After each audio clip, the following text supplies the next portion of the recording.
ครับ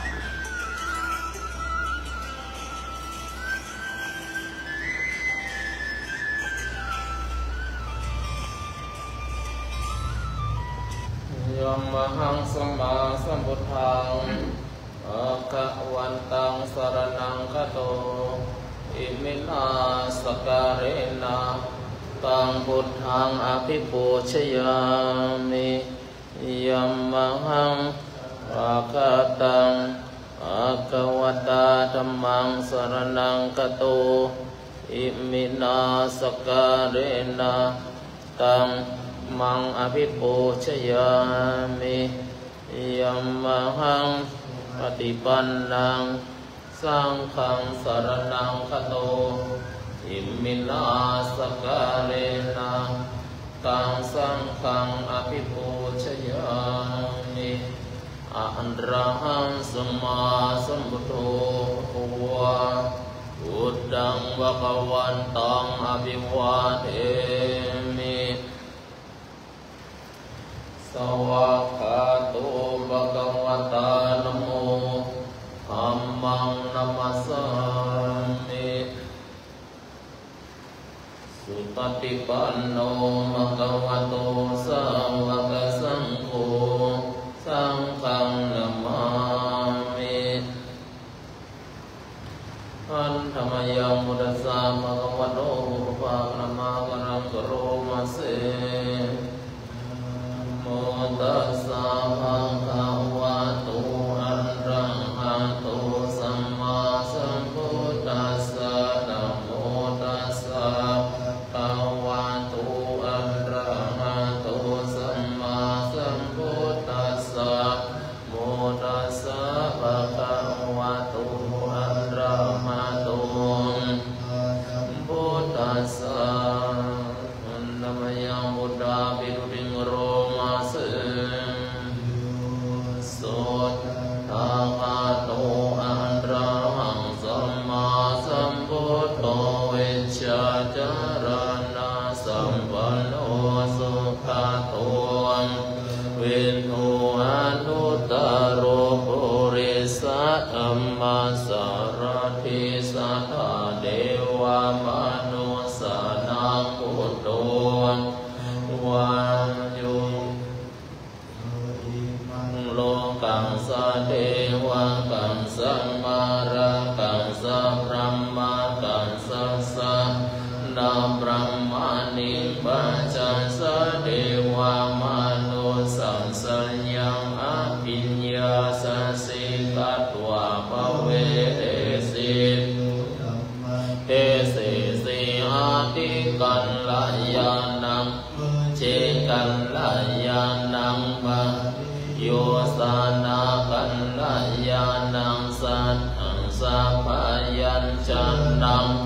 วาราปาริปุณังปาริสุทธังบรมจาริยังมังกังสิสิตามะหังวันตังอภิปูชยามิตามะหังภะคะวันตังรัสสานะมา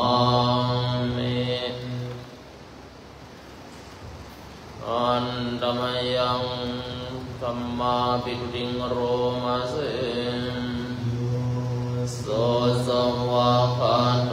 ภะคะวะตาธัมโมสันทิติโกอาการิโกเวหิปัสสิโกเยโกปัจจตังเวริตาโพวินโยหิตัมมะหังมังอภิปูชยามิตามะหังนัมมังสิราสานะมามิอันธรรมยังสังฆาภิตุติงโรมาเสโสสุปฏิปันโนภะคะวะโตสาวกสังโฆชุปฏิปันโนภะคะวะโตสาวกสังโฆยายาเทวันโอภะคะวะโตสาวกสังโฆสามิจิปฏิปันโนภะคะวะโตส สังโฆยาติตาจันปาริปุริสายุกานิอัตตาปุริสาภุการาเอสาภะคะวะโตกาสังโฆนายโยปาหุนายโยรักขินายโยอัญชริมนิโยอนุตตรังสิทธังโลกัสสัมมาหังสังฆังอาภิปุยามิตามหังสังฆังเสรสานะมามิ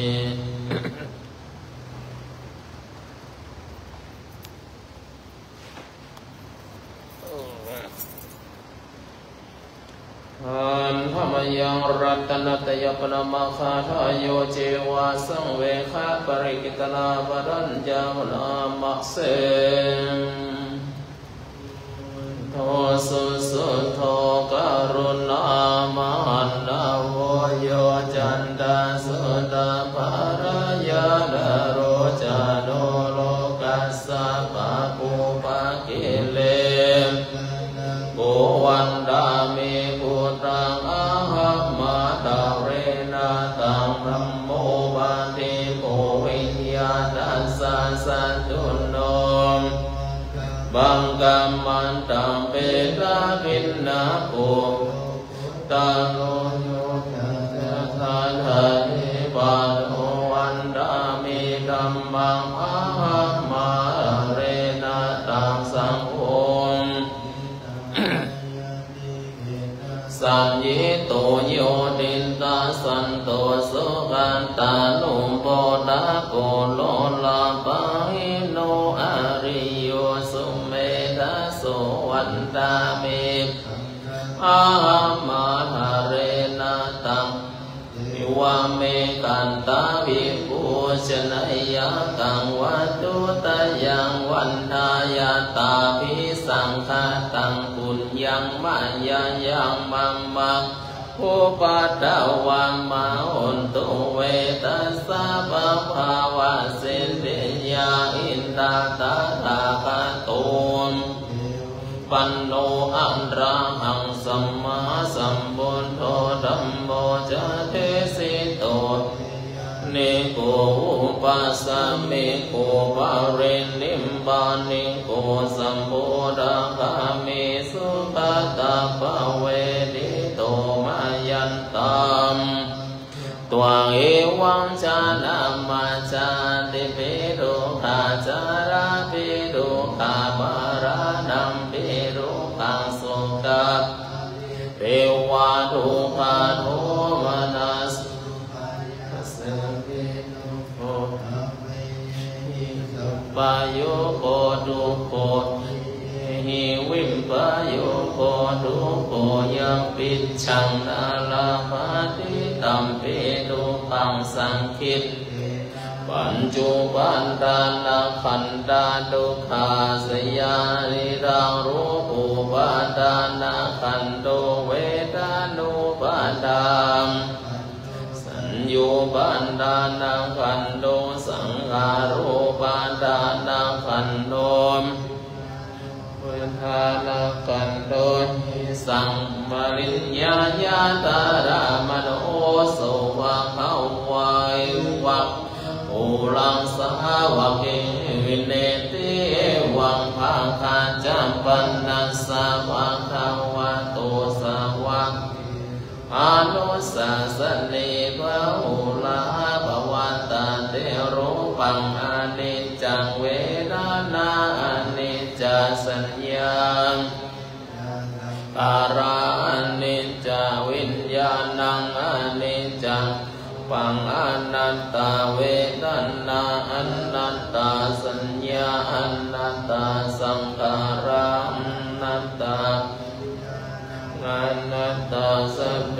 สังขารานิจจสัพเพธัมมานัตตาทิเตมยังอุตินนามหาชาติยาชรามาราเนนะหิปาริเทเวทุเขหิโทมนัสเสหิอุปปายาเสหิทุโก ปเรตาเปวานามิมัสสะเกวารัสสะดุกะกันตัสสันตะกิริยังอาติจิราปรินิพพุตัมปิตังมังคังวันตังอุติสสะอะระหันตังสัมมาสัทธาคารสัมมานาการิยังบัมปะชิตาตัสสะมิงบังคังวันติจาริยังจารามังปิกุนังสิกขาสาชิวาสัมมาปันนาตังโอจาริยังอิมัสสะรัสสะทุกขาปันดัสสะอันตะกิริยาสังวัตตุมติมันธรรมยังตังคณิกาปัจเวคณาปทาวนามัสเสอายุนิโสจิวารังมะติเสวามิยวะเดวะสิตัสสะปันติกาตายาอุณนัสสะปันติกาตายานัสสะมังคัสสะวัตตะตะปัสสิริสัมปัสสัมปัสสะนังปันติกายายาวะเทวะหิริโกปินังปันติจารานาทังติสังกายโยนิโสปินดาปะตังปันติเสวามิเนวะดาวายานามันดายานามันดานายานาวิภูสัตยายาวะเทวะสกายาสัติติยายาปนายาเวหิสุปารติยาพระมจาริยายาอิติปุรานัญจเวทานังติหังคามินาวันจาเวทานังนาอุปาเตสะเมยะตาราจาเมภาวิสติอนาวัตตาจาภาสุวิหารุจติมันติสังขายโยสินาสันนังปฏิเสวามิสิตัสสะปันติกาตายาอุณนัสสะปันติกาตายานังสะมังคัสสะวัตตะปะริงสัมปัสสัมภัสสะนังปันติกาตายายาวะเทวะอุตุปาริสยาวิโนทนัมลานารามาธัมปติสังกายโยนิโสกิลานาปัจจยาเปสัจจปาริคาอติเสวามิยวะเทวะอุปันนานาวัยยาภาธิกานังเวรนานังปันติกาตายาอัปปยาปารมาตัยาติปาหุสังสัมมาปินิมิตตัสสะอุดันตังกลิเมฆารังโอตินตังปุรัสสะเสนามารังนาทิธรรมเวดินนาจินตวามุนินโตตันเตตัสสะวะตุเตยามังการานิมลาติเลกามะปิยุชินตัสสะปารันติโกรัมปันนารังวังกัมมังกัมมันตันตยังขังกันติสุตันตเวทินนาวาหุนินโดตันเตตัสสะภวะตุเตเจยมังการานินาราคิริงกาจาวารังติมัตตะโวตังนาวังกิจังกัมมัสสันนิวันสุตารุนันตังเมตตังปุเสกเวทินนาจินนาวามุนินโดตันเตสัสสะเตเจยมังการานิอุคินตังกังกัมมติหัตตสุนารุนันตังดาวันติโยชันนาปะตังกุลิมมาลาวันตังอิทธิกังกัตมโนจินนาวาโมนินโดตันเตสัสสะเตเจยมังการานิกันตวนาคาธามุตารังอิวะคัมปิ นินนิยาจินจายาตุนดาวาจานังชานากายามาเสสันเตนะโสมาเวนตินามโมนินโดตันเตสัสสาวาวาตุเตจยามังการานิสัจจังวิหายามาติสัจจกวาดาเกตุมปิโรปิตามานังอาติอันตาภูตังปัญญาวทิวัชเวโสชิตาวาโมนินโดตันเตสัสสังเตจยามังการานิปันนันดาโคจาคังวิพุทธังพุทเตนะเทระโคจาเทนะธัมมาปยันโตอินทุวาเดสะเวรินนาจินตงวาโมนินโดตันเตระตาวาวาตุเตจยามังรานิทุกขาหันตินเตบุญจังเรนะสุตันดาหันตังพรหมังเวสุติชุติเมตติปักกาปิตานังนาคาเทนาเวตินาชินตวาโมนินโดตันเตสัสสาวาวาตุเตจยามังการานิพุทธาจยามังการาอันดาคาตาโยวะโนดินนาหิเนสาราเตมาตันเตหิตวานาเนกาเวเวทานิจุมปัตนาวานิโมขังสุขังติกามายานโรสะปัญโยมหาการุณิโกนาโตอิตายาสัมบาปานินาภูเรตวะปารามิสัมบาปัตโตโอนิมตตามังเอเตนะสัญจวัชเชนะโหตุเตยามังการัญจยันตุโพธิยาโมเลสังเกยานังนันเดวันดานโนเอวังนาวังเวจโยเอจยันโสจยามัง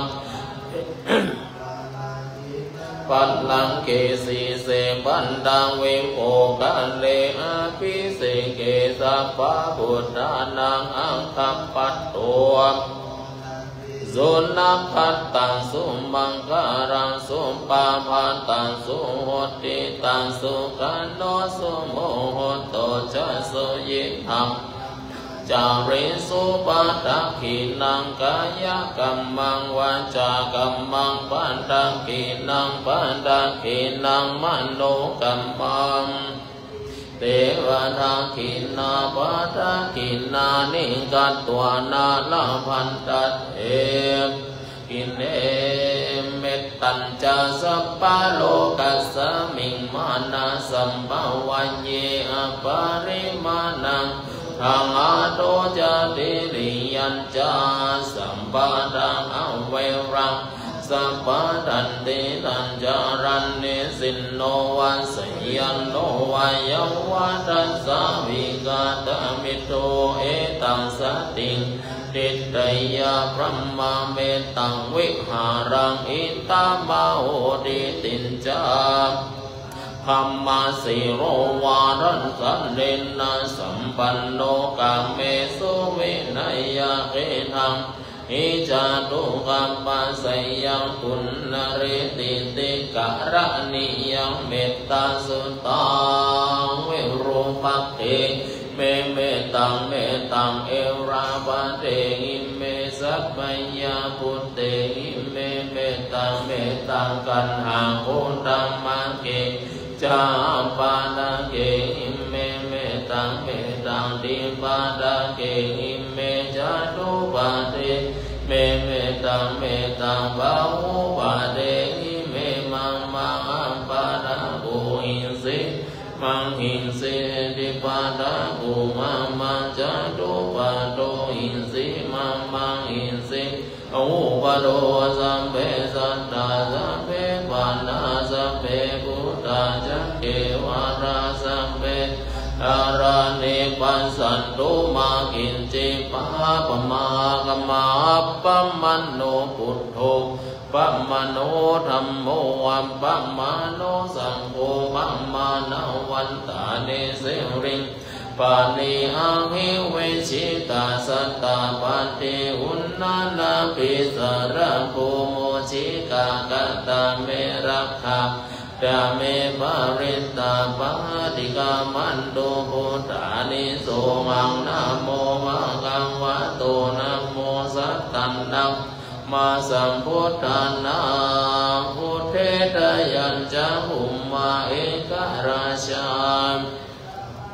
ปัตตาวิภาวาสุตังตังนามาสามิหาริสวันนังปัตตาวิภาวาสังดายาชาคุตตาหาเรมุติวะสังเยบรัมมนาเวนตังโกสัมปะดาเมเตเมนะโมเตยะมังปารายันตุนามาตุตานังมาตุโอยานะโมวิมุตตานังนะโมวิมุตติยาอิมังโสริตังกัตวะโมโรจารติเอสันนาเปรยัญญาหุมาเอกราชาริสวันโนบันดาวิภาวาโสนังตังนามาสามิอาริสาวันนังบันดาวิภาวาสังตายัญชาพุทธาวิหาเรมุรัตติเยมานาเวดาโมธัมมานัมเมเตเมนะโมเตยะมังปารายันตุนามาตุพุทธานัง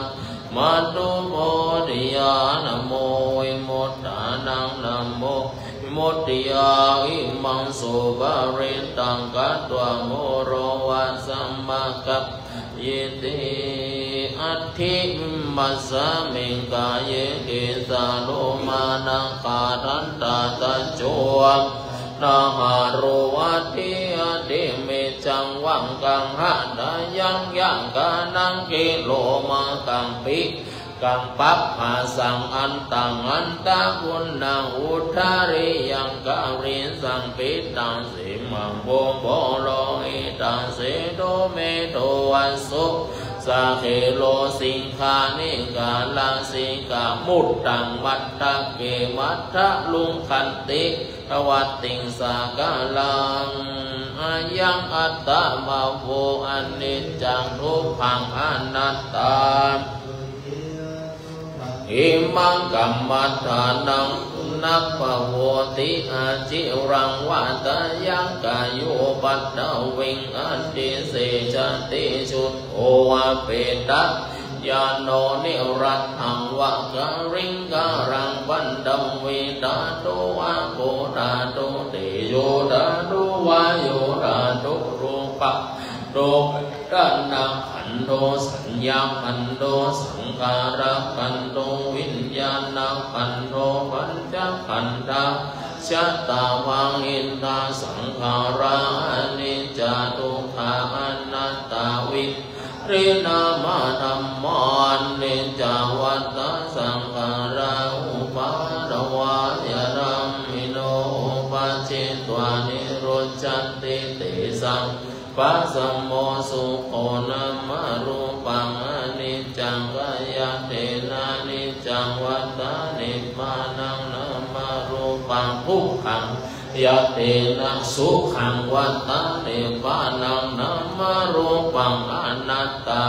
สารกัตเตนะสารังวัฏฏานิพพานังนะมะรูปังอนิจจังมารูปังทุกขังนะมารูปังอนัตตานิจจังวัฏฏานิพพานังสุขังวัฏฏาปานังสารังวัฏฏานิพพานังนิพพานังปาลังมังสุขังสุขโขพุทธานังปาโตสุขัสสะธัมมะเทศนาสุขัสสังคัสสะสัมมัคคีสัมมัคคานันตะโพสุโขคัตติโยสิโตเนตัสสมิงเยโกนทัปปติจายโนวิชาจารณะสัมปันโนสุสิโตวามนุเสติวาทัปปติอาติโจรติมาปฏิจันติมาสันนัตโตคัตติโยทัปปติยิตาปฏิพระมโนอันตสัพพะมโหรันตพุทโธทัปปติจัสสะอิ อินตชาตาเทวชาตาพระมชาตามหาพระมชาตาอิสิตามหาอิสิชาตามุนีชาตามหามุนีชาตาปุริสัชชาตามหา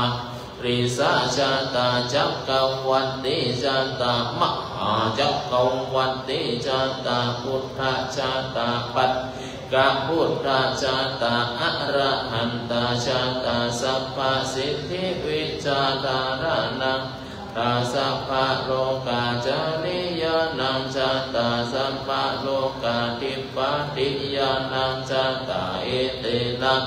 ยะวันเจนะตุยหังสุวัตติโหตุตุยหังสวายะนะโมพุทธัสสะโมธัมมัสสะนะโมสังฆัสสะสยะธังหุรุสวหายะยันตุนิมิตตังอวะมังคลัญจโยนะโมสาธุนัสสะสะโตปัมปังกะโหตุโสมินนังอังกันตังพุทธานุภาเวนะจิต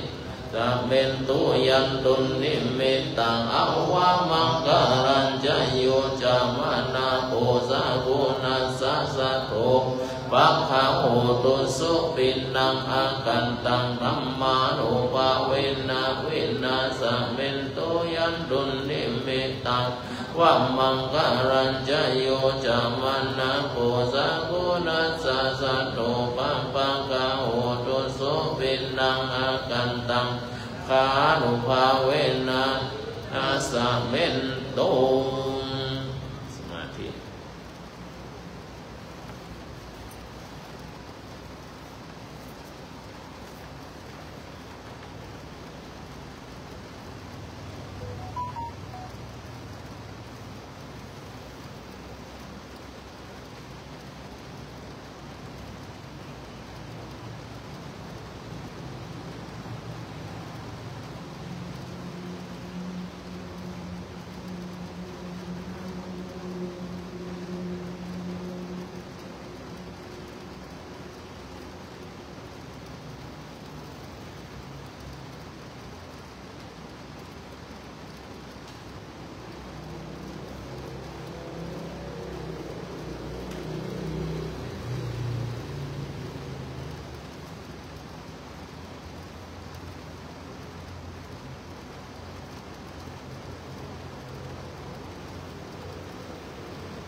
ธรรมยังปฏิทานาคาทายโยพนามะเสวัตตาสันติวิหารวาสินีภูเรกาเลโคหิกาเลกาหิงตาธัมมา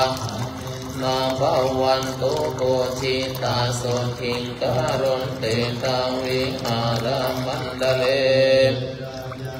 ชาณาวกาจาปิกาวสารมิกาดานาปฏิอุปาสกาปมาจาเดสานิกามา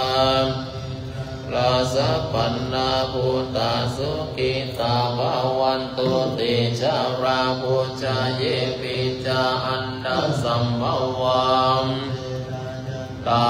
ตาโวปะปะเดกานิยานิกังนัมมาวารังปะติจาเตสัมเปปิปัสสะการุณตุสังฆยังตาตุจิรังสัตตังธัมโมนัมมัตตารายภูการะสังโฆตุวัฏฐยัจจังอิตายัจจังเมระกันตุสัตธัมโมมาจาริโนโหติสัมปะปุณณยามาดัมเมอริยปเวติเตปัสสนาโหตุเวเปปานิโนบุตตะสัสสเนสัมมาดารังปเวจันตุกาเลเทโวภวัสสตุโหติ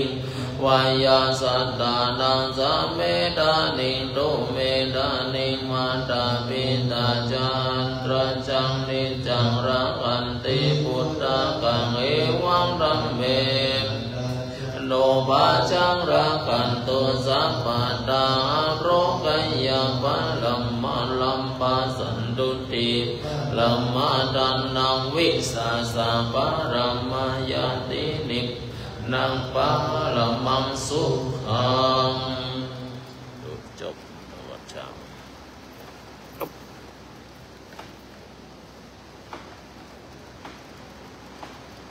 นะโมตัสสะภะคะวะโตอะระหะโตสัมมาสัมพุทธัสสะนะโมตัสสะภะคะวะโตอะระหะโตสัมมา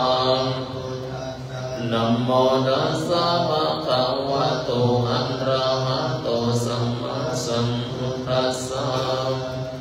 ปุญจนิยังมหาเจติยังสัทธานังบุตตะสะสะเนมโนหะระสะโมทะนังโลกะโมลิติเวสุตังเอตัมเปเสระสะสันโตสัมมาหิโตนะมามิหังอิมินามัมมะกะเรนะสุขิโตโหเมนิปปะยุติ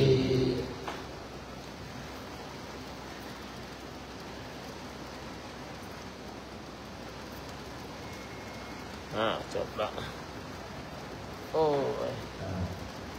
ขอมีความสุขความเจริญอยู่ร่มเย็นเป็นสุขอันไร้ทุกท่านทุกคนทุกองค์ทุกคนด้วยเถิดเจริญ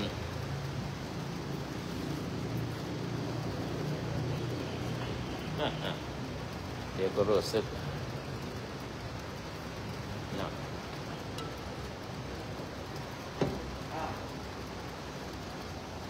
วันนี้มีจีวรหรือยังตรงกันไตมีหรือยังนะมีแล้ว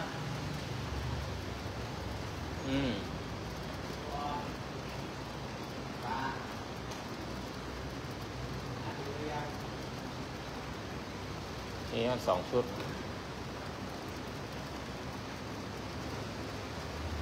คนนี่กวินมันมี2 ชุดอีกชุดหนึ่งไว้บาทใหม่มันอยู่ในห้องนะเดี๋ยวคัดเลยนะมาด้วยกันใช่ป่ะเดี๋ยวพี่เลี้ยงหรือเปล่าเดี๋ยวไปเตรียมให้เขานะบาทเมื่อวานได้มาจีอาจารย์สุกิโตอาจารย์วรินทร์ได้มา2 ชุดเครื่องบวชให้ใจผ้าเหลืองท่านเลยเดี๋ยวเตรียมจีวรสีเหลือง nên có mấy bạc cấp ra tay à cả nó trong là đi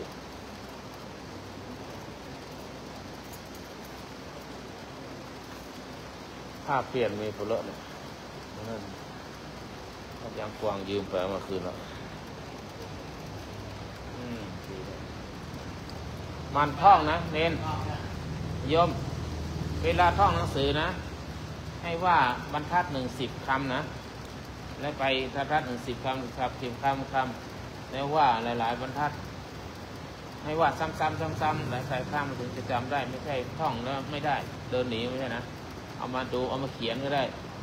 เขียน1 บรรทัดแล้วท่อง10 คำเขียนหรือไม่ก็เขียนแต่ละบรรทัดเขียน10หาสมุดมากระดาษมาเขียนซ้ำๆน่ะมันจะจำง่ายถ้าไม่งั้นหัวเดินไปเดินมาไม่ได้ละคำไหว้พระธาตุก็ท่องให้ได้คำบวชนี่ก็ท่องให้ได้ยะถาสัพพีอะไรก็ท่องให้ได้เน้นดูใครเขานะให้เขาเอามีสมุดเขียนหรือไม่ก็ให้เขามาท่องต่อหน้าอีกกี่วันแล้วเนี่ย2-3 วันนะสบาย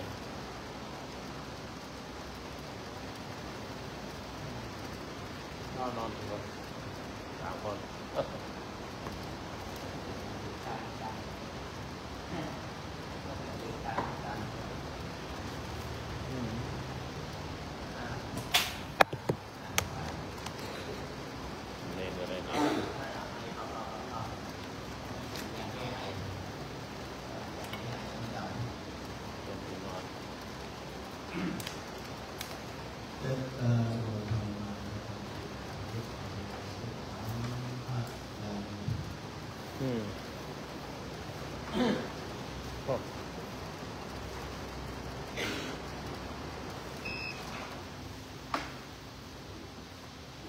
เป็นเครื่องสมมติเราจะให้หมู่ทุกเจ้ามาให้ละ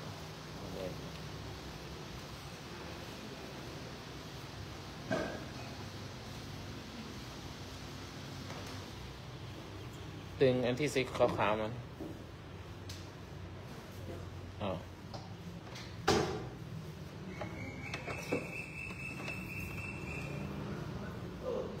เจ้ามาหาแก้วคืนมันนอนยัดมันกี่โมงเที่ยงคืนจับไปทีจริงได้ละ เด็กอย่างนี้มันนอนเที่ยงคืนกะ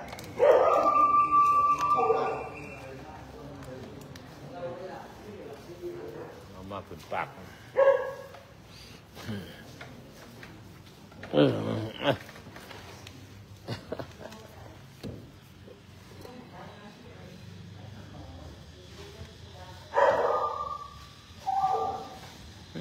ดูนี่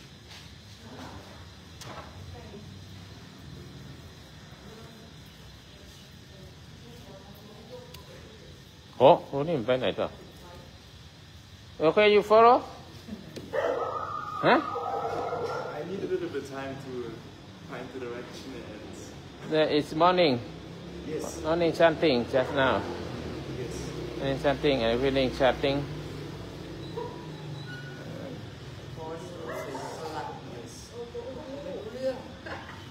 huh it's really nice yeah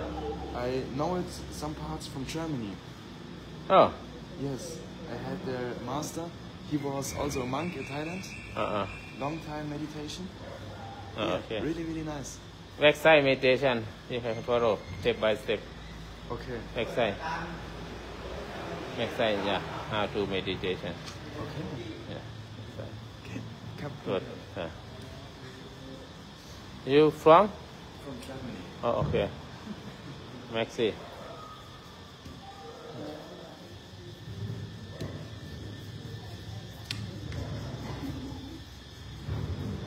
Germany ฟัง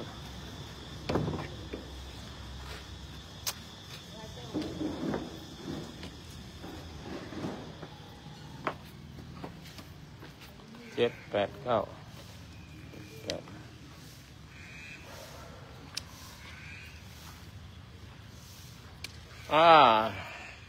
สวัสดีตอนเช้าเดี๋ยวไปกรดน้ำด้วยกัน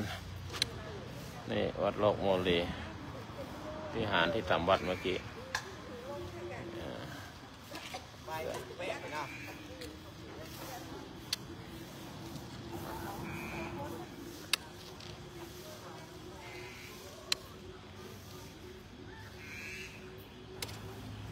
เมื่อวานฝนตกตอนเย็นแต่ตกก็ไม่มากเลยแผ่นดินยังที่นี่ยังแห้งอยู่เลยแห้งก็เปียก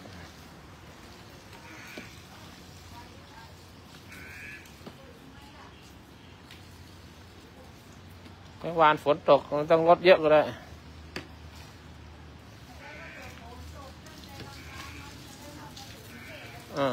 เมื่อวานหยดตอนเย็น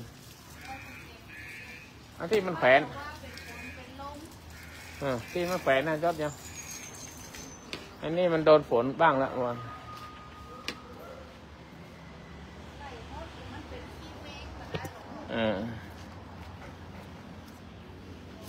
อยากได้กระถางงามๆมาแยกมาเลยให้มันใส่นั่งลงไปแล้วมันเอาค่ากันเนี่ยจริงๆมี3อย่างนะ3 4มันนะถ้าจืดมันจัดงามช้างโขงอย่างสักอย่างเนี่ยต้องค้นหาก่อนอิมินาปุญญกรรมเมนะด้วยเดชเดชะบุญกุศลทั้งหลายบุญสัมมาปฏิบัติบุญแห่งความดีทั้งหลายหรือบุญมากมีองค์8บุญกิริยาถุ3บุญกิริยาถุ10ทานศีลภาวนาศีลสมาธิปัญญาบุญแห่งเนคขมะปรมีบารมี30ทัศบุญแห่งกุศลกรรมบท10บุญแห่งได้บัญชาสมบทพุทธศาสนาในชาตินี้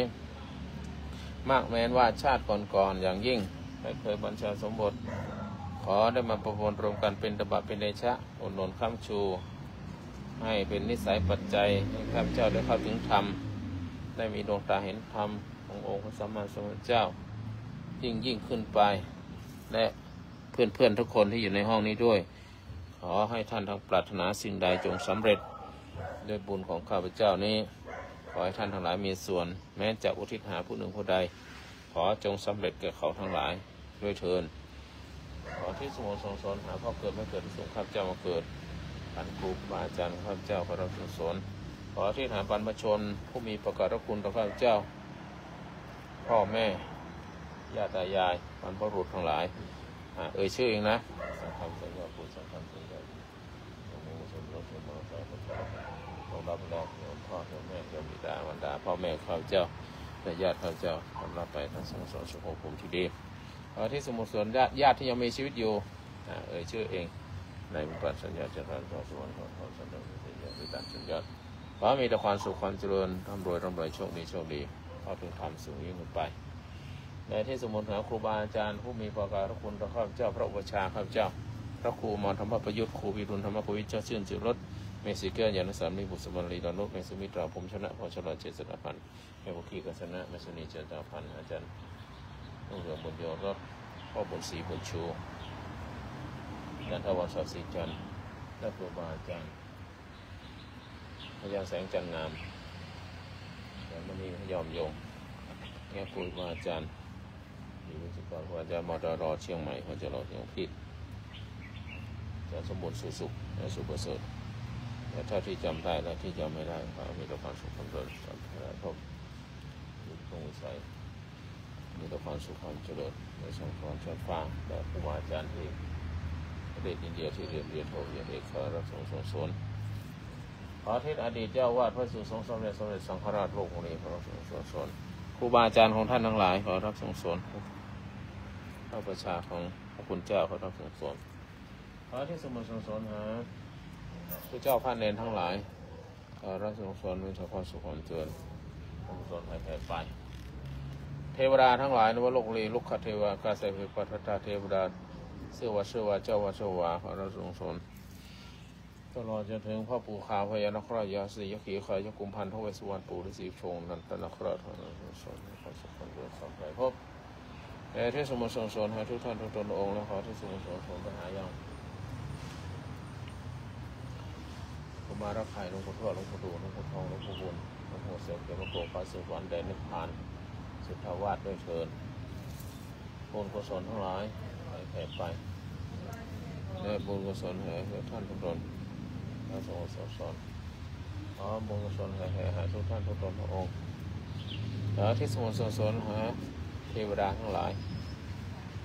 ภูมิเทวดาจตุมหาราชิกาดาวติงสา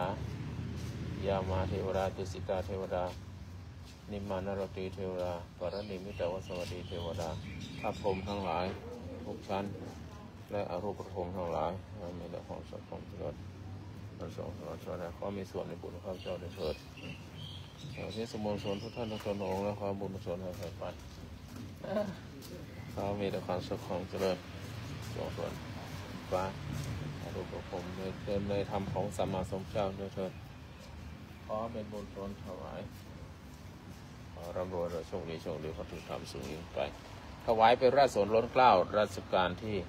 9ของพระองค์ท่านเสด็จทรงสวรรคาลัยสูงยิ่งขึ้นไปถวายเป็นผู้สร้างพระโลกเล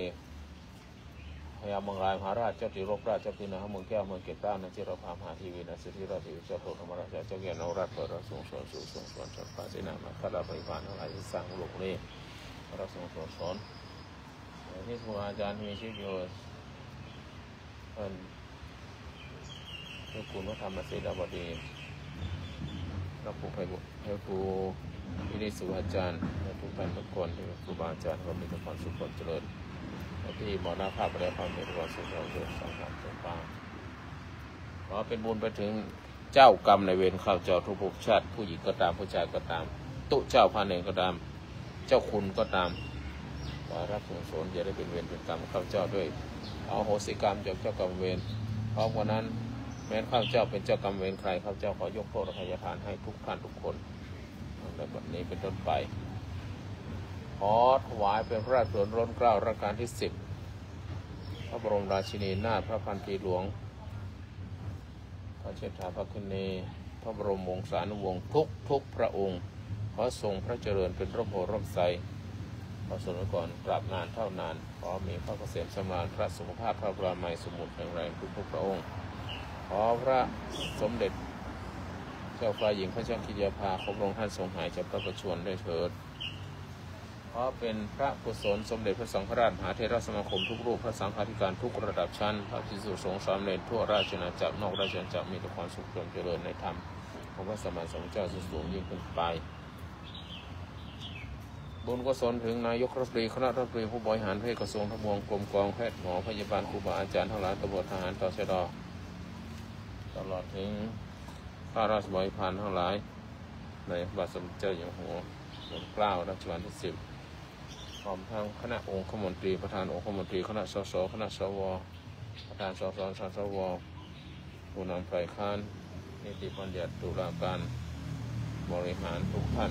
ข้าราชการทุกส่วนมีแต่ความสุขความเจริญผู้มีจิตศรัทธาทุกท่านมีความสุขความเจริญและขอ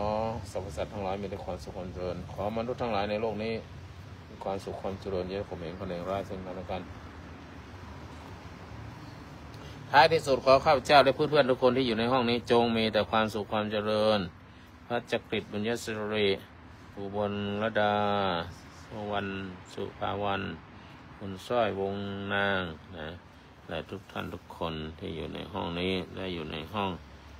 ติ๊กต็อกพระอาจารย์ฮอตนะขอมีความสุขความเจริญนะมีความสุขความเจริญด้วยเวรกรรมทั้งหลายเจ้ากรรมนายเวรขอได้รับส่งสนมีเจ้ากรรมนายเวรมีขอรับส่งสนมีความสุขความเจริญมีเป็นสุขอายุโนสุขังพลังนี่ดิเคยตบยุงไหมเผลอไปตบยุงนั่นแหละเจ้ากรรมนายเวรฆ่าชีวิตเขาเหยียบนกดำอะไรสัตว์เล็กสัตว์น้อยสัตว์ใหญ่ไม่เคยตบยุงเลยก็เคยไม่มีเจ้ากรรมนายเวรหรอกนะเคยด่าใครไหมเจ็บช้ำน้ำใจทำเป็นไม่มีเจ้ากรรมนายเวรพระก็มีเจ้ากรรมนายเวรเยอะแยะถ้าไม่มีกรรมนายเวรก็คงเป็นพระอาหารไปหลายชาติแล้วไม่ต้องมากลับมาเกิดอีกสวัสดีทุกท่านทุกคนสวัสดีอาจารย์ฮอตขึ้นมาเกี่ยวกับการเกษตรบุญชวนไข่เนี่ย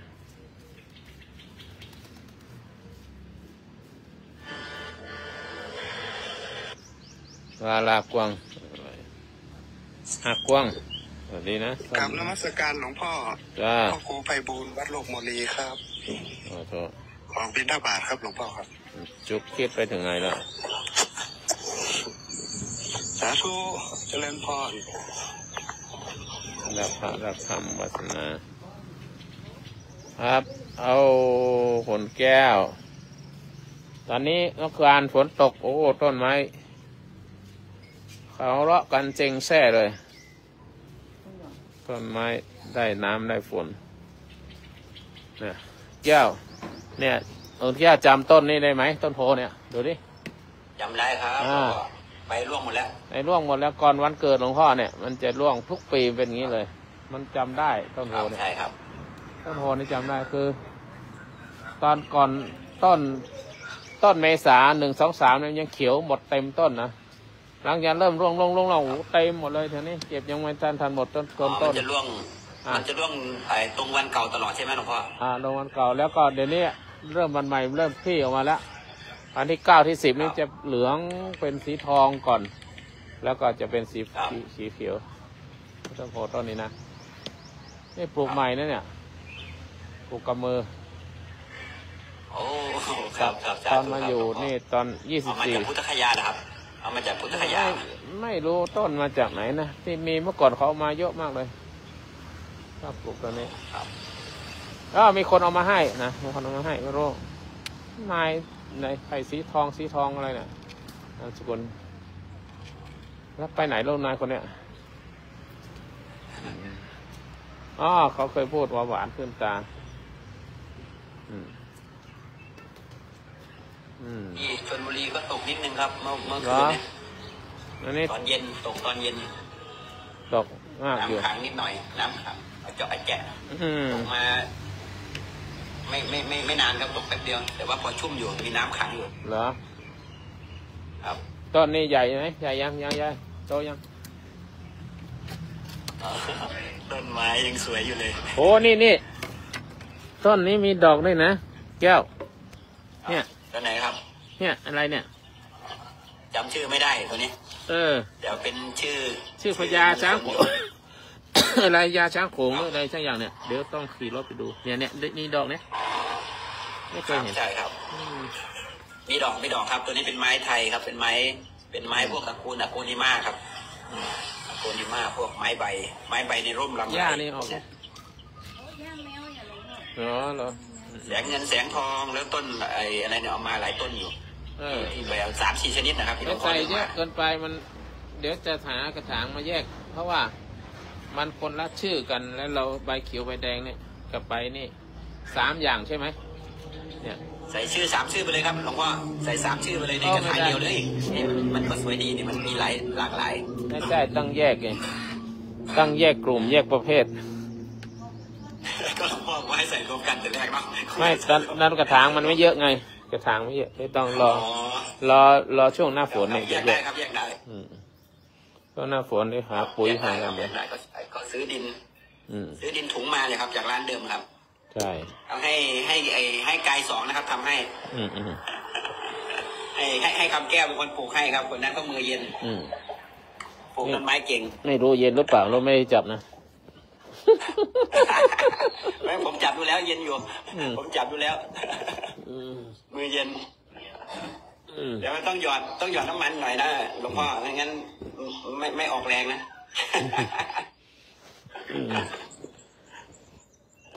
มายังไม่รู้วันนี้มาแล้วนี่ไงมาแล้วนี่2 คนพี่แก้วไปไม้สีทองต้นเล็กได้แล้วนะเอาหลังมาดิหันหลังมาดินี่มีภาพแม่ด้วยใบไม้สีทองต้นเล็กได้แล้วเด้อสีทองต้นเล็กได้แล้วบอกมาเอาเองเด้อเอาเองก็อะไรไม้สีทองไปเอาเองโอ้โหส่งเคอรี่มาได้ไหมล่ะส่งเคอรี่ไม่จะได้ไปเชียงใหม่ตอนไหนไม่รู้นี่ไม่รู้ละมาเองเด้อนี่ไม่ดูเกี่ยวกันเด้อเดี๋ยวนั่งเครื่องบินไปแป๊บเดียวหลวงพ่อเอากระเป๋าเจาะมืออยู่ใน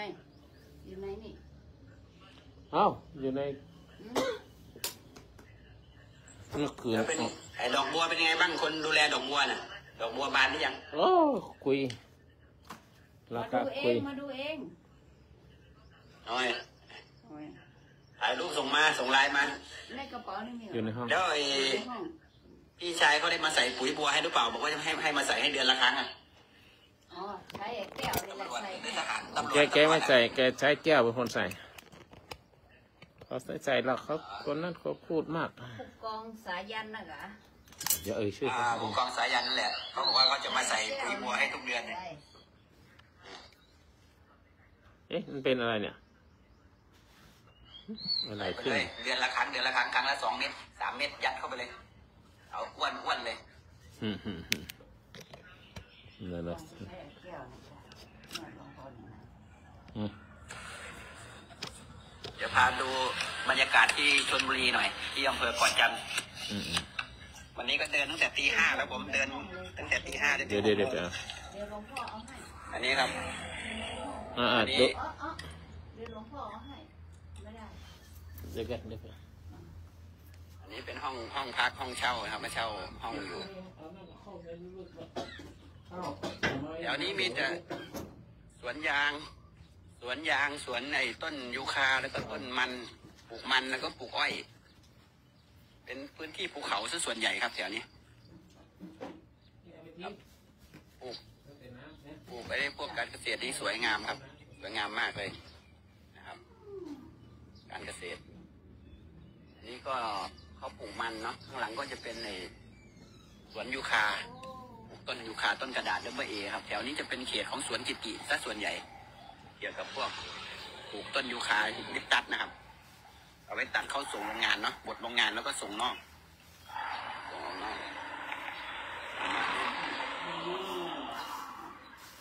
เช้านี้ก็เดินแล้วเดินตั้งแต่ตี 5 6 โมงชั่วโมงนึง เพียงวันสร้างเจ้าสร้าง นะครับ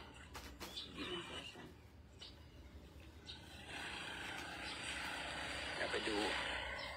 ข้างหน้าก็จะเป็นถนนนะครับถนนจะเป็นสวนยางพาราฝั่งนู้นเป็นสวนยางพารา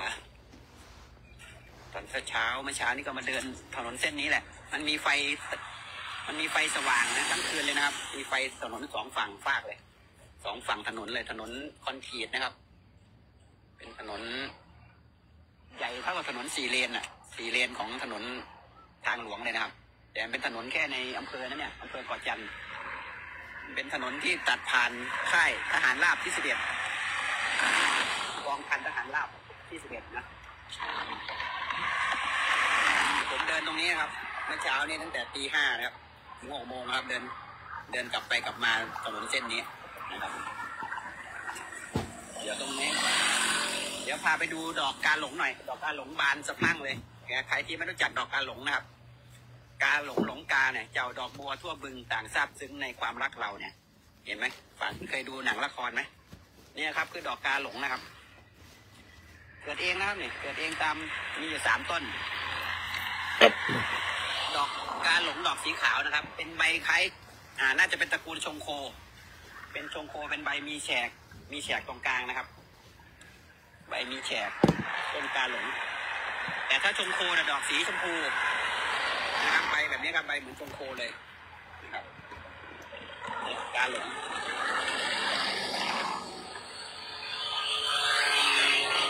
ดอกกาหลงครับสีขาวบริสุทธิ์เลยครับ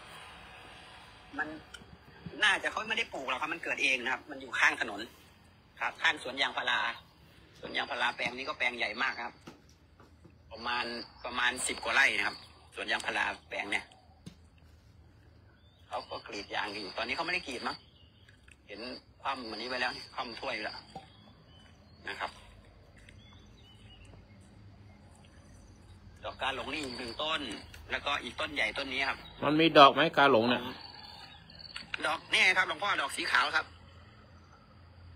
ดอกสีขาว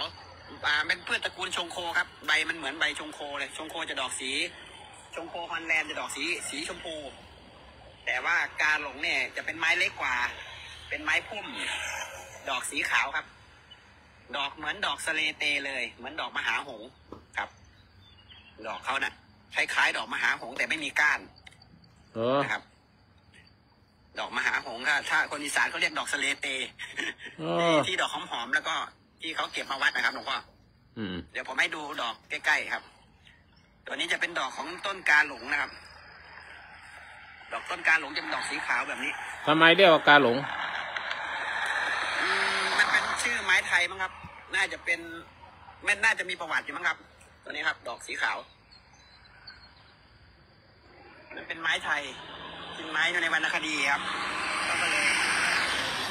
ตั้งชื่อว่ากาหลงชงโคหรือต้นสาลิกาต้นอะไรเงี้ยครับมันเป็นชื่อไทยๆเขาจะตั้งแบบนี้ครับน่าจะเป็นไม้ไทยนะครับกาหลงเดี๋ยวนี้บรรยากาศดีมากเลยที่เกาะจันทร์ชลบุรีมีน้ำหมอกน้ำค้างนิดนึงหน่อยๆครับเพราะว่าฝนตกเมื่อวานนี้ฝนตกก็เลยวันนี้มีน้ำค้างอากาศก็เลยเย็นก่อนหน้านั้นร้อนมากเลยอบอ้าวมากเลยครับหลวงพ่อตอนนี้เพิ่งเย็นแล้วเพราะฝนตกเมื่อวานครับเมื่อวานนี้ไปซื้อไออุปกรณ์ระบบน้ำมาเต็มคันรถยังไม่เอาลงเลยอยู่หลังรถเลยอันนี้เข้ามาสร้างแคมป์เขาจะทำอะไรไม่รู้มากรีดยางหรือเปล่าไม่รู้กำลังสร้างแคมป์ใหม่แล้วอันนี้สุคิดไม่ขึ้นนะอันนี้ได้126เมื่อวาน144เมื่อวาน147นะอ๋อครับก็ปัจจัยก็อาหารครับกับเมื่อวาน142ประมาณ140แล้ว142ใน126อาหารแล้วก็เราไม่ฉันพั่มเพื่อไม่ฉันในช่วงระหว่างคือฉันเป็นมื้อไปเลยตอนระหว่างไม่ฉันนมฉันเนี่ยเหมือนเมื่อก่อนนี่พอรู้สึกหิวน้ำหิวอะไรก็เอานมมันมีเยอะนมอ่ะยิ่งโดยเฉพาะนมถั่วเหลืองนมกระป๋องนมเนี่ยนมกล่องอ่ะก็จะเหมือนมะพร้าวเลยครับหลวงพ่อไอ้ที่สาเหตุก็คือมะพร้าวนั่นมะพร้าวเนี่ยบางทีวันละ3-4 ลูกแล้วนี่กองพะลึ่งเลยเราไม่ฉันมะพร้าวนี่แพงมากนะลูก30-40นะก็ฉันได้ครับแต่ว่าก็คือฉันแค่นานๆทีนึงครับแค่อาทิตย์หนึ่งครั้งหนึ่งก็ได้ครับหลวงพ่อแต่ว่าฉันน้อยเอาได้ครับได้แล้วฉัน3-4 ลูกวันหนึ่งติดต่อกันแต่ตัวนั้นช่วยได้ดีนะครับหลวงพ่อไอ้ตัวที่ผลไม้ที่มีรสเปรี้ยวอ่ะมันเพราะว่าน้ำตาลมันไม่ชอบไอ้ผลไม้ที่มีรสเปรี้ยวถ้าเข้าไปพูดมันจะแบกน้ำตาลหนีเลยเดี๋ยวไตไม่ชอบนิดหน่อยครับ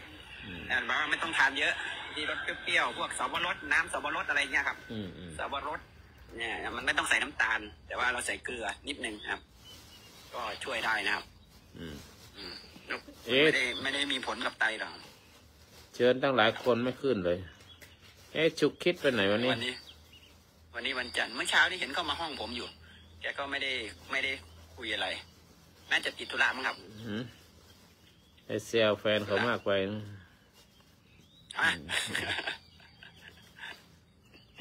เพิ่นติดธุระเพิ่นสงสัยช่วงนี้บุญพระเวทมั้งแห่พระเวทสันดรเข้าเมืองมั้งฝนตกเป็นไข้ลงอันนี้เขากำลังสร้างแคมป์สงสัยเขาจะให้คนงานมากรีดยางมั้งครับมาทำแคมป์แล้วนะครับมันทำแคมป์ปุ้งปังแล้วก็ไปแล้วยังมาทำไม่เสร็จเลยน่าจะคนงานมากรีดยางเนี่ยสวนยางตรงนี้ประมาณ10 กว่าไร่นะครับแปลงใหญ่เลยแปลงนี้ของนายทุน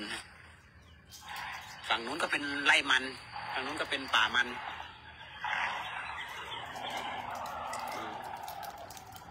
ฝนตกมาถนนดินเหนียวอีกติดรถอีกน้อยรถเข้าไม่ได้มั้งในบ้านลูกค้านี่พอฝนตกมาเหนียวพอแรงก็แข็งปกเลยดินในแถวเนี่ยครับแถวชลบุรีมันเป็นดินภูเขาดินปลูกอะไรก็สวยก็งามไปหมดเลยดีมากเลยนะครับดีมากเลยทำไร่สุดยอดเลยถ้ามาเป็นลูกเขยแถวนี้น่าจะรวยแล้วแก้วการเกษตรได้เป็นเจ้าของสวนยางวะอย่าไปพูดใกล้คนข้างได้ยินนะโอ้อันนี้อยู่ในป่ายางของพ่อปลอดภัยแต่ว่าถ้าลงไลฟ์ไว้เนี่ยก็ใส่ส่งในคลิปไว้เดี๋ยวเขาไปเปิดดูเองย้อนหลังเขาจะได้อันนี้ไงจะรู้เขาเรียกว่าสารตั้งต้นถ้าติดคุกป่านนี้ออกแล้วถ้าติดคุกป่านนี้ออกแล้ว อันนี้ละไว้ในฐานที่เข้าใจหลวงพ่อถ้ายอมติดคุกตอนนี้ฉันออกไปแล้วก็เหมือนหลวงพ่อแหละหลวงพ่อก็อยู่มานานเหมือนกันแต่ยังไม่ออกสักทีเหมือนกันทางโลกทางธรรมคนไหนอยากออกคนนอกอยากเข้าบางคนก็อยู่ได้มีความสุขก็อยู่ไปเมื่อกี้แนะนำต้น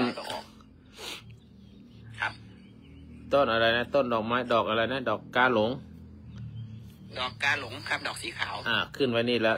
ดอกกาหลงขึ้นไว้แล้วดูดิดอกกาหลงแต่คนอย่าหลงกิเลสมีไหมโอเคเรคคอร์ดเรามาแล้วเรคคอร์ดมาแล้วช่วยเรคคอร์ดหน่อยเมื่อกี้คุณแก้วแนะนำว่าดอกกาหลงก็เลยเป็นหัวข้อธรรมะเช้านี้ขี้เกียจหาข้อธรรมะแล้วคุณแก้วบอกว่าดอกกาหลง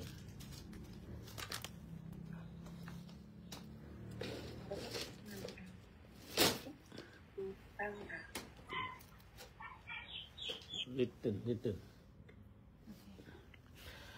ได้แล้วนะก็เดี๋ยวให้รางวัลเอาสักช็อต2 ช็อตแล้วค่อยคุยกันมีคนเข้ามาเยอะยังโว้ยตั้ง10 คนแล้วข้างนอกห้องอีกก็ขอเราคำว่าสวัสดีตอนเช้ากับท่านอาจารย์ฮอตนะพระกับพระในสวัสดีนะขอแสดงความนับถือตลอดถึงขอเจริญพรคุณแก้วการเกษตรและคุณเนนบุญเกรีและคุณนนินทร์เพื่อนทุกคนที่อยู่ในห้องนี้วันนี้ฉุกคิดหายไปไหนไม่รู้เมื่อกี้ได้ฟังคุณแก้วการเกษตรเดินชมสวนก็บอกว่ามีดอกกาหลงก็ขึ้นหัวข้อว่าดอกกาหลงแต่คนอย่าหลงกิเลสดังนั้นวันนี้ก็จะกล่าวถึงธรรมนาวากับดอกกาหลงและประโยคที่ว่าคนอย่าหลงกิเลสนะอันนี้เป็นการเปรียบเปรยทางธรรมะที่งดงามแต่ลึกซึ้งแล้วก็มีพลังเตือนใจอย่างยิ่งเพราะว่าดอกกาหลงนั่นคืออะไรทำไมจึงเปรียบกับกิเลสดอกกาหลงเนี่ยเป็นดอกไม้ชนิดหนึ่งชื่อมันก็แปลตรงตามตัวได้ว่ากาหลงก็หมายความว่ากายังหลงไหลหลงในสิ่งที่ดูสวยงามกาเห็นไม่ได้น่าจะดอกมันสวยด้วยยังไงก็แล้วแต่เช่นเดียวกันกับกิเลสทั้งหลายกิเลสทั้งหลายเนี่ยมันสวยตอนแรกนะเจ็บตอนหลังสวยตอนแรกเจ็บตอนหลังเหมือนดอกไม้มีหนามก็เหมือนกับน้ำผึ้งปนยาพิษนะประมาณนี้เพราะนั้นขึ้นคำนี้ขึ้นมาส่วนธรรมนาวาก็คืออะไรก็คือการเปรียบเทียบชีวิตคือเรือที่ใช้ข้ามวัฏฏะนะเรือที่ใช้ข้ามวัฏฏะก็หมายความว่าเราในยุคนี้เป็นยุคที่ล้นเกล้ารัชกาลที่10ได้เจริญเบื้องยุคลบาทเจริญรอยตามพระชนกาธิเบศรรัชกาลที่9ในการทำนุบำรุงพระศาสนาโดยพระองค์ทรงเป็นพญาธรรมิกราชเป็นผู้ทรงไว้ซึ่งคุณธรรมจริยธรรมและเป็นเนติแบบอย่างของไพร่พลประชาชนได้ส่งเสริมการเผยแผ่พระศาสนาการปฏิบัติธรรมจะเห็นว่าโครงการที่เกี่ยวข้องกับพระพุทธศาสนาและโครงการที่ช่วยเหลือบำบัดทุกข์บำรุงสุขแก่ประชาราษฎร์นี่มากมายมากกว่า 5,000 โครงการแต่ที่จำได้ก็คือโครงการทุนเล่าเรียนหลวงในการศึกษาจะไปถึงฝั่งหรือไปนิพพานก็จะต้องไม่หลงทาง ถ้าเป็นดอกกาหลงไปเหมือนดอกกาหลงแล้วหลงทางแล้วพายเรือไปแต่มัวหลงดอกไม้ริมทางหลงดอกไม้ริมฝั่งเอาบาตรไปทำรังไข่ นี่นะเราเป็นพระนะเรือก็อาจจะล่มก่อนถึงจุดหมายเพราะฉะนั้นเรือของชีวิตของแต่ละคนจะถึงฝั่งได้ก็อย่าเอาอย่างดอกกาหลงที่คุณแก้วได้โชว์มาเมื่อกี้คือไปหลงในกิเลสนะคนหลงกิเลสนั่นเพราะอะไรก็เพราะกิเลสนั่นเหมือนดอกกาหลงงามแต่ลวงนะกิเลสนี่มันหลอกให้เราวิ่งเข้าหานะโลภะโทสะโมหะราคะต่างๆแล้วก็ไม่เคยพอราคะเนี่ยโอ้โหยิ่งเป็นหนุ่มเป็นสาวนี่ราคะจริตเกิดขึ้นอายุมากก็ไปตามอายุยิ่งมากขึ้นก็จะค่อยๆหมดไปตามอายุหรือว่าบางคนก็ยังมากอยู่อย่างนี้มากๆในกามคุณอย่างนี้ดังนั้นกิเลสชอบหลอกให้เราวิ่งเข้าหาแต่ไม่เคยพาเราให้พอเนี่ยยิ่งหลงยิ่งติดก็ยิ่งทุกข์ อันนี้ดอกกาหลงนี่ดีมากเลยคุณแก้วโชว์นะยิ่งหลงมันก็ยิ่งติดก็ยิ่งทุกข์เช่นความรักที่ยืดยาวความรักที่ก่อสร้างเนื้อสร้างตัวไปดูแลซึ่งกันและกันตั้งแต่อดีตชาติและปัจจุบันชาติพอเห็นหน้ากันก็บุพเพสันนิวาสหรือว่ามาในชาตินี้นะไม่ใช่บุพเพสันนิวาสชาติก่อนไม่เคยทำอะไรแต่ชาตินี้ได้เกื้อกูลกันได้ดูแลกันอันนี้ก็เป็นการหลงนะนั้นความอยากได้อยากมีอยากเป็นเนี่ยเป็นกิเลสความโกรธที่เกิดขึ้นก็เป็นพลังชั่ววูบที่มันเกิดขึ้นอันนี้ก็เป็นทำให้หลงในกิเลสทั้งหลายเหล่านั้นนะทำให้หลงเพราะอะไรเพราะหลงกิเลสเนี่ยคนหลงกิเลสก็เพราะหนึ่งกิเลสเหมือนดอกกาหลงคือมันสวยชอบกาจึงหลงกิเลสก็เหมือนกันคนพอไปยึดติดไม่ออกจากมันก็ต้องติดกับมันนะประการที่สองเพราะหลงกิเลสลืมฝั่งธรรมนะ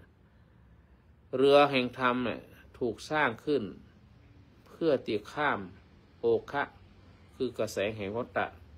เพื่อจะข้ามสิ่งที่เป็นความทุกข์ทั้งหลายทั้งปวงของชีวิตแต่ถ้าหลงระหว่างทางเรือชีวิตของแต่ละคนก็ไม่ไปถึงไหนยิ่งถ้าเป็นพระสงฆ์องค์เจ้าโดนยิงเรือแล้ว ขึ้นฝั่งเห็นดอกไม้ชายฝั่งขึ้นไปชมจบกันไม่ไปถึงไหนอันนี้เป็นต้นเพราะฉะนั้นหลงกิเลสก็จะลืมเป้าหมายคือลืมความหลุดพ้นอันนี้คนที่หลงกิเลสเพราะอะไรเพราะหลงกิเลสลืมฝั่งธรรมะก็ขอฝากให้ท่านทั้งหลายเป็นดอกไม้ของคุณแก้วขึ้นมามีกลอนอยู่ว่านาวาธรรมล่องไกลไปถึงไปฝั่งพ้นหากใจคนยังหลงในรูปเสียงเหมือนพายไปหยุดชมดอกงามเรียงเรือก็เอ็นเคว้งคว้างกลางวัฏฏะดอกกาหลงนั้นงามแต่ใจเจ็บคล้ายกิเลสที่หวานแต่พาเสียคนไม่รู้ก็หลงไหลในภาวะลืมพายเรือข้ามฝั่งธรรมอันแท้จริงเนี่ยดังนั้นก็ขอให้ท่านทั้งหลายได้พึมพำหรือภาวนาในใจสั้นๆว่าดอกกาหลงงามแต่ลวงกิเลสหวงงามแต่ล่อพายทำต่ออย่าหยุดพายถึงฝั่งได้ถ้าไม่หลงนะก็จะถึงฝั่งได้ถ้าไม่หลงนะเขียนชื่อให้หน่อยเพราะฉะนั้นก็ รอนิดหนึ่งเก็บวันนี้ได้พูดถึงดอกการหลงแต่อย่าหลงกิเลสอย่างเช่นว่าโอ้นาวาแห่งธรรมจงมั่นคงแม้ลมหลวงจะพัดลงให้เรือล่มแม้ดอกงามข้างทางจะหอมห่มจงอย่าชมให้ใจหลงจนจมทางพายด้วยสติติดด้วยศีลเป็นเส้นตรงไม่วกวนตามกระแสตัณหาหวานแม้ฟังธรรมจากไกลในดวงมารแต่หากพายเนิ่นนานก็ถึงจริงไฟกิเลสเผาผลาญ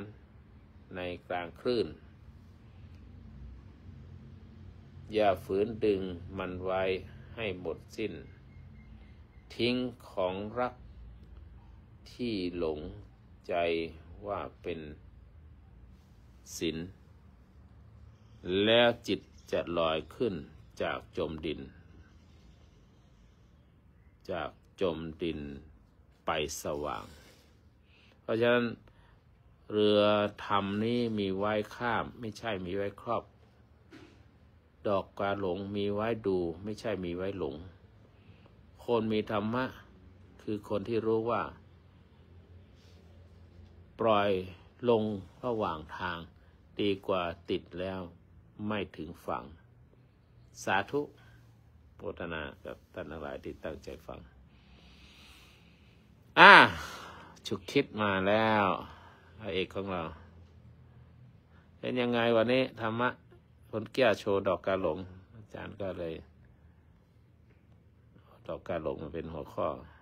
นี่ใครจะพูดอะไรไหมใครยังหลงอะไรอยู่ตอนนี้แน่นอนฉุกคิดนี่ต้องหลงภรรยาแน่นอนรู้ได้จะแก้ตัวก็บอกมาสาธุครับครูบานมัสการพระคุณเจ้าแล้วก็อาจารย์กัณมิตรทุกท่านนะครับก็เป็นหัวข้อที่ดีมากเลยครับว่ากาเนี่ยเป็นสัตว์ชนิดหนึ่งแต่กาก็จะมีความอดทนความหนาวนะถ้าเราไปเที่ยวเมืองหิมะเนี่ยหรือเมืองที่มีน้ำแข็งเมืองที่มีกดน้ำยะถาวะลิวะหาปูราปริปเรนติสาคลังเอวะเมวะอิโตทินังเปตานังอุปกัปปติเอชิตังภดิตังตุมหังคิปเมหัสมิสตุสัพเพปุเรนตุสังคปาจันโทปนรโสยถามณิโชติรโสยถาดีและบัดนี้เป็นวันคล้ายวันเกิดของคุณเข็มจิราตันทรานนท์ได้มาทำบุญวันเกิดขอให้เป็นบุญเป็นกุศลเป็นสิริมงคลกับตนกับตัวที่นำสังฆทานมาถวายอานิสงส์แห่งการถวายสังฆทานด้วยปัจจัยเงินทองคณะขับไฟของวัดจุงได้เป็นบุญเป็นกุศลเป็นบารมีกับตนกับตัวเป็นสิริมงคลกับตนกับตัวอยู่ร่มเย็นเป็นสุขมีความสุขมีความเจริญมีเงินมีทองจะทำกิจการงานใดๆจงพันสำเร็จจงพันสำเร็จอยู่ร่มเย็นเป็นสุขมีความสุขความเจริญยิ่งขึ้นไปได้มาทำบุญและขออานิสงส์เหล่านี้ให้แผ่ยายบุญไปถึงพ่อเกิดไม่เกิดที่ส่งลงมาเกิดขออัญเชิญพ่อเกิดไม่เกิดได้รับสมบูรณ์สนขอพ่อเกิดไม่เกิดสู่ภพสู่ภูมิดีและญาติทั้งหลายบรรพบุรุษทั้งหลายต้นตระกูลมีปู่ย่าตายายปู่ทวดยายทวดบรรพบุรุษทั้งหลายทั้งฝ่ายคุณพ่อคุณแม่ที่ล่วงลับไปแล้วขอรับส่งสนที่ยังมีชีวิตอยู่จงได้มีแต่ความสุขความเจริญได้มาทำบุญแล้วมีแต่ความสุขความเจริญในชีวิตหน้าที่การงานจะอยู่จะไปใดขอให้ได้แคล้วคลาดปลอดภัยให้บุญกุศลให้แผ่ไปขออวยพรเป็นกุศลขอบุญกุศลได้ให้แผ่ไปได้บุญกุศลปกปักรักษาให้มีแต่ความสุขความเจริญยิ่งขึ้นไปเป็นที่รักแก่หมู่คนหมู่นุษย์และเทวดาทั้งหลายใครแผ่ไปหาพ่อเกิดไม่เกิดขอรับส่งกุศลขอพ่อเกิดไม่เกิดในความสุขความเจริญสัมปราภพโมทนาสาธุการให้บุญกุศลเหล่านี้ให้บุญส่วนให้แผ่ไปเพื่อได้สำเร็จประโยชน์ตามความปรารถนาทุกประการบุญกุศลได้ให้แผ่ไปหา เทพเทดาเจ้าที่เจ้าทางบ้านเจ้าหอเงินที่อยู่ที่อาศัยที่ทำงานรับสงสนญาติทั้งหลายน้องสงเจ้ากรรมนายเวรผู้ชาติรับสงสนแล้วเขาเจ้ากรรมเวรได้อโหสิกรรมยกโทษภัยทานที่กันและกันเขาเกิดไม่เกิดรับสงสนญาติทั้งหลายขอรับสงสนได้มีแต่ความสุขความเจริญบุญถ่ายแผ่สำเร็จแล้วกับปุปปังสาตนตัวครอบครัวหมดทุกข์หมดโศกหมดโรคภัยอันตรายทั้งหลายทั้งปวงหมดไปหายไปมีความสุขความเจริญมีเงินทองร่มเย็นเป็นสุขวัฏนาสีนสันจังมุทธามจันจตโลธรรมสียุวโนสุขังพลังโชทำงานที่ไหนโอ้ดีอันนี้ใส่ตู้เป็นเงินวัดนะค่าไฟวัดตอนนี้แต่ใดละ25เอามาได้อันนี้ทำเพื่อลูกค่ะลูกนะพอดีกรุงเทพนี่เปิ้ลนั้นบอกค่อยตื่นไปยะกันเนาะมันเขาไม่ได้ปิ้งเสื้อกันเลยวันนี้มันเกิดกันดีใส่ตู้เนี่ยตัวใหญ่กันน้ำกับไฟท่านก็เกิดอันที่10 เมษายนเดี๋ยวจะแจกข้าวสารมีโรงทานกันมีโรงทานไปเอาโรงทานมาก็ได้แต่ท่านจะแจกข้าวสารปันถุง5 ตันแจกมาแล้ว31 ตันก็เดือนแจกในเขาเนี่ยเห็นเป็น36 ตันตั้งใจจะแจกสัก100 ตันได้ข้าวสารก็ท่านมีตั้งใจข้าวสารอย่างเดียวแต่มีปีแรกมีคนเอาหมูกุนเชียงจากนครปฐมขึ้นมาช่วยแจกติดต่อไปแล้วยังติดต่อมาเถอะจ้ะถ้ามาก็มาร่วมได้ที่9 ที่ 10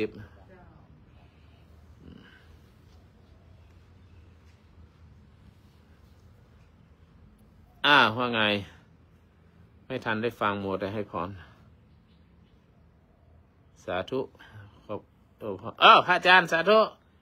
ให้หลงอะไรอยู่พระอาจารย์สาธุครับหลวงพ่อหลงตัวอยู่ครับยังหวงตัวอยู่เหรอไม่อยากตุยครับอยากจะยึดไว้ก่อนแล้วแม้แต่ว่าจำใจ500แม้จำใจต้องตุยก็ขอยึดจิตที่มีนางฟ้า500เป็นบริวารก่อนครับโอ้ตอนนี้เบาหวาน126เมื่อวาน142ดีใจด้วย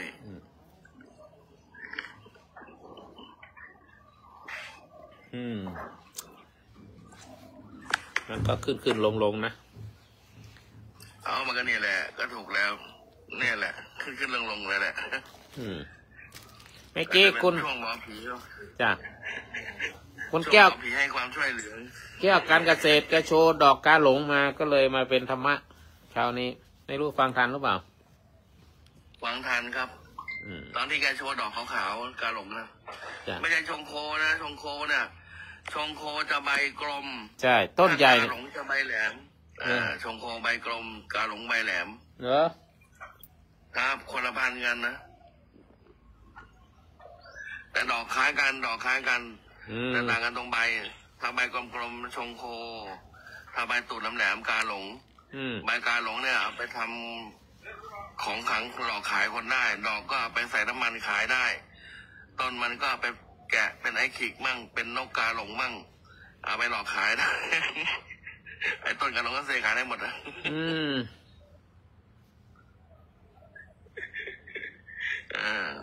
ทำให้หลงไหล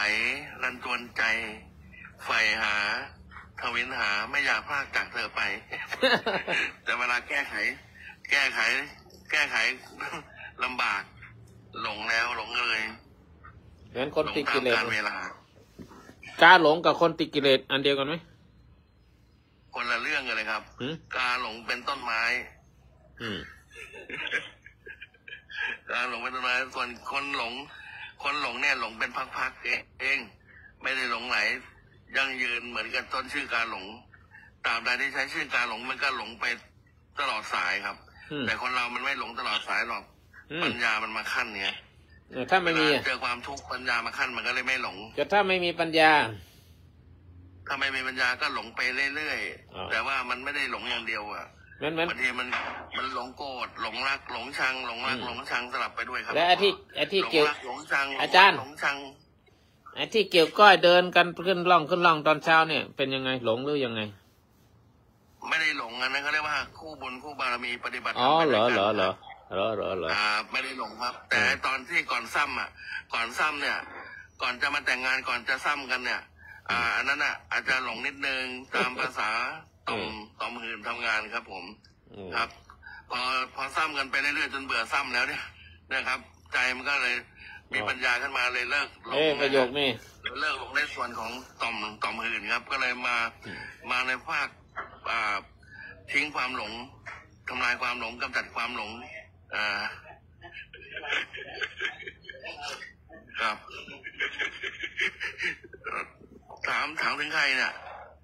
มีความรู้สึกในใจว่าเหมือนถามโยมถูกคิดหรือเปล่าเนี่ยแม่พี่กำลังฟังหลวงพี่สาธยายทำอยู่เนี่ยก็มันจริงตามนั้นนะเปล่าเนาะก็เนี่ยแหละเราพอรู้เห็นตามความเป็นจริงมันก็ไม่ได้หลงตรงนั้นแล้วไงคู่บารมีไม่ได้เหรอเมื่อกี้พูดอยู่ก็ใช่คู่บารมีแต่ก่อนเป็นคู่บารมีเนี่ยก็คือตามอาการของวัยรุ่นอะไรเงี้ยต่อมหื่นมาทำงานไงไอเราก็อยากจะซ้ำใจจะขาดไงไอ้นางก็บอกว่าเมื่อไหร่จะมาซ้ำกูแล้วก็เลยตกลงปลงใจให้มันต่อมาหน่อยก็กลายเป็นคู่กรรมใช่ไหมหลวงพ่อโกบริกับอังสุบาลินไปกันใหญ่แล้วเอานะเดี๋ยวกินข้าวไม่อร่อยกำมือกันเดินฟังเสียงหน่อยสวัสดีค่ะนมัสการค่ะวันนี้ไม่เดินเหรอวันนี้เดินไหมอาการเขาบอกว่าเวียนหัวก็เลยเข้ามาได้3 กิโลมันเน้นไหวยังนินไหว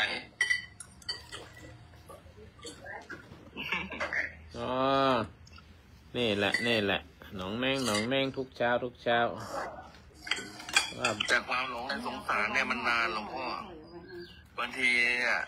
แม้แต่การทำบุญคู่กันมาก็เป็นการสร้างความหลงในสงสารวัฏเนี่ยนะก็เลยเรียกว่าความหลงในสงสารมันอาศัยความผูกพันบางอย่างผูกพันด้วยบุญก็มีผูกพันด้วยกรรม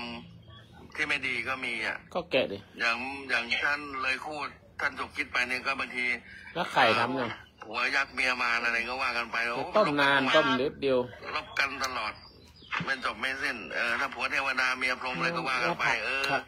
สะกิดแล้วก็สะกิดอีกตัวเองเมื่อวานลวกจนมันเป็นพรหมไปแล้วจะคำว่าขับลวกไหมไม่พูดเรื่องนี้แล้วจะพูดเรื่องไหนป้าฉันไม่เคยทำฉันไม่พูดกับแกแต่เรื่องมึงไอ้ภาคพระเนี่ยมาห้ามสงสัยพระกับมารทะเลาะกันอยู่ใช่ไหมหลวงพี่ใช่ทะเลาะกันว่าพูดไปได้ยังไงเอาก็พูดตามธรรมชาติตั้งเดิมเลยพระโจ้จะผิดตรงไหนเนี่ยแต่คนไม่เข้าหูใช่อาจารย์บางทีคนฟังบางทีมีเด็กด้วยนะก็ต้องสงวนไว้บางทีพ่อแม่ก็ฟังให้ฟังธรรมะโอ้ยมาฟังธรรมะเป็นธรรมโมไปแล้วโอ้ยุ่งเลยเสียเลยนะเสียหายห้องเลยยกตัวอย่างธรรมะก็มาถึงธรรมะไม่ได้หรอกเชื่อในเรื่องเนี้ยเรื่องความหลงในสงสารเนี่ยไม่เราก็มีศิลปะดิศิลปะในการพูดนะตั้งเอาศิลปะมาใส่นิดหน่อยก็เนี่ยศิลปะแล้วโอ้ไม่ใช่อันนี้มันขึ้นไปท่านมารบอกว่าถูกต้องแล้วแต่ข้าไม่ถูกก็ต้องแบกเองนะโอ้เดี๋ยวชวนศึกไปอยู่กับนางฟ้าเลยมึงเนี่ยเอ้าเรื่องมึงเนี่ยจะมาศึกกูเป็นนางกูกับนางฟ้าอย่างกูกลัวจะอยู่นางมารมึงเนี่ยนั่นแหละเดี๋ยวขอโทษแล้วทะเลาะกันอยู่ครับทะเลาะกันอยู่กายสองหลวงพ่อกัดสกายกำลังทะเลาะกันใหญ่เลยนะกำลังชักกายใช่เดี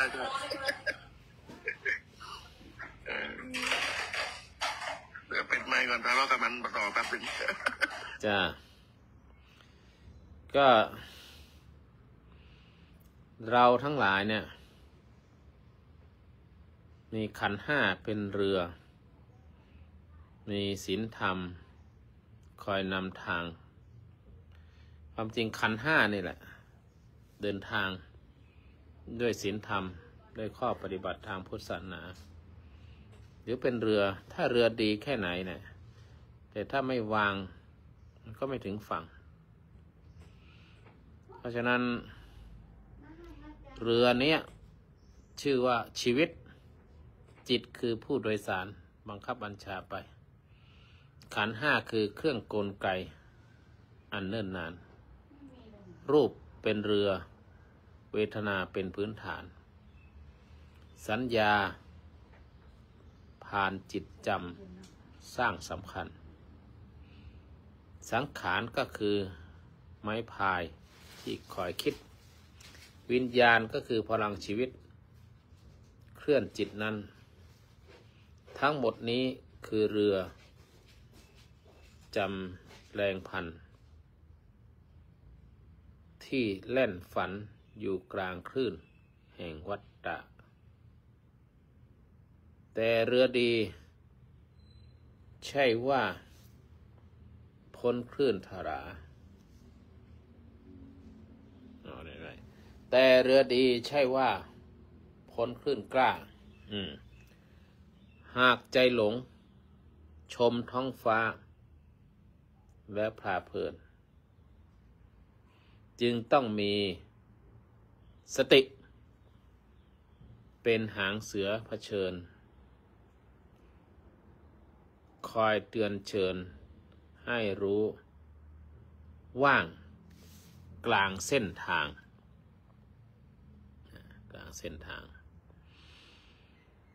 ถึงคราวหนึ่งต้องวางเรือไว้ตรงนั้นแม้รักนักแต่หมดหวังจะลากล่องขันนี้ไม่ใช่เราต้องปล่อยของวางทั้งสองทั้งพายจึงพ้นภัยนั้นการฟังเสียงเรือก่อนที่จะวางก็คือรูปนี้ก็คือเรือจิตนี้ก็คือแขกไม้พายคือกรรมกระแสคือตัณหาถ้าไม่รู้จักปล่อยไม่รู้จักวางก็จะล่องไปเรื่อยๆไม่มีวันถึงฝั่งเพราะอะไรเพราะเรือคือรูปคือร่างกายของเราและจิตของเราก็คือแขกที่นั่งในเรือนี้ไม้พายก็คือกรรมคือการกระทำของเราไม่ว่ากรรมดีกรรมชั่วกระแสน้ำที่ไหลก็คือตัณหาทั้งหลายก็ต้องปล่อยวางถ้าปล่อยเรือก็จะล่องไปล่องไปไม่มีวันถึงฝั่งเพราะฉะนั้นต้องบังคับเรือโดยทางทิศทางที่มรรคผลนิพพานประการนี้แหละสาธุล่องเรือมาหารักสักคนรวยหรือจนร้องน้ำหาอะไรเนี่ยพาเอ้าก็กูร้องมึงอะไรของมึงเนี่ยไม่ร้องแล้วไม่ร้องนี่ขัดคอกูจังไม่เป็นไรนะครับหลวงพ่อเมื่อกี้นี่มาคุยกับลุงทิศเหรอเรื่องทิศไม่ร้องเพลงมันร้องเพลงมันธรรมดาเทพมันร้องเพลงร้องเรือหารักป้าบออะไรก็ไม่รู้อ่ะประมาณก็เลยห้ามมันแหละว่าเฮ้ยมึงเป็นพระมันร้องเพลงได้ไงหาเดี๋ยวไปโดนเราก็ด่ามันเนี่ยมันก็บอกเอ้าก็เรื่องของกูเอ้าก็รู้คนเรื่องของมึงก็กูบ้าบอกว่ามันเหมาะสมไม่เหมาะสมอยู่ในห้องเขาเนี่ยปั๊ดไอ้นี่จะปั๊ดเวลาทะเลาะกับมาเนี่ยมันรู้สึกว่ามันก็หนุกดีเหมือนกันนะมีความขัดแย้งที่ถูกให้มันแต่มันก็พยายามเอาไอ้ที่ขัดแย้งไม่ถูกมาให้เราทั้งที่บางทีมันล่อหลอกด้วยความถูกนะบางทีล่อหลอกด้วยความถูกนะไอเนี่ยเจ้าเล่ห์นะพ่อล่อลวงเราเหมือนอะไรเนี่ยมันเรื่องธรรมนาวาเนี่ยก่อนจะเป็นธรรมนาวาก็เป็นนาวาธรรมดายังไม่มีธรรมะเนี่ยก็ฟันฝ่ามั่วซั่วไปแล้วเพราะชีวิตต้องดำเนินต่อไปต้องฟันฝ่าอุปสรรคนี่ฟันฝ่าแล้วมันก็ล่อมาทางนี้นี่มีที่พักเกาะนี่ก่อแห่งความลื่นเริงก่อแห่งความเศร้าโศกก่อแห่งความเดือดร้อนมันหลอกด้วยมายาเท่านั้นหลวงพ่อมันสร้างมายาให้เราเข้าไปนึกว่าเป็นเกาะที่ปลอดภัยจริงน่าลื่นลมจริงแต่พอพาเข้าไปแล้วเนี่ยก็กลายเป็นเกาะแห่งความมืดมิดขึ้นไปแล้วก็ลงก็ยากบางทีขึ้นไปแล้วก็หลงอยู่ในเกาะเองอีกแทนที่จะให้ถึงจุดหมายปลายทางที่ถูกต้องป้าเราพาหลงนะ เพลินเกาะหนึ่งทุกเกาะหนึ่งมืดมนเกาะหนึ่งโอ้3 เกาะเนี่ยแย่เลยแล้วบางทีมาก็บอกเอ้ยไอ้3 เกาะนี้ไม่ดีนะเนี่ยเดี๋ยวเราไปหาอีกเกาะหนึ่งมันเป็นเกาะแก้วเกาะแก้วมีความสุขกว่าก็หลอกพาไปเสร็จแล้วเสือกสบายจริงๆด้วยก็พาไปหลงไปจมนั่นน่ะโอ้ยนับเป็นกลับกันเลยพะเถอะเขาเรียกว่าพาไปไม่ถึงฝั่งทุกข์อะพาไปหลอกอยู่ตรงนั้นน่ะไม่ให้ข้ามพ้นถึงฝั่งทุกข์มาเนี่ยเขาก็นะอย่างนั้นแหละวิรีบผมปากก่อนแม่วาดมานะเดี๋ยวแม่วาดตบการนมัสการพระอาจารย์เจ้าค่ะการนมัสการพระอาจารย์พิชิตเจ้าค่ะสวัสดีทุกท่านค่ะพระอาจารย์บอมด้วยเจ้าค่ะสาธุค่ะเพิ่งเข้ามาเจ้าค่ะพระอาจารย์สาธุโอ้ดีใจจังเลยหลงกลเป็นลูกศิษย์ครูบาเขาใช่ไหมเรียนมาเป็นลูกศิษย์เขาอันนั้นมันไม่ขวางกันเลยถ้ามันขวางเนี่ยเว้ยเสร็จเลยไม่วาดไม่เข้ามาหรอกพาเป็นเบาหวานอุ้ยมีใครอีกแก้วหนึ่งเนี่ยโอ้ยเล่น2 อันเลยเหรอเนี่ยหลวงพ่อคนละคนหลวงพ่อคนละคนนะลูกก็คล้ายกันอ่ะใช่ป่ะ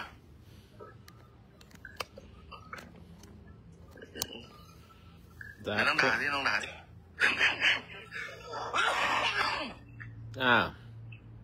เมื่อกี้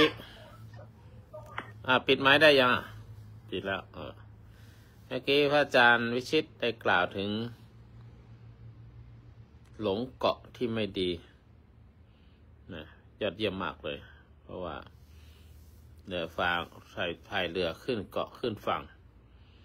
แต่ไปหลงว่าเป็นฝั่งแห่งความหลุดพ้นแต่เป็นเกาะที่ไม่ดีเรือพาไปเกาะที่ไม่ดีแล้วก็หลงอยู่ที่นั่นนานนั่นก็คือจึงไม่ไปถึงฝั่งที่ต้องการจะไปถึงเนี่ยท่านได้พูดธรรมะที่ลึกซึ้งมากนะคนเหมือนกับเทวดาใกล้จะจุติเนี่ยดอกไม้จะเหลืองจะอ้อยจะอะไรต่างๆบางทีคำพูดของท่านเนี่ยเป็นธรรมะสูงสุดบางทีคำพูดก็เป็นธรรมะรวยถ้วย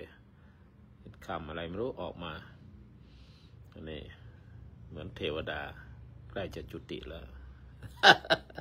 เพราะธรรมะที่ท่านกล่าวมาเนี่ยโอ้มันสุดยอดเลย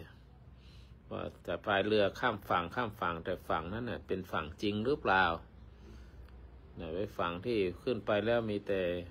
กิเลสตัณหามีแต่สิ่งที่โยยวนไปหลงอยู่ตรงนั้นซะแล้วเนี่ยเป็นคำเตือนสำหรับผู้ที่เดินทางในวัฏสงสารที่ตั้งใจจะไปนิพพานตั้งใจจะข้ามพ้นแห่งฝั่งแต่ไปหลงแวะเกาะแห่งกิเลสระหว่างทางอย่างที่ท่านแนะนำอันนี้เป็นคำธรรมะที่ดีมากเพราะฉะนั้นเรือคือขันธ์ 5เนี่ยเมื่อกี้กล่าวไปจะกล่าวต่อว่า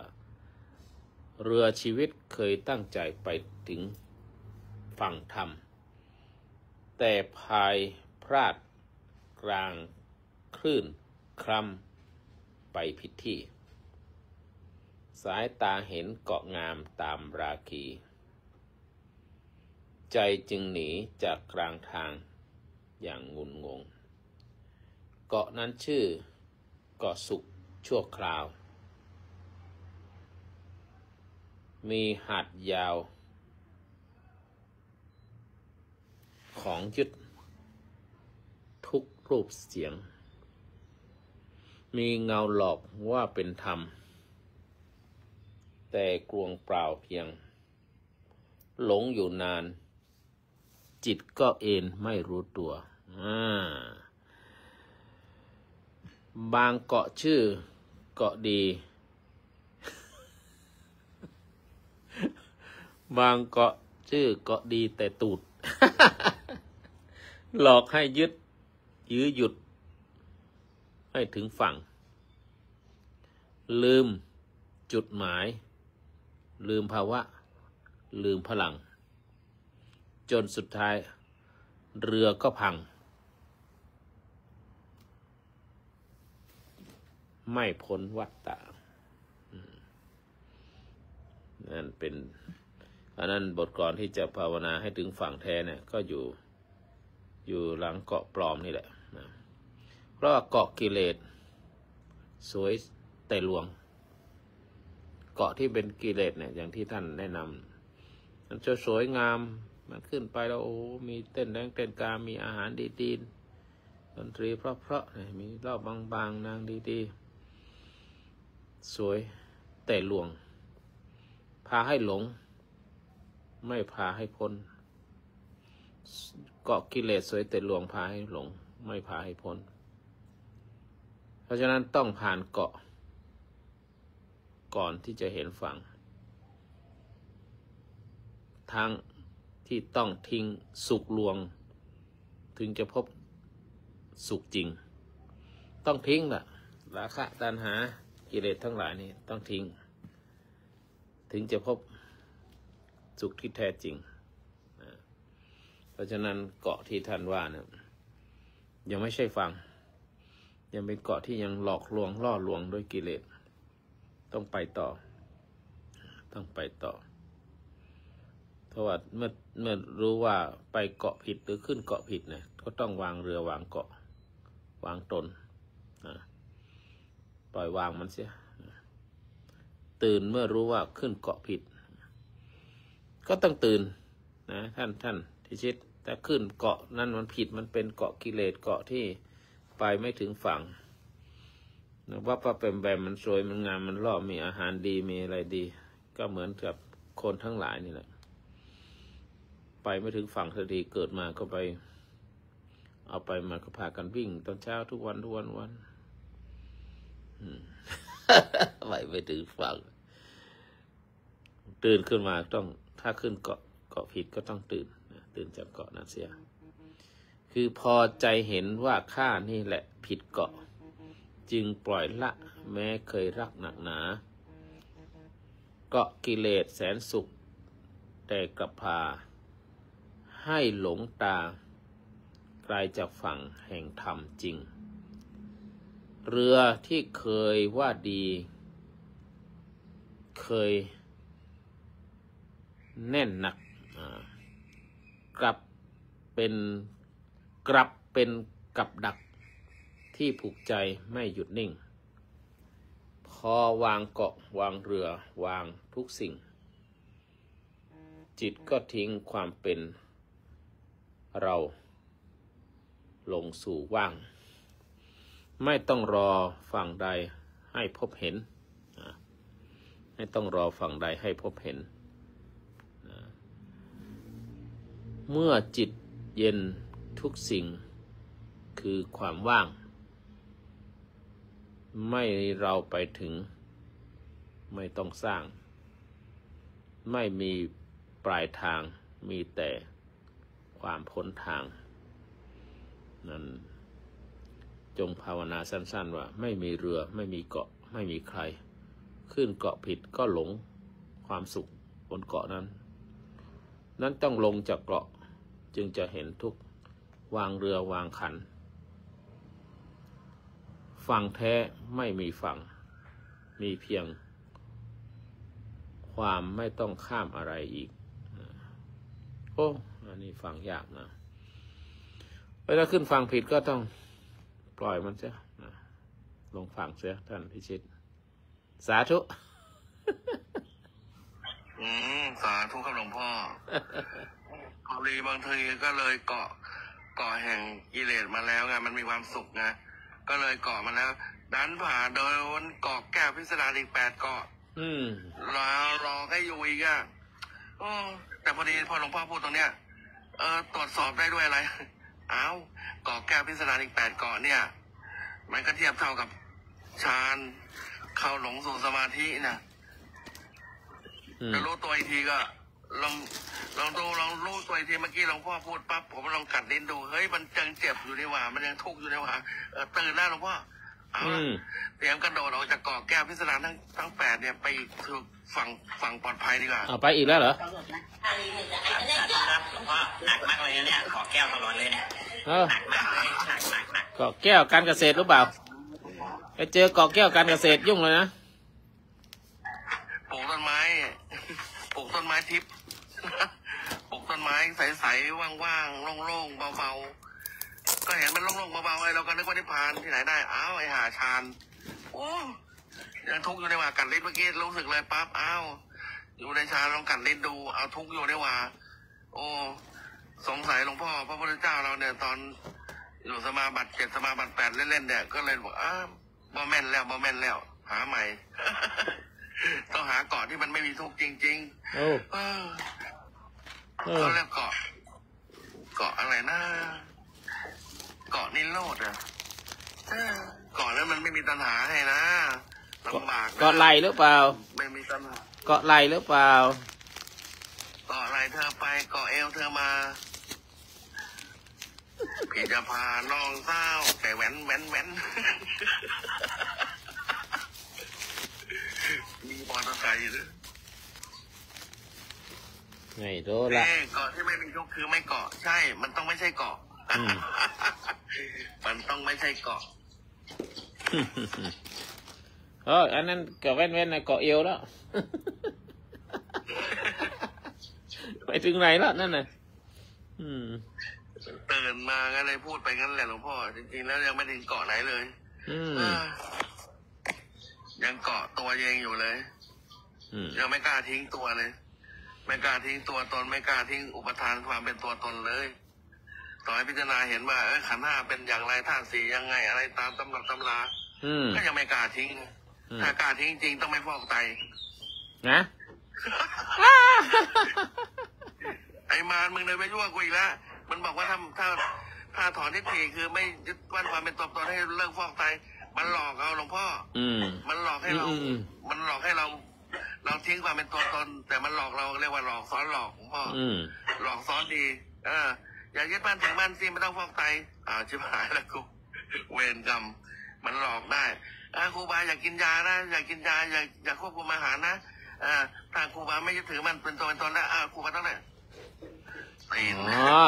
ไอ้เวรไอ้มารมันหลอกเขาเรียกว่าไม่ใช่เขาเรียกว่ารักษาธาตุขันธ์มันถ้ามันยังจะอยู่ได้ก็รักษามันไปถ้ามันอยู่ไม่ได้ก็ไม่ต้องรักษาละนะขันธ์นี่เข้าใจที่ถูกต้องเข้าใจขันธ์นะเข้าใจขันธ์เข้าใจวัฏฏะแล้วจะหลุดพ้นจากธรรมไปสู่ธรรมนะหลุดพ้นไปสู่ธรรมถ้าเข้าใจขันธ์เนี้ยเอาอีกนิดนึงท่านจ้ะเอาอีกนิดนึงนะว่าไหนๆก็ว่าเรือชีวิตแล้วว่าชีวิตนี้ก็เหมือนเรือกลางวัฏฏะเนี่ยชีวิตเนี่ยเหมือนเรือกลางวัฏฏะลอยไปมาในทะเลแห่งขันธ์ 5มีรูปนามเป็นเรือกลไกพาแต่หากพายผิดท่าก็พายวนแม้มีเป้าคือนิพพานอันพ้นโลกแต่สายโชคกลับพาใจให้หลงตนแวะเกาะกิเลสหลงรักหลงกมลจนเรือหมุนวนไม่ถึงฝั่งธรรมแน่ชีวิตนี้ก็เหมือนเรือกลางวัฏฏะลอยไปมาในทะเลแห่งขันธ์ 5มีรูปนามเป็นเรือกลไกพา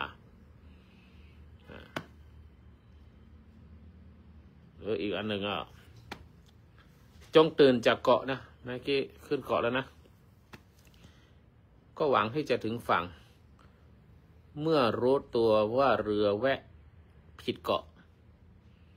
ใจก็คลายละเลาะไม่กล้าถลำสุขลวงที่เคยฝันกลายเป็นยาพิษนำจึงเริ่มพายกลับตามทางแห่งมรรคา มีศีลเป็นไม้พายสติเป็นหางเสือมีปัญญาเชื้อเพลิงส่งกล้าพายข้ามน้ำทุกข์ด้วยเพียรพาเห็นว่าทุกสิ่งไม่ใช่ของเราสักสิ่งเดียวนะอันนี้ก็ไปอีกไปสู่ไหนไปสู่ความว่างโดยไม่ต้องถึงฝั่งเมื่อกี้ใครบอกไม่ถึงฝั่งก็ไม่มีแล้ววันหนึ่งแม้ยังอยู่กลางทะเลใจก็เห็นว่าไม่มีเรือจริงเฉลียวแต่ขันชั่วคราวลวงตาไม่แลเหลียวปล่อยพายปล่อยเสาปล่อยเปลี่ยวใจเมื่อไม่แบกเรือไม่แสวงฝั่งความว่างก็ผุดขึ้นกลางจิตใสไม่มีจุดหมายไม่มีอะไรมีแต่ความพ้นไปจากทุกสิ่งบทกลอนบทสุดท้ายธรรมะเรือว่างเรือที่ดีคือเรือที่ว่างได้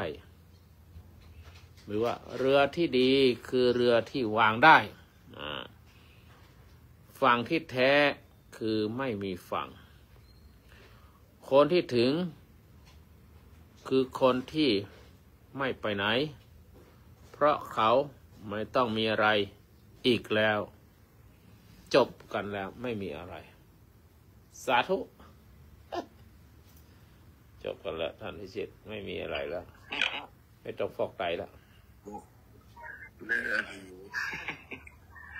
เรือดีพายดีกันแหละเรือดีแพดีให้ขี่ข้ามอย่าเรือรั่วน้ำมาข้ามขี่ต้องใช้เรือดีเรือรั่วไม่เป็นไรแก๊กขูดไปแม้พระเดนเถรแต่เป็นชีเบาหวานเนี่ย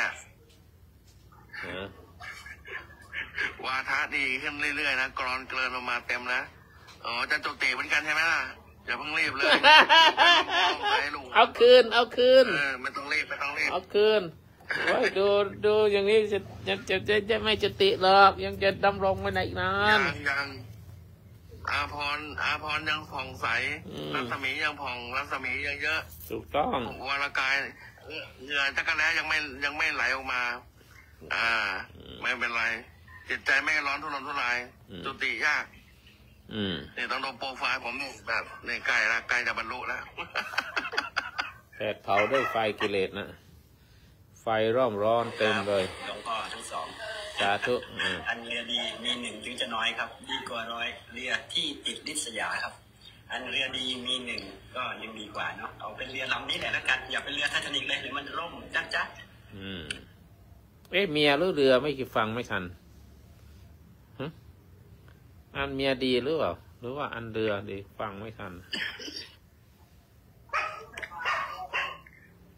มันเป็นอย่างดอกใช้ขี่คือกันเนาะ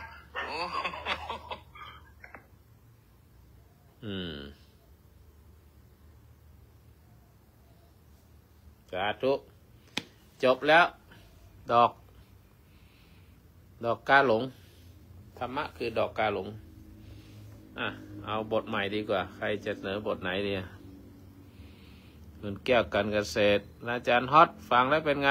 ให้พูดเดี๋ยวอาจารย์ให้เขาได้พูดบ้างเดี๋ยวเขาจะว่าเอาตั้ง6 ท่านยังไม่ได้ขึ้นนะไม่พูดเหรอไม่พูดเอาลงพูดครับหลวงพ่อครับกำลังทำสมาธิในการฟังอยู่ครับ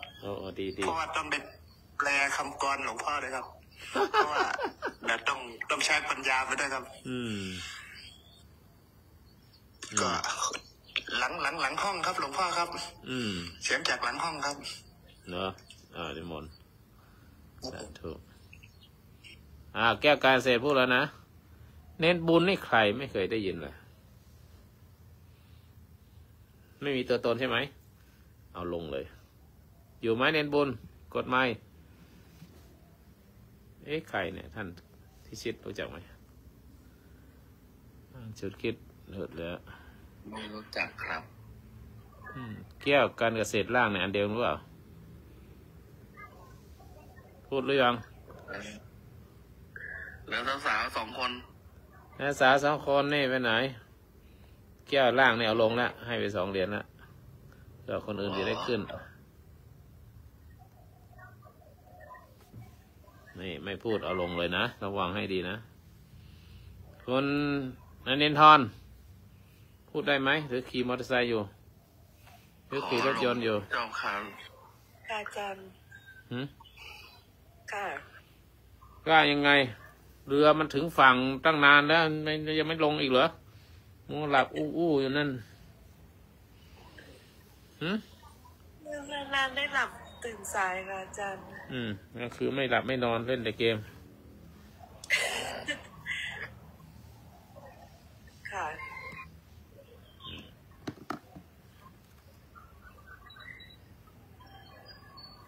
ได้ยินมาตั้งแต่ดอกกาหลงแล้วค่ะแม่ดอกกาหลงแล้วก็กามันหลงได้แต่คนอย่าไปหลงนะคนอย่าไปหลงกิเลสค่ะสาธุอาจารย์มันเป็นธรรมชาติค่ะต้องฝืนก็ถ้าตอนเด็กๆยังไม่รู้มันก็ต้องอยากเล่นเด็กมันก็อยากเล่นนะคะอาจารย์แต่พ่อแม่ก็จะบอกว่าอย่าไปเล่นนะลูกอย่าเพิ่งไปมันอันตรายอะไรอย่างเงี้ยก็เรียนรู้จากตรงนี้ด้วยส่วนหนึ่งค่ะอาจารย์ไม่ใช่ไหมแล้วมีอันนี้ด้วยนะอาจารย์บอกว่าอย่าไปแย่พัดลมมาอย่าไปแย่ เด็กมันอยากเล่นนะคะไม่ใช่อาการหลงหรอกแต่อยากรู้อยากเห็นการอยากรู้อยากเห็นนี่คือเขายังไม่รู้ว่าอะไรเป็นอะไรก็เลยอยากเรียนรู้เหมือนความรู้แล้วด้วยส่วนหนึ่งก็คือมันเราไม่รู้แต่พอเรารู้แล้วมันก็คลายได้อย่างเงี้ยค่ะแต่อาการหลงนี่คือรู้แล้วแต่ไม่ได้ใคร่ครวญพอไม่ได้ใคร่ครวญมองเห็นอะไรเป็นอะไรมันเป็นไปด้วยตามไปด้วยความอยากความต้องการอย่างเงี้ยค่ะอาจารย์โดยพูดผิดแล้วนะคะถามฉุกคิดเนี่ยไม่ใคร่ครวญยังไงกลัวเขาจะอยู่ด้วยกันเขาใคร่ครวญมานานแล้วก็เขามีความดีนะคะก็หลงในความดีไงอาจารย์คนเราถ้าอยู่ด้วยกันไม่มีความดีก็คงจะเลิกล้างกันไปนานแล้วก็หลงในความดีความสัมพันธ์ที่ดีต่อกันความเอื้ออาทรต่อกันต้องมีบ้างล่ะความไม่ดีอย่างน้อยต้องตดให้กันดมบ้างไม่ดีอันนั้นมันแหมอาจารย์เรื่องนี้คุมโปงหน้าหนาวแล้วก็ตดสาธุไปไม่ถูกเลยอาจารย์พูดจะเห็นภาพออกเลยนะ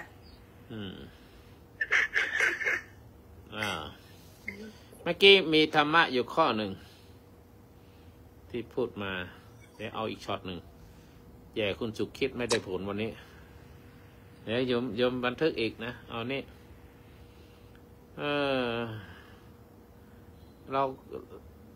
คิดขึ้นมาที่โยมพูดนินทรพูดนะคนเราเนี่ยหลงว่าสวยว่างามนะเป็นธรรมชาติได้ไหม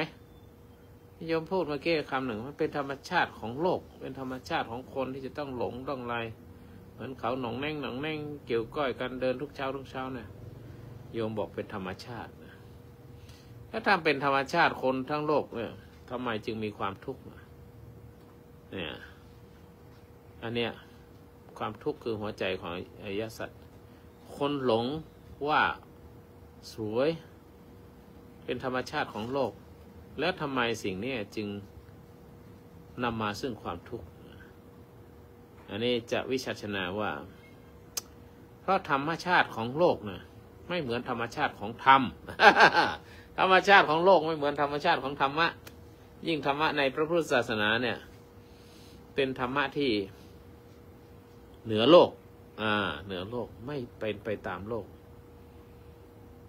เพราะโลกเนี่ยมีธรรมชาติให้หลงให้ยึดให้ชมให้ยินดีให้สวยให้งามให้หล่อให้เกี่ยวก้อยกันทุกเช้าเดินกันไปน้องแ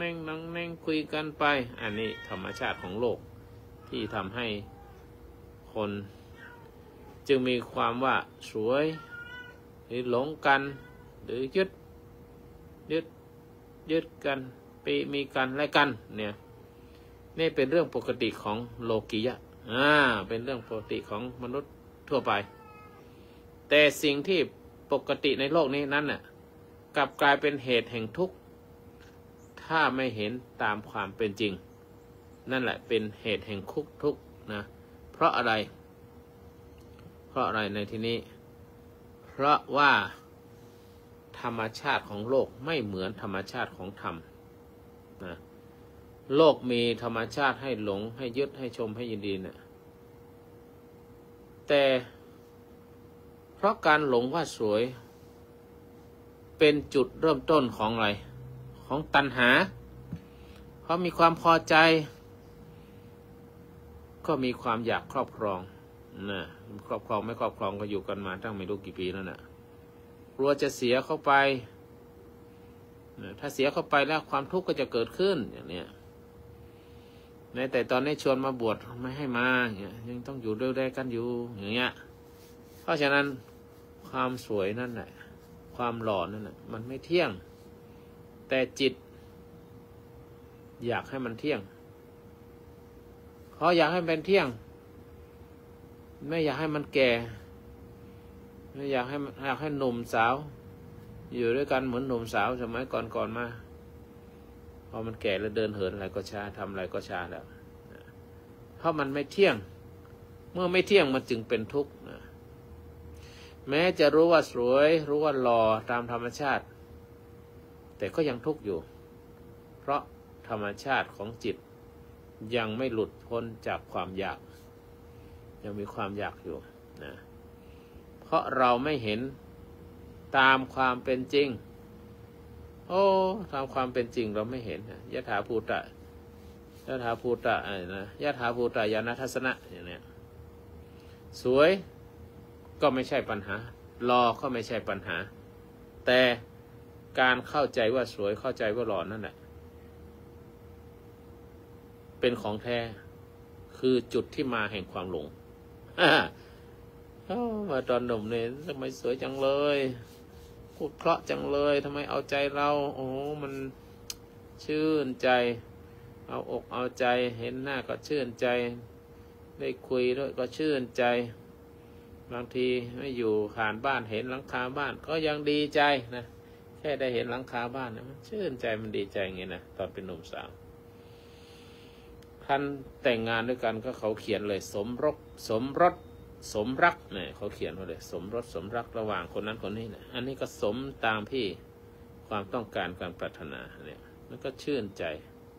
อันนี้เป็นของแท้นะเป็นจุดที่เริ่มต้นแห่งความหลงพอมีลูกด้วยกันยิ่งหลงลูกอีกนะ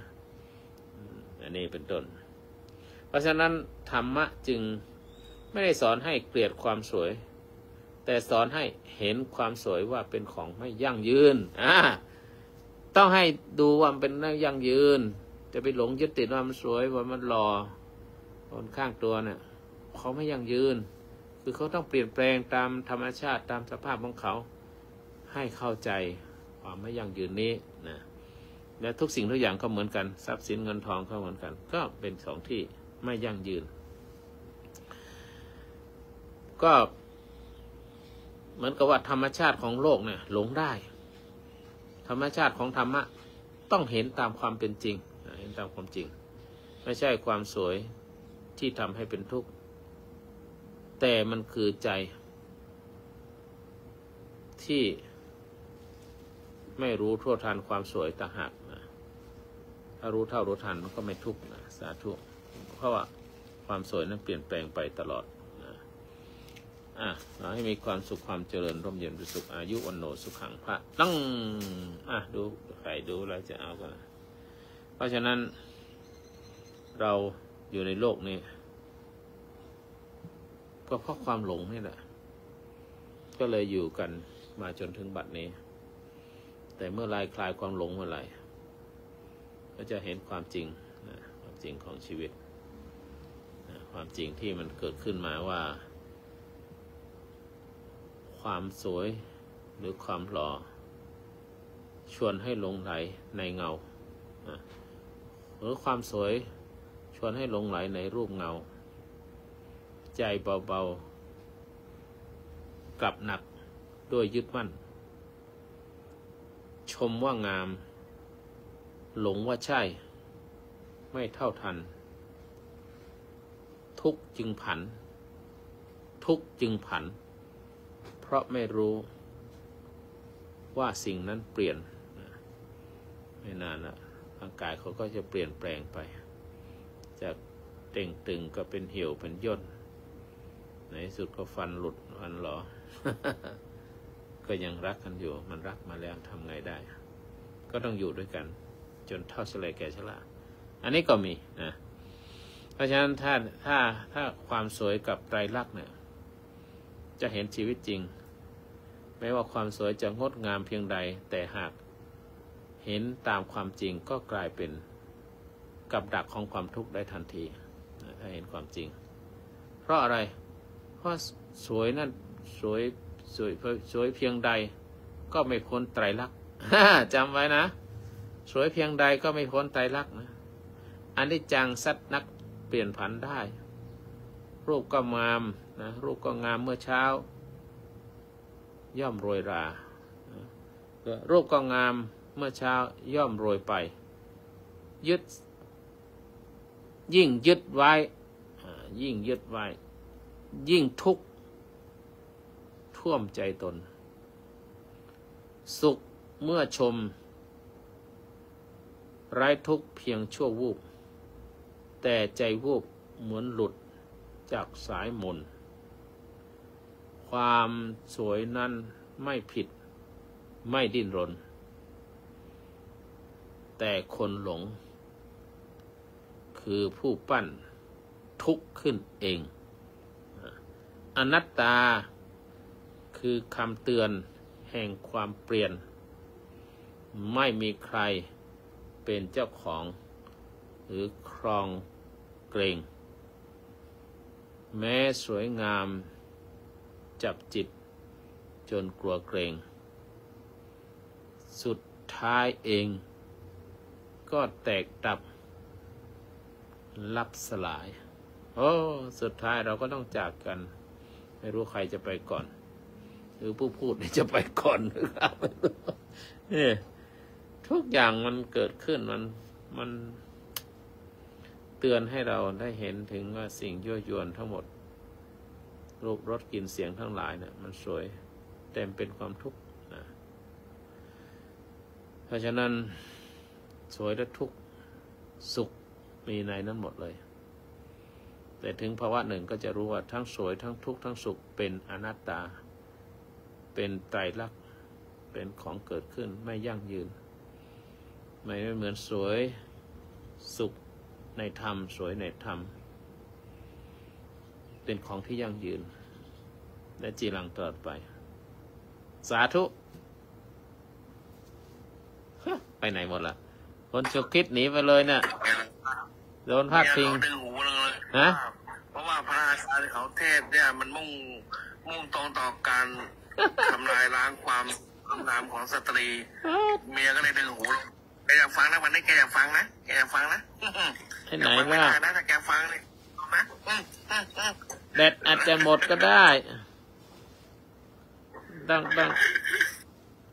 ตามหาไม่เจอเลยจุดคิดไปไหนมีแต่สิ้นจุดต้องกลับนมัสการค่ะสาธุครูบารมีโค้ดกลับนมัสการพระเจ้าตาคิดไม่ได้ว่าคุณนะเชิญสวัสดีทุกท่านค่ะเรียบร้อยเบาหวานกำเริบเสร็จแล้วน้อยก่อนโอ้หมดแรงแล้วหมดแรง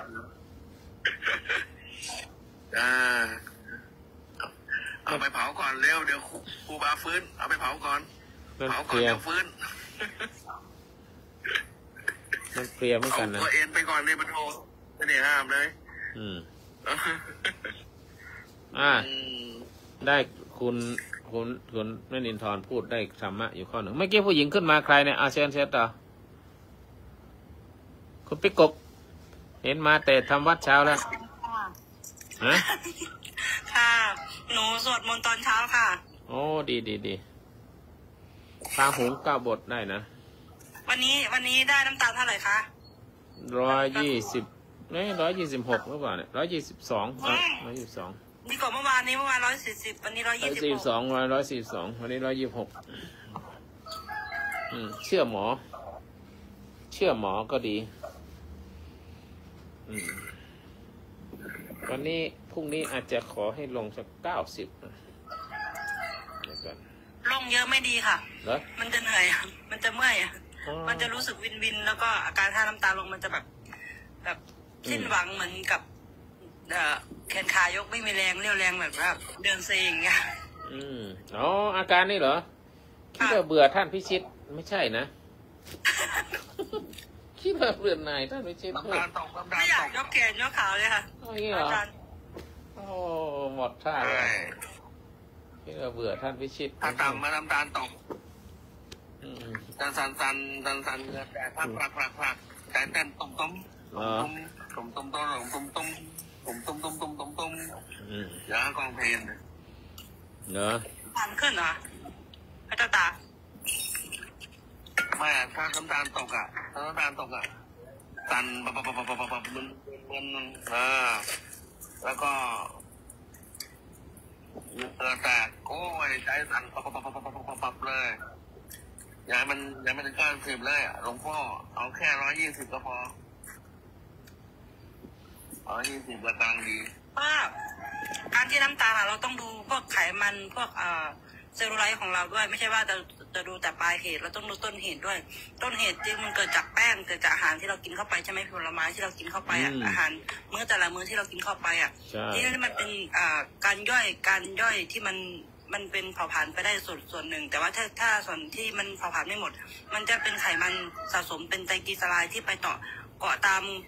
กล้ามเนื้อแขนขาต้นแขนเฉพาะที่พุงนะคะโดยเฉพาะส่วนที่พุงมันจะมีตับอ่อนใช่ไหมพอมีตับอ่อนแล้วตัวที่มีอินซูลินที่มันไปย่อยอาหารของเราถ้าส่วนที่ย่อยไม่หมด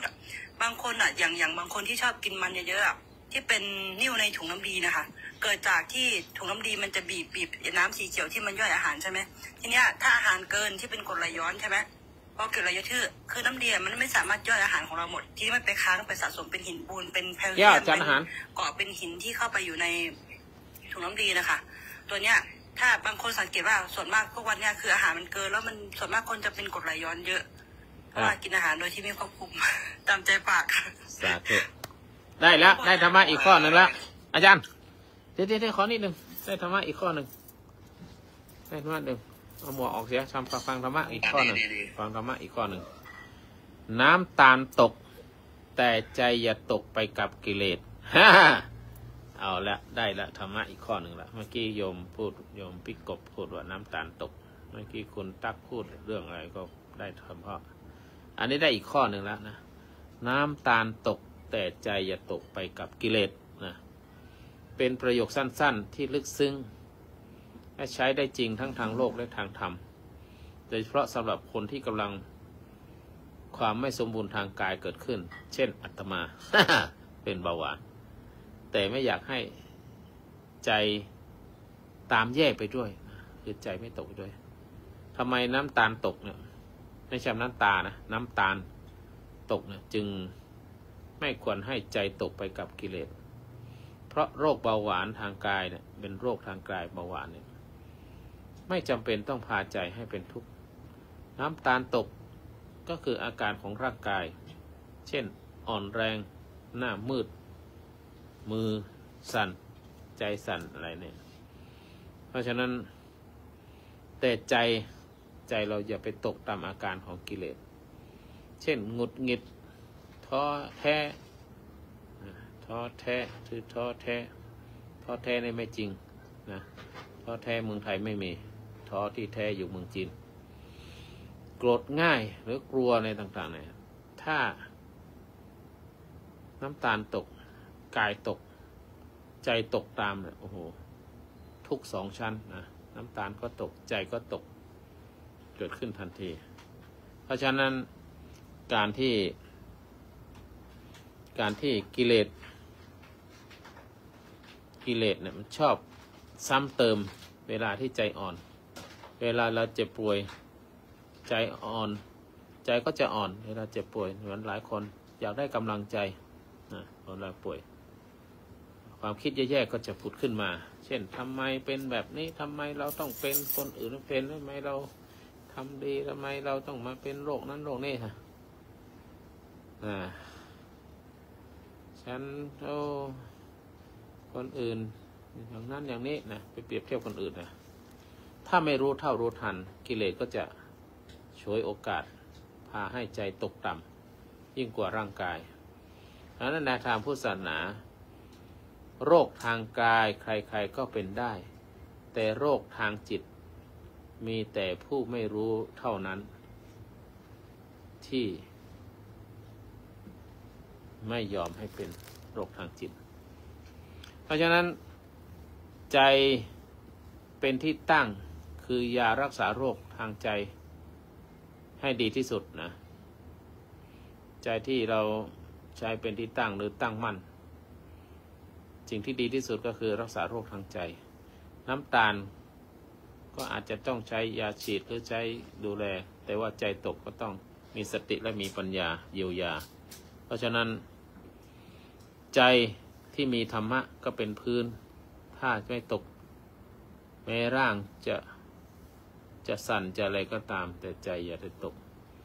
เพราะฉะนั้นก็ขอฝากไว้ท่านทั้งหลายว่าใจอ่อนอ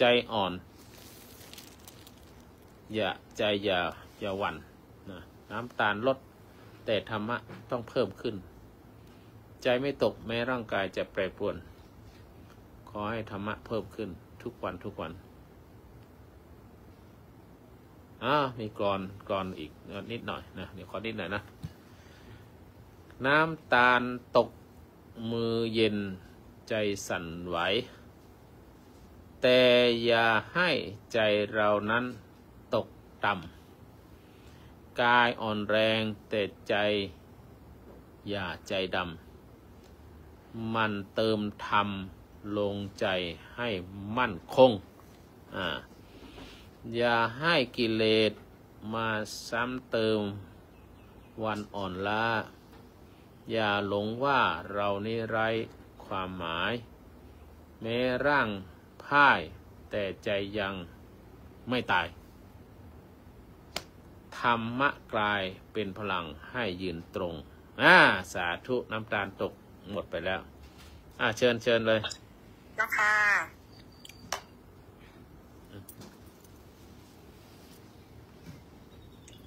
เชิญท่านอื่นพูดบ้างนะคะยะถาวลิวหาปุราปริปริเดสาขลังเอวะเมวะอิโตทินังเปตนังกัปปติอิจิตังโยมนี่ที่กรวดน้ำไปไหน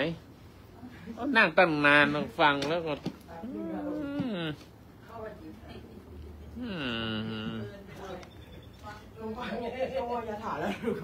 เอาหมวกออกยะถาวลิวหาปุราริปเรนเดสาขลังเอวะเมวะโตทินังเปตนังปะกปติอิชิตังปฏิตังตุมหังคิปะเมวะสมิสตุสเปปริตุสังกปาจันโทปนะระโสยถามณีโชติระโสยถาดีและคุณชินานันวิจิตสุวรรณชัยวัดรีเวศได้มาทำบุญทำกุศลให้เป็นบุญเป็นกุศลไปถึงยังพ่อเกิดมาเกิดของเธอและของครอบครัวทุกคนเป็นพระเทวดาจำเป็นตัวของพระภูมิเจ้าที่พระเมตตาในทั้งสี่ขอรับส่งสนสู่ภพสู่ภูมิที่ดีแต่เทวดาจำเป็นตัวพ่อเกิดมาเกิดและเจ้ากรรมนายเวรญาติพี่น้องใครพ่อใครแม่ก็ดีขอรับส่งสนภูมิขอบุญกุศลให้ใครแผ่ไปเป็นขโมทนาสาธุการบุญกุศลให้แผ่ไปตั้งแต่แน่นเป็นบุญกับตนตัวครอบครัวมีแต่ความสุขความเจริญหมดทุกข์หมดโศกหมดโรคภัยอยู่รบยันสุวัตนาสีดิสันจังหุธรรมจันจตโรธรรมหัตติยุวโนสุขังพลัง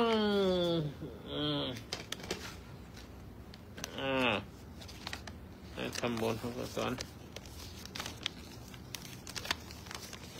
เอาใส่ตู้เป็นเงินเป็นท่าน้ำค่าไฟวัดดีละไหนเงียบกันแล้วเน้นบนพูดไหม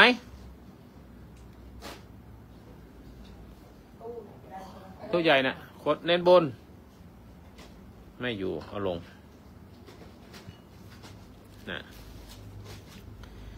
คุณปิกบพูดไปแล้ว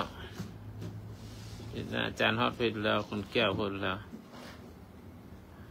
เอาเน้นทอนมีธรรมะอะไรไหมฟังตอนนี้ไม่สะดวกค่ะ ไม่สะดวกเหรอ พระอาจารย์ นี่ไหนอ่ะอ้าวว่าไง เจ้าค่ะเอามาวาสนาคุณวาด คือโยมก็ฟังธรรมะจากครูบาอาจารย์จากหลายๆท่านมาหลายนาทีแล้วเนาะทีนี้ โยมมีปัญหาจะถามว่าคนเราเนี่ยค่ะ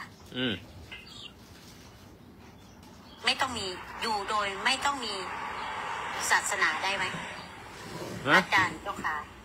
นั่นแหละมีศาสนาแล้วอยู่โดยไม่มีศาสนานั่นแหละคุณนั่นแหละคุณมีศาสนาแล้วศาสนาคุณคือไม่มีศาสนาการที่เรายึดมั่นถือมั่นในสิ่งใดสิ่งหนึ่งนั่นแหละคือศาสนา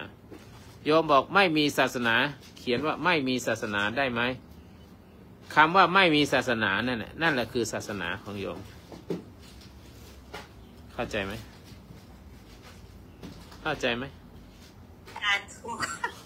สาธุมาแล้วโยมต้องได้ยินแบบนี้สาธุเจ้าค่ะไม่ใช่หรอกก็พอดีมีคน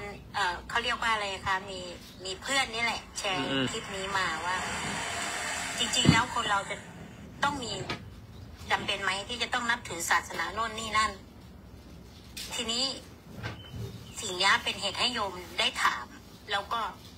สิ่งที่โยมตอบก็คือไม่มีก็ได้ศาสนานะแต่เพราะว่ามันตัวศาสนาเนี่ยมันก็ปรากฏอยู่ที่เราอยู่แล้วทีนี้สำหรับโยมซึ่งบอกว่าตัวเองนับถือพระพุทธศาสนาเนี่ยโยมก็ยังไม่ได้รู้ไม่หมดอยู่แล้วหรือแม้แต่บุคคลอื่นก็รู้ยังไม่หมดในหลักธรรมคำสอนทำไมโยมจึงตอบว่าเพราะว่า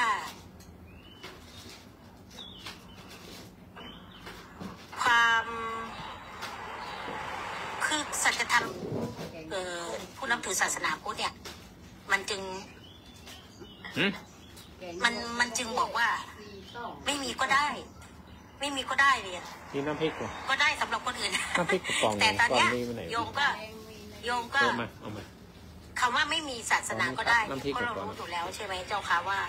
เอาละโยมองค์สัมมาสัมพุทธเจ้าของเราเนี่ยได้ไปพบไปเจอซึ่งมันก็มีอยู่แล้วแหละหลักคำสอนสัจธรรมมันก็มีอยู่แล้วมันจึงตอบว่าโยมจึงตอบว่าไม่ใช่มันโยมจึงตอบว่าไม่มีก็ได้มันก็อยู่ในตัวเราอยู่แล้วล่ะอยู่ในจิตใจของเราอยู่แล้วโอเคสาธุค่ะรู้แล้วเดี๋ยวพูดไปเดี๋ยวคนจะเชื่อโยมเดี๋ยวเดือดร้อนอีกนะเดี๋ยวฟังต่อมาแล้วโยมก็ค่อยพูดใหม่นะคือเป็นคำถามที่ดีมากที่คุณวาสนา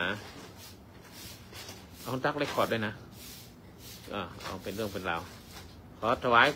การเคารพนับถือท่านพระพิชิตและท่านอาจารย์ฮอตขอเจริญในธรรมจงมีแด่คุณแก้วการเกษตรและคุณปิกบคุณวาสนาและคุณนนินทร์ปิกบลงไปแล้วก็ทุกท่านที่มอนิเตอร์อยู่ที่ฟังอยู่นะเป็นคำพูดที่ดีมากนะว่าคนเราอยู่ได้โดยไม่มีศาสนาได้ไหมเนี่ยคำตอบได้หลายมุมขึ้นอยู่กับว่าศาสนาเนี่ยหมายถึงอะไรถ้าศาสนาหมายถึงสิ่งใดสิ่งหนึ่งบุคคลใดบุคคลหนึ่งบางคนบอกมีก็ได้มีก็ได้นะศาสนาจะหมายถึงความเป็นอยู่ หรือศาสนาหมายถึงว่าชีวิตที่มีอยู่หรือศาสนาหมายถึงว่าอยู่โดยไม่มีความหมายหรือศาสนาคืออะไรเนี่ยต้องไปถามอีกนะจะมีศาสนาไหนต้องถามว่าคุณเอาศาสนาประเภทไหนถ้าศาสนาในทางพุทธศาสนาเนี่ยเป็นคำสอนคำตอบโดยสรุปถ้าหมายถึงอยู่แบบดำรงชีวิตก็อยู่ได้ไม่เป็นไรไม่มีใครมาคุณจะมีก็ได้ไม่มีก็ได้ศาสนาถ้าตอบโดยคนทั่วไปปุถุชนทั่วไปเนี่ยอย่างที่โยมตอบเมื่อกี้น่ะก็อยู่ได้นะคนจะมองนักจำนวนมากในโลกนี้ก็ไม่ได้มีศาสนาเหมือนกันมีเยอะหรือไม่ได้นับถือศาสนาใดๆแต่ก็กินได้นอนหลับทำงานได้มีครอบครัวได้แถมมีลูกอีกนะแล้วมีลูกเยอะด้วยนะก็เป็นได้นะแปลว่าศาสนาไม่จำเป็นสำหรับชีวิตอยู่แบบพื้นฐานอยู่ทั่วไปก็ย่อมได้ไม่เป็นปัญหานี่ตอบที่โยมตอบเมื่อกี้นะคือคำตอบนี้แต่ถ้าหมายถึงอยู่โดยเข้าใจความทุกข์และความหมายของชีวิตอันนี้อยู่ยากมากถ้าไม่มีธรรมะคือศาสนาในความหมายที่ลึกขึ้นไปคือเครื่องนำทางจิตใจเครื่องนำทางจิตใจแม้แต่ไม่ต้องนับถือศาสนาแบบพิธีกรรมแต่มนุษย์ก็ยังเป็นต้องมีหลักหรือธรรมะในการดำรงจิตให้อยู่กับความทุกข์ได้อย่างไม่หลงอันนี้เรื่องสำคัญมากเพราะในโลกนี้เต็มไปด้วยความเปลี่ยนแปลงความสูญเสียและความไม่แน่นอนหากไม่มีธรรมะจิตก็จะว่างเปล่าหรือสับสนหรือกลายเป็นทาสของกิเลสเป็นทาสของกิเลสหลงเรื่องสู้สาวหลงเรื่องผู้บ่าวลืมพ่อลืมแม่ไปเลยไม่ดูแลพ่อแม่อันเนี้ยคือไม่มีศาสนาหลงในการในงานหลงในยศหลงในตำแหน่งหลงในเงินในทองอันนี้คือคนไม่มีศาสนาและอยู่ในภาวะหนึ่งก็จะเครียดเพราะทำผิดต่อพ่อต่อแม่ต่อญาติต่อเพื่อนต่อฟุ้งต่ออะไรต่างๆผิดต่อชีวิตตัวเองผิดต่อคู่ครองเพราะไม่มีอะไรยึดเหนี่ยวอยากทำอะไรก็ทำไปตามอำนาจของกิเลสนั่นคือผลเสียที่ไม่มีศาสนาหรือว่าถ้าไม่มีศาสนา คนก็จะสร้างศาสนาใหม่ขึ้นมาเอง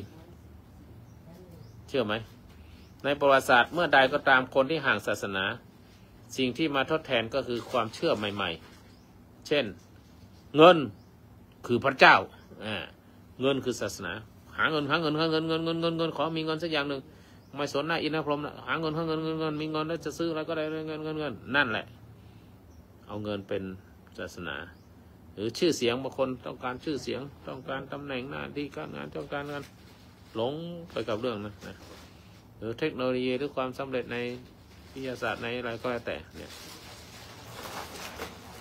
เหล่านี้แหละแล้วสิ่งเหล่านี้ก็กลายเป็นสิ่งที่คนกราบไหว้ไม่รู้ตัวนะเพราะจิตมนุษย์น่ะต้องการที่พึ่งมนุษย์นี่นะที่จริงอ่อนแอนะลองอยู่คนเดียวดิไม่ต้องการที่พึ่งต้องการใครมาดูแลต้องการถ้าไม่มีคนดูแลก็ต้องการสิ่งลึกลับมาดูแลนั่นแหละที่มนุษย์ต้องการที่พึ่งเพราะความกลัวนั่นเองถ้าไม่มีศาสนาก็จะไม่มีที่พึ่งก็เป็นซึ่งสิ่งที่ไม่ควรพึ่งเช่นพึ่งตัณหาพึ่งความอยากขอให้อยากได้หรือพึ่งอัตตาพึ่งตัวตนสร้างตัวตนขึ้นมาตัวฉันยิ่งฉันใหญ่ฉันไม่กลัวฉันนั่นนี่อันนี้แหละไม่มีศาสนาก็จะสร้างศาสนาใหม่ขึ้นมาไม่สนนะอินทร์พรหมไม่ต้องไปวัดไปว่าไม่ต้องใส่บาตรละใส่ให้มาให้พระไม่ทำการทำงานอะไรอยู่เป็นกาฝากของสังคมอย่างนี้นะ คิดได้แค่นั้นแหละนะเนี่ยแต่ถ้าคนมีศาสนาเขาคิดโอ้พระเขาสละชีวิตแทนที่จะไปทำการทำงานจะมีลูกมีเต้ามีอะไรต่างๆเลี้ยงตัวเองแต่นี่ทำประโยชน์เพื่อส่วนรวมเราต้องควรตักบาตรคนส่งเสริมดูแลท่านได้ศึกษาท่านมีเวลาไม่ได้ไปหาเงินหาทองที่ไหนตักบาตรท่านจะได้ไปศึกษาพระธรรมคำสอนได้เผยแผ่พระศาสนาหรือท่านได้หลุดพ้นก็จะทำให้ท่านเป็นอริยบุคคลเป็นผู้ที่มีประโยชน์ต่อประเทศชาติ ต่อการเผยแผ่ต่ออะไรก็ว่าไปอย่างเงี้ยเพราะนั้นธรรมะสั้นๆคือถ้าเราอยู่แบบไม่มีศาสนาได้ไหมแต่ว่าอยู่โดยไม่มีธรรมะในใจเนี่ยเหมือนชีวิตที่ไร้ทิศทางมันอยากทำอะไรมันก็ทำอยากได้แล้วก็ได้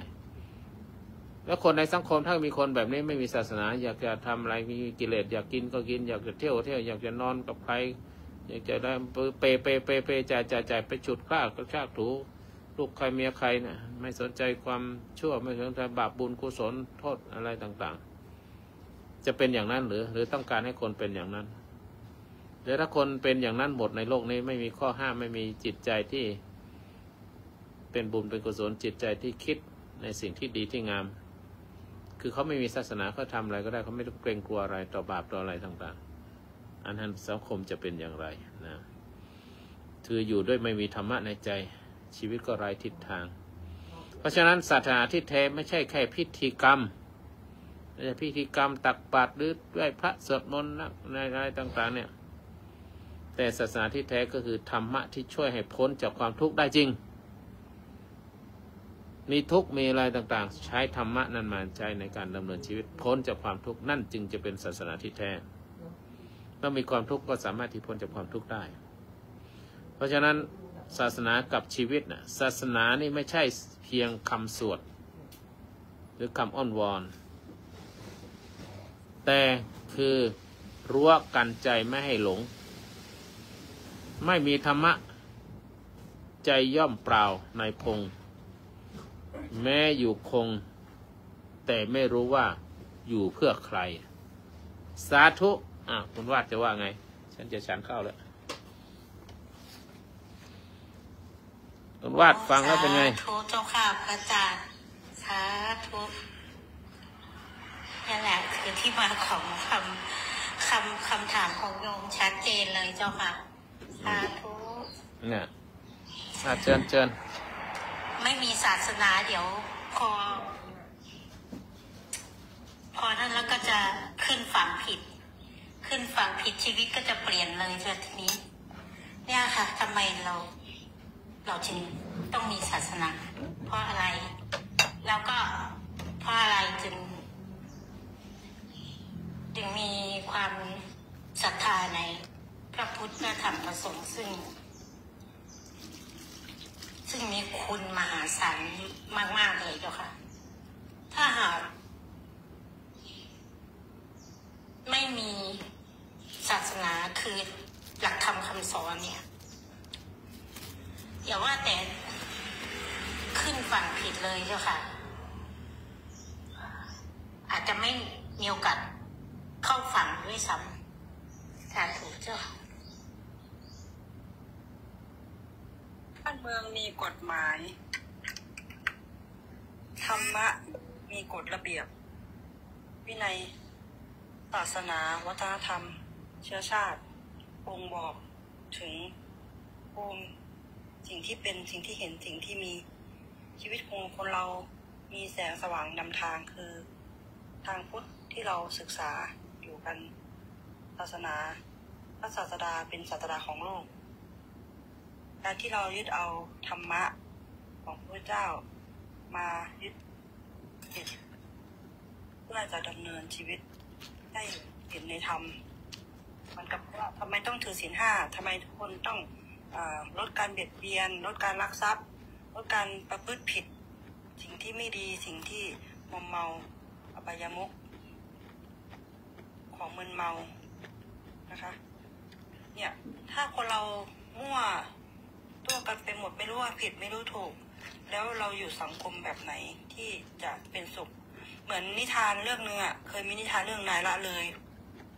มีเรื่องเล่าอีกแล้วค่ะพระเจ้าตาก็คือว่านายละเลยขายผลไม้อยู่ที่เมืองนครสมบูรณ์แบบเมืองนครเนี่ยจะเป็นเมืองที่สะอาดสะอ้านถนนบ้านเรือนเก็บขยะสะอาดสะอ้านถนนหนทางก็สะอาดตลาดชุมชนก็ขายของแบบมีระเบียบวินัยแต่ว่านายละเลยคือขายผลไม้ที่แอบเอาผลไม้ที่เสียแล้วแอบซุกให้กับลูกค้าไปทีนี้ ก็เลยมีผู้พิเศษปลอมตัวเป็นหญิงชรามาซื้อผลไม้ของนายละเลยก็เลยซื้อไป3 กิโลก็ถือไปกลับไปถึงบ้านก็เปิดกินก็ปรากฏว่ามีผลไม้เน่า2 กิโลแล้วผลไม้ดี1 กิโลทีนี้คุณยายเขาก็เลยมาบอกว่าเนี่ยนายได้เลยทำไมขายผลไม้เน่าๆให้ฉันด้วยล่ะเอ้าซื้อตอนไหนซื้อที่ไหนไม่เห็นมีเลยไม่เห็นมีจะจำยายไม่ได้ยายไปซื้อที่ไหนแล้วมาว่าให้นี่แป๊บนึงค่ะมี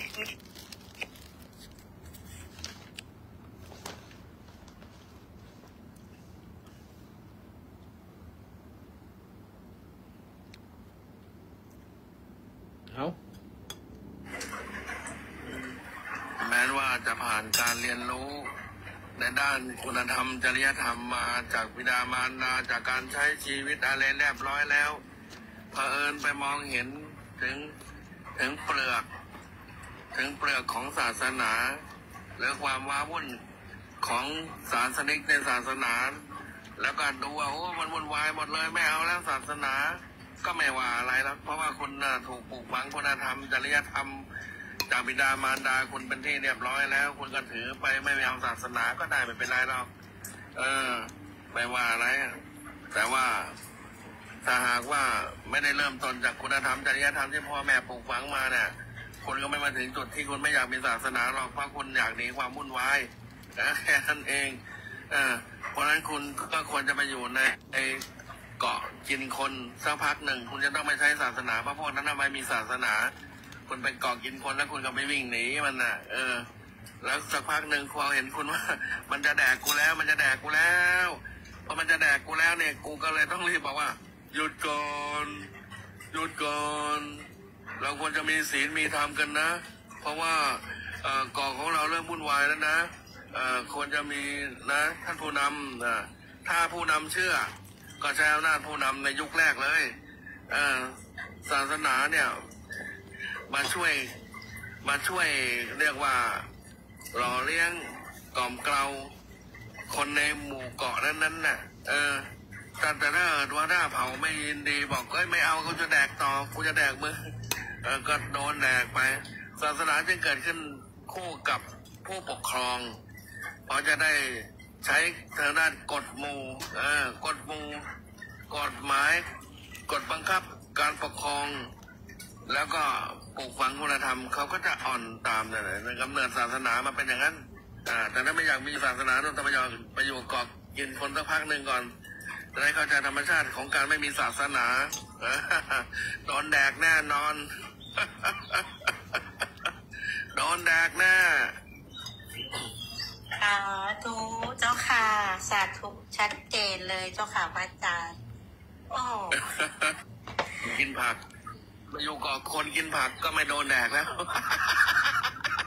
โอ้กินไข่ก็ยังดีนั่นแหละมนุษย์ก็เลยเลิกกินกันเองชั่วคราวแต่เดี๋ยวสงครามโลกเกิดไม่รู้ว่าใครตุยก่อนก็โดนกินด้วยเพื่อความอยู่รอดเพราะนั้นเรื่องจริยธรรมคุณธรรมศีลธรรมมันมาพร้อมกับการปกครองศาสนาก็มาจากการปกครองแต่ถ้าเกิดคุณธรรมศีลธรรมจริยธรรมประเภทใดที่ยังไม่อาจหาศาสดาได้ก็ยังไม่เรียกว่าศาสนา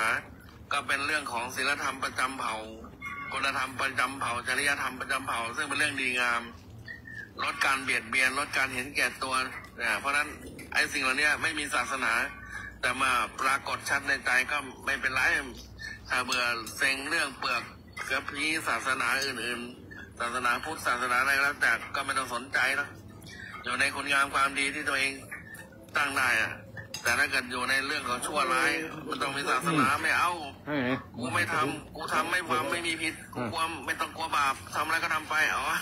อันนั้นไม่ต้องกลัวหรอกไม่ต้องอาศัยกฎหมายก็ได้มึงไม่ต้องอยู่ประเทศที่มีกฎหมายของประเทศโน่นไปอยู่ก่อนตะลุเตาโน่นไป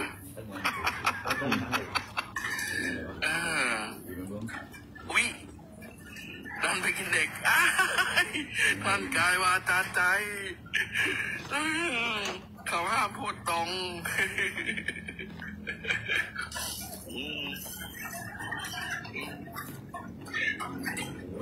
แต่ไม่ยอมขึ้นมาคุยสักทีนะเนี่ยเป็น FC หลวงพ่อเนี่ยไม่ขึ้นมานะ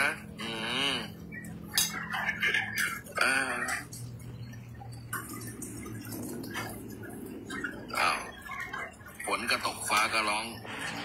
สาธุเจ้าค่ะ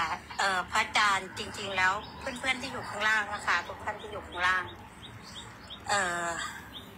เรียนเชิญนะคะอยากให้มาแสดงความคิดเห็นกับสิ่งที่ว่าถามไปเมื่อสักครู่นี้เนาะในฐานะที่เราบอกว่าเราเป็นผู้ที่นับถือศาสนาแล้วเป็นศาสนาพุทธด้วยเนี่ยเมื่อเจอคำถามเนี้ยเจอคำถามนี้เรามีมุมมองอย่างไรอะค่ะเพราะว่าการทำความเข้าใจอันดับแรกเลยเรายังไม่ต้องไปพูดถึงขั้นนิพพานอะไรหรอกค่ะก็ให้มาลองทำความเข้าใจตัวเองดูอะค่ะว่า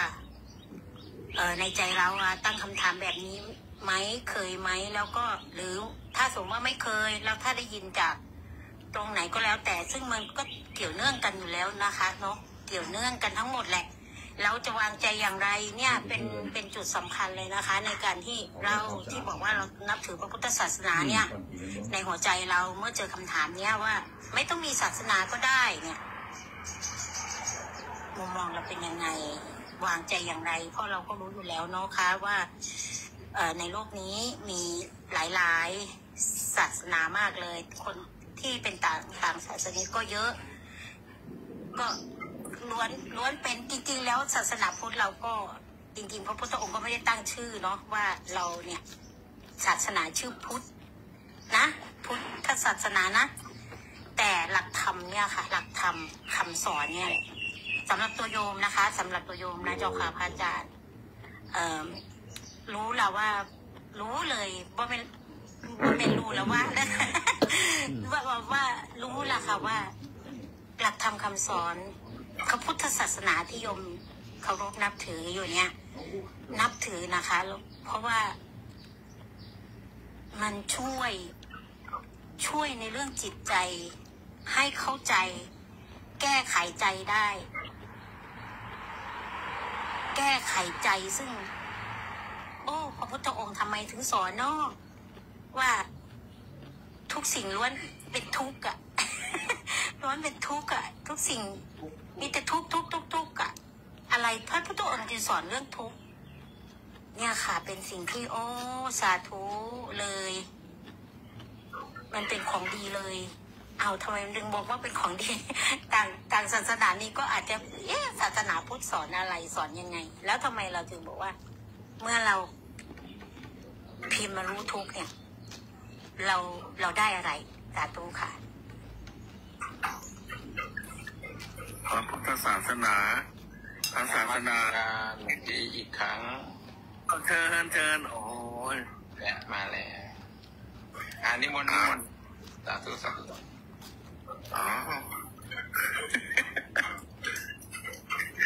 โอ้ยโดนเมียดึงลงไปเมียพาขึ้นมาจ้าจำตุระหลวงพี่นิมนต์ตอบโยมก่อนโยมวาสนาค่อยอยากสาธุเป็นแนวไงเป็นแนวว่าพระพุทธศาสนาพระพุทธเจ้าเป็นศาสนาแต่เผอิญว่าทรงศึกษาเรื่องศาสนามาก่อนในศิลปะการเรียนรู้ของพระองค์หลายๆสาขาหลายๆศาสตร์น่ะมีทั้งการปกครองมีทั้งศาสนามีทั้งปรัชญามีทั้งกวีมีทั้งการลบจริงนี่พระองค์เอามาปรับเปลี่ยนและทรงเห็นตลอดสายว่าศาสนาที่มีศาสดาหรือมีเจ้าลัทธิต่างๆเนี่ยมันจะถูกเปลี่ยนแปลงไปตามเวลาและวันพระองค์เลยประกาศไปว่าถ้าหากว่าหลังจากเราปรินิพพานแล้วเนี่ยสิ่งที่เป็นศาสดาแทนเราคือทำคำสั่งสอนในฝ่าของพระธรรมและก็พระวินัยก็เนี่ยเป็นศาสดาที่ให้ปกครองหมู่สงฆ์หมู่คณะที่จะอยู่ร่วมกันตลอดไปเลยทำให้พระพุทธศาสนาเนี่ยมีศาสดา ฝากเป็นก็คือตอนที่มีองค์พุทธะอยู่ ส่วนฝากที่ปรินิพพานแล้วก็จะมีพระธรรมวินัยแล้วเวลาเนี่ยศาสดาของเราเนี่ยจึงอยู่ทั่วทุกมุมแห่งโลกที่คนมีนับถือศาสนาพุทธเนี่ยใครปฏิบัติตามธรรมใครปฏิบัติตามวินัยนี่แหละก็อยู่ถือว่าอยู่กับพระองค์นี่เป็นต้นเพราะฉะนั้นในนี้คือต่อให้พระองค์ตายไปแล้วก็ยังอยู่ในหลักของศีลธรรมจริยธรรมคุณธรรมที่พระองค์ทรงแสดงในที่ต่างๆไว้โปรดคนต่อมาเนี่ยโปรดกันไปโปรดกันมาแล้วคนที่ตรงท่าตรงธรรมกับคำสอนเนี่ยพอไปยึดปฏิบัติได้ปั๊บมันก็เรียกว่าพอเหมาะพอควรพอดีกับคนนั้นๆแต่บางคนแบบอยากมีความรู้มากก็ไปเอามาเยอะๆนะเอามาเรียนเอามาศึกษาไม่ได้ว่ากันอยากเรียนอยากรู้ก็ไม่ว่ากันบางคนบางช่องก็อ่านพระสูตรที่ได้รู้สึกได้ทราบถึง9 กับ 10ในธรรมะที่เผยแผ่ในจุดต่างๆใน9เลยจะเน้นวัน9เน้นตอนบ่ายไปทำเน้นตอนเช้าเรื่องในความรายละเอียดของจิตซึ่งอาจจะนำไปใช้ในช่วงเจริญสติปัฏฐาน4ในภาคอนุปัสสนาก็ไม่ว่ากันได้หมดบางคนไม่ถึงประมาณเป็นผู้หญิงบ่าย 2เป็นอะไรเงี้ยก็มาอ่านพระวินัยให้ฟัง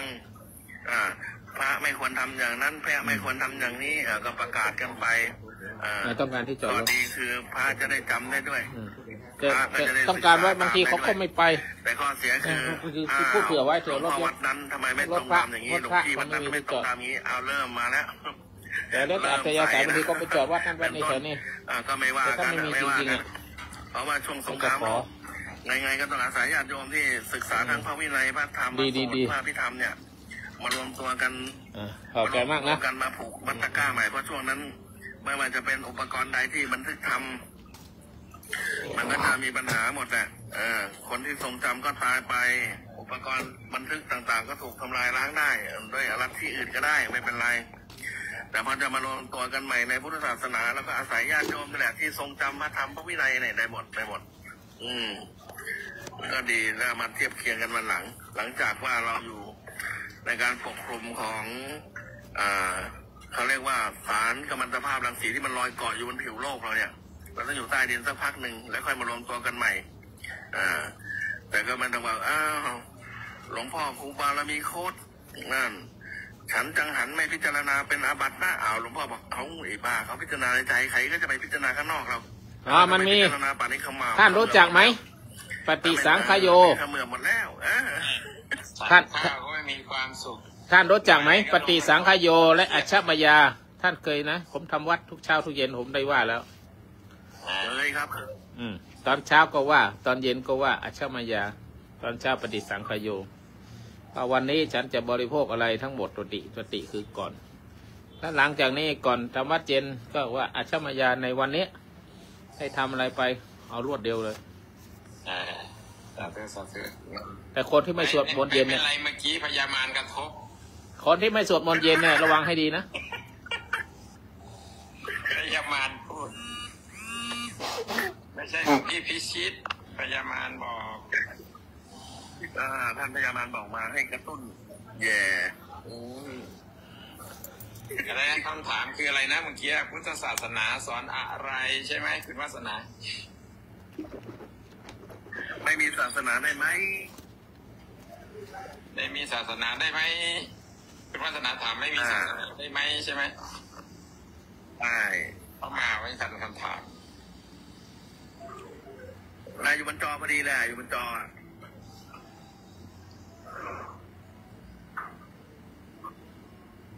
ตรงพี่พิชิตเราพูดถูกแล้วแหละเมื่อกี้เนี่ย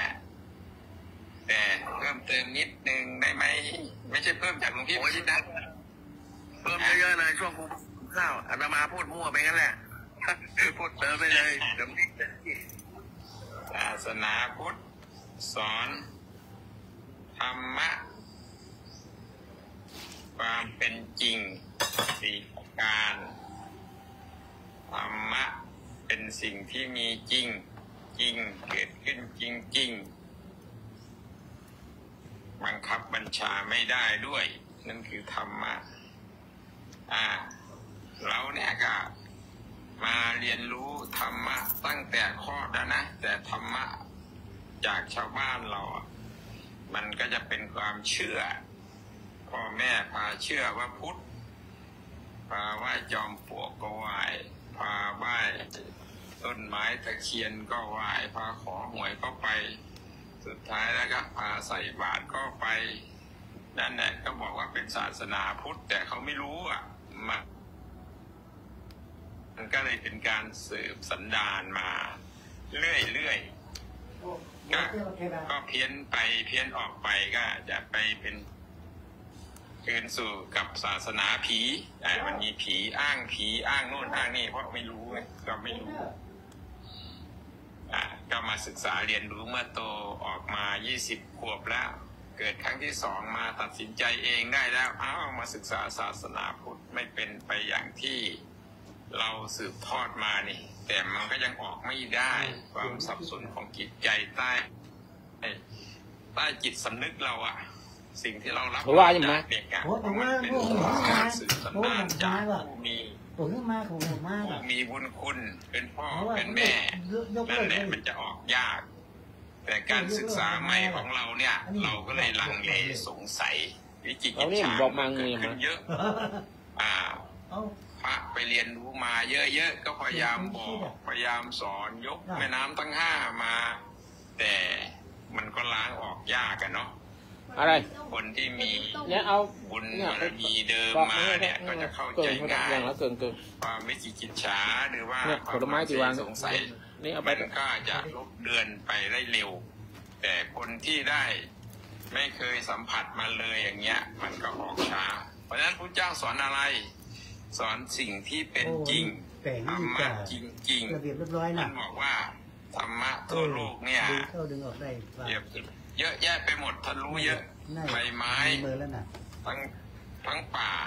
เนี่ยก็คือธรรมะทั้งนั้นแหละท่านได้หยิบมาแค่4 ใบในกำมือก็บอกว่าเนี่ยธรรมะที่จะเจริญอริยสัจ4ความจริง4 ประการให้สาวกเนี่ยเดินตามนั่นคือผลปฏิเวทที่ท่านปฏิบัติตนจนได้เป็นสัมมาสัมพุทธเจ้าแล้วก็เลยเขียนบทบัญญัติขึ้นมาไว้มีพระวินัยพระสูตรพระอภิธรรมนั่นคือผลจากการปฏิเวทของท่านเป็นบัญญัติขึ้นมาเสร็จแล้วเนี่ยกันบอกว่าเนี่ยคำสอนเนี่ยเป็นคำสอนนะคำสอนคือศาสนาถ้าใครอยากเรียนรู้ศาสนาพุทธก็ไปเรียนรู้ที่ปฏิยัติก่อนเสร็จแล้วก็ปฏิบัติตามนั้นก็เข้าสู่ผลของการปฏิบัติก็จะไปเหมือนท่านนั่นแหละท่านก็ปฏิเวทแล้วนะมันก็จะเป็นผลสำเร็จนั้นเพราะเป็นคำสอนของท่านถูกไหมครับอันเนี้ยภาคนี้มันก็อาจจะเป็นปฏิยัติอาพาธปฏิเวทปฏิบัติอาเพศปฏิเวทได้อาพับไปในตัวด้วยก็ว่ากันไปแล้วแต่ว่าใครจะใช้อะไรเป็นตัวนำแต่คำสอนบันทึกไว้แล้วในพระไตรปิฎกเนาะนั่นแหละคือพระพุทธเจ้าแทนท่านที่ดับขันปรินิพพานไปแล้วสาธุหลวงพี่พญามารเขาไม่ใช่หลวงพี่วิชิตไม่รู้จะเรียกคนไหนเนี่ยเป็นเรียกพญามารหรือว่าเรียกคุณหลวงพี่วิชิตเสริมกันเลยครับท่านเรียกท่านพญามารถึงจะดีเพราะว่าอันเนี้ยไม่ใช่แค่เฉพาะที่ไม่มีศาสนาพุทธนะไม่มีศาสนาอื่นใดๆมาเกี่ยวข้องกับจิตใจกายใจของเราเลยคือเราไม่อยากจะเป็นทาสของคำว่าศาสนาเนี่ยคือเราอยากจะหลุดพ้นจากคำว่าศาสนาออกไปจากใจเลยเพราะว่าเราจะได้ทำอะไรตามใจเต็มที่ไงจะได้แบบไม่ต้องมีข้อกำหนดไม่ต้องมีข้อคุณธรรมจริยธรรมมาความประพฤติดีใดๆมาเกี่ยวข้องคือเราไม่ได้สนใจฝากดีหรือฝากร้ายคือไม่เอาดีไม่เอาชั่วเลยคืออยากจะอยู่ใจกลางๆใจกลางๆแบบไม่มีศาสนาเนี่ยก็คือแล้วแต่แล้วรอการชักจูงของพญามารว่าจะเริ่มทำชั่วในตอนไหนจะไม่ใส่ใจว่ามีผลบุญผลบาปไม่มีจริงผลบุญผลบาปมันไม่มีเราเกิดชาติเดียวตายผลเดียวเนี่ยคืออาตมาเนี่ยคือข้าพเจ้าเนี่ยคือจูงใจคนแบบเนี้ยก็คือ บุญก็ไม่มีบาปก็ไม่มีผลกับเราทั้งสิ้นส่วนที่เราเป็นอยู่เนี่ยมันเกิดจากการที่เราเกิดมาเองที่พ่อแม่อยู่ในฐานะใดฐานะหนึ่งที่ให้เราไม่จำเป็นต้องมีศาสนาด้วยความคับแค้นบ้างด้วยความหลงระเริงบ้างแต่ไม่อยากที่จะให้ศาสนามาเกี่ยวข้องกับชีวิตคือไม่จำเป็นต้องสักการะใครไม่ต้องไหว้ใครเป็นพื้นฐานไม่ต้องมีใครเป็นศาสดาไม่ต้องปฏิบัติตามหลักธรรมของใครเริ่มแล้วได้ยินเสียงมาบึ้มไม่ต้องเป็นต้องสนใจใยดีเลยคืออยากใช้ชีวิตแบบออทิสอะไรสักอย่างที่แบบไม่จำเป็นต้องมีศาสนาคืออย่างได้ด้วยเข้าใจนะไอ้กลุ่มที่เขาไม่เอานะหนุ่มพี่วิชิตไม่เอาก็คือแต่ว่าสังคมน่ะจะเป็นตัวชี้วัดเขาอ่ะคนอยู่ในโจรก็จะเป็นโจรคนอยู่ในคนบุญก็เป็นบุญมันจะเป็นคนไม่เอาศาสนานี้เยอะเหมือนกันนะในกลุ่มพุทธเนี่ยพุทธสมบัติประชาชนเฉยๆเนี่ยนะเขาไม่เชื่อหรอกบาปบุญมีจริงจะมีแต่พ่อแม่นะใส่ให้เขาระวังบาปนะระวังได้บุญนะทำอย่างนี้ได้บุญเขาไม่ได้เรียนก็ไม่รู้เขาก็ไม่เชื่อความเหล่านี้สิ่งเหล่านี้อ้างมาก็มีผลต่อเขาเพราะรับเขาเกิดมาเขาก็รับไปแล้วระวังบุญระวังบาประวังผีนะระวังผีกองกอยนะระวังพยามารนะโน่นนั่นนี่เขาไม่เห็นมันเกิดขึ้นจริงคนที่โตมาจากความเหล่านั้นความกลัวเหล่านั้นเขาก็จะไม่เชื่อนะบอกว่ามีบุญมีบาปนะมันก็เชื่อยากเอาผมพูดผมตัวอย่างผมเป็นต้นนะผมตัวอย่างเป็นต้นว่ามาเรียนเขารู้จริงๆโอ้โหตายหาแล้วกูอุตส่าห์ทำมาตามใจตัวเองไว้61 ปีแล้วลืมตาขึ้นอ้าวตายแล้วถูกไหมตกใจเลยน้องพี่ก็คือสิ่งที่เราผ่านมาเราปามาสไปหมดบุญไม่มีจริงหรอกคำพูดนั่นแหละที่เคยพูดบาปไม่รู้อย่าเกิดขึ้นได้ยังไงแต่เรามาสังเกตมาเรียนรู้ภาคหลังนี้เนี่ยเขาก็บอกว่าบันทึกอยู่ตรงนี้อ้าวไปตามดูไปตามตรวจสอบในอภิธรรมตายหาแล้วกูก็เกิดวิจิกิจฉาเนี่ยหายไปก็ได้แต่ขอขมากรรมก็ยอมรับกรรม60 ปีที่ผ่านมาเนี่ยจะเป็นยังไงก็ต้องทำตามนั้นแต่ต่อไปเราก็ต้องมาตั้งใจใหม่แล้วแหละถามว่ามันจะลดละเลิกได้ขนาดไหนกรรมใหม่กรรมดีแล้วก็จะมาเกิดอันเนี้ยความเห็นว่าบาปไม่มีบุญไม่มีเนี่ยชาวพุทธเราที่ไม่ได้สลับฟังบ่อยๆเนี่ยหรือพระที่สอนมาไม่เคยระบุเลยว่าบาปมันอยู่ตรงไหนบุญมันอยู่ตรงไหนเพียงแต่ไปยกคาถายกคำสอนยกตัวอย่างยกนั่นยกยี่มามันก็ยังไม่เข้าใจถ้าคนไม่เข้าใจโอเคก็ยังปฏิเสธอยู่ดีนะเพราะฉะนั้นเนี่ยมันก็เลยต้องช่วยกันนะต้องช่วยกันเข้าใจมาช่วยกันว่าช่วงนี้ก็เกินครึ่งแล้วนะศาสนาพุทธ 5,000 ปีก็ล่อไป 2,568 ปีแล้วอายุกลับก็ลดลงมาแล้วคำที่ทำนายไว้กำลังจะเลื่อนลงไปสู่อายุกลับ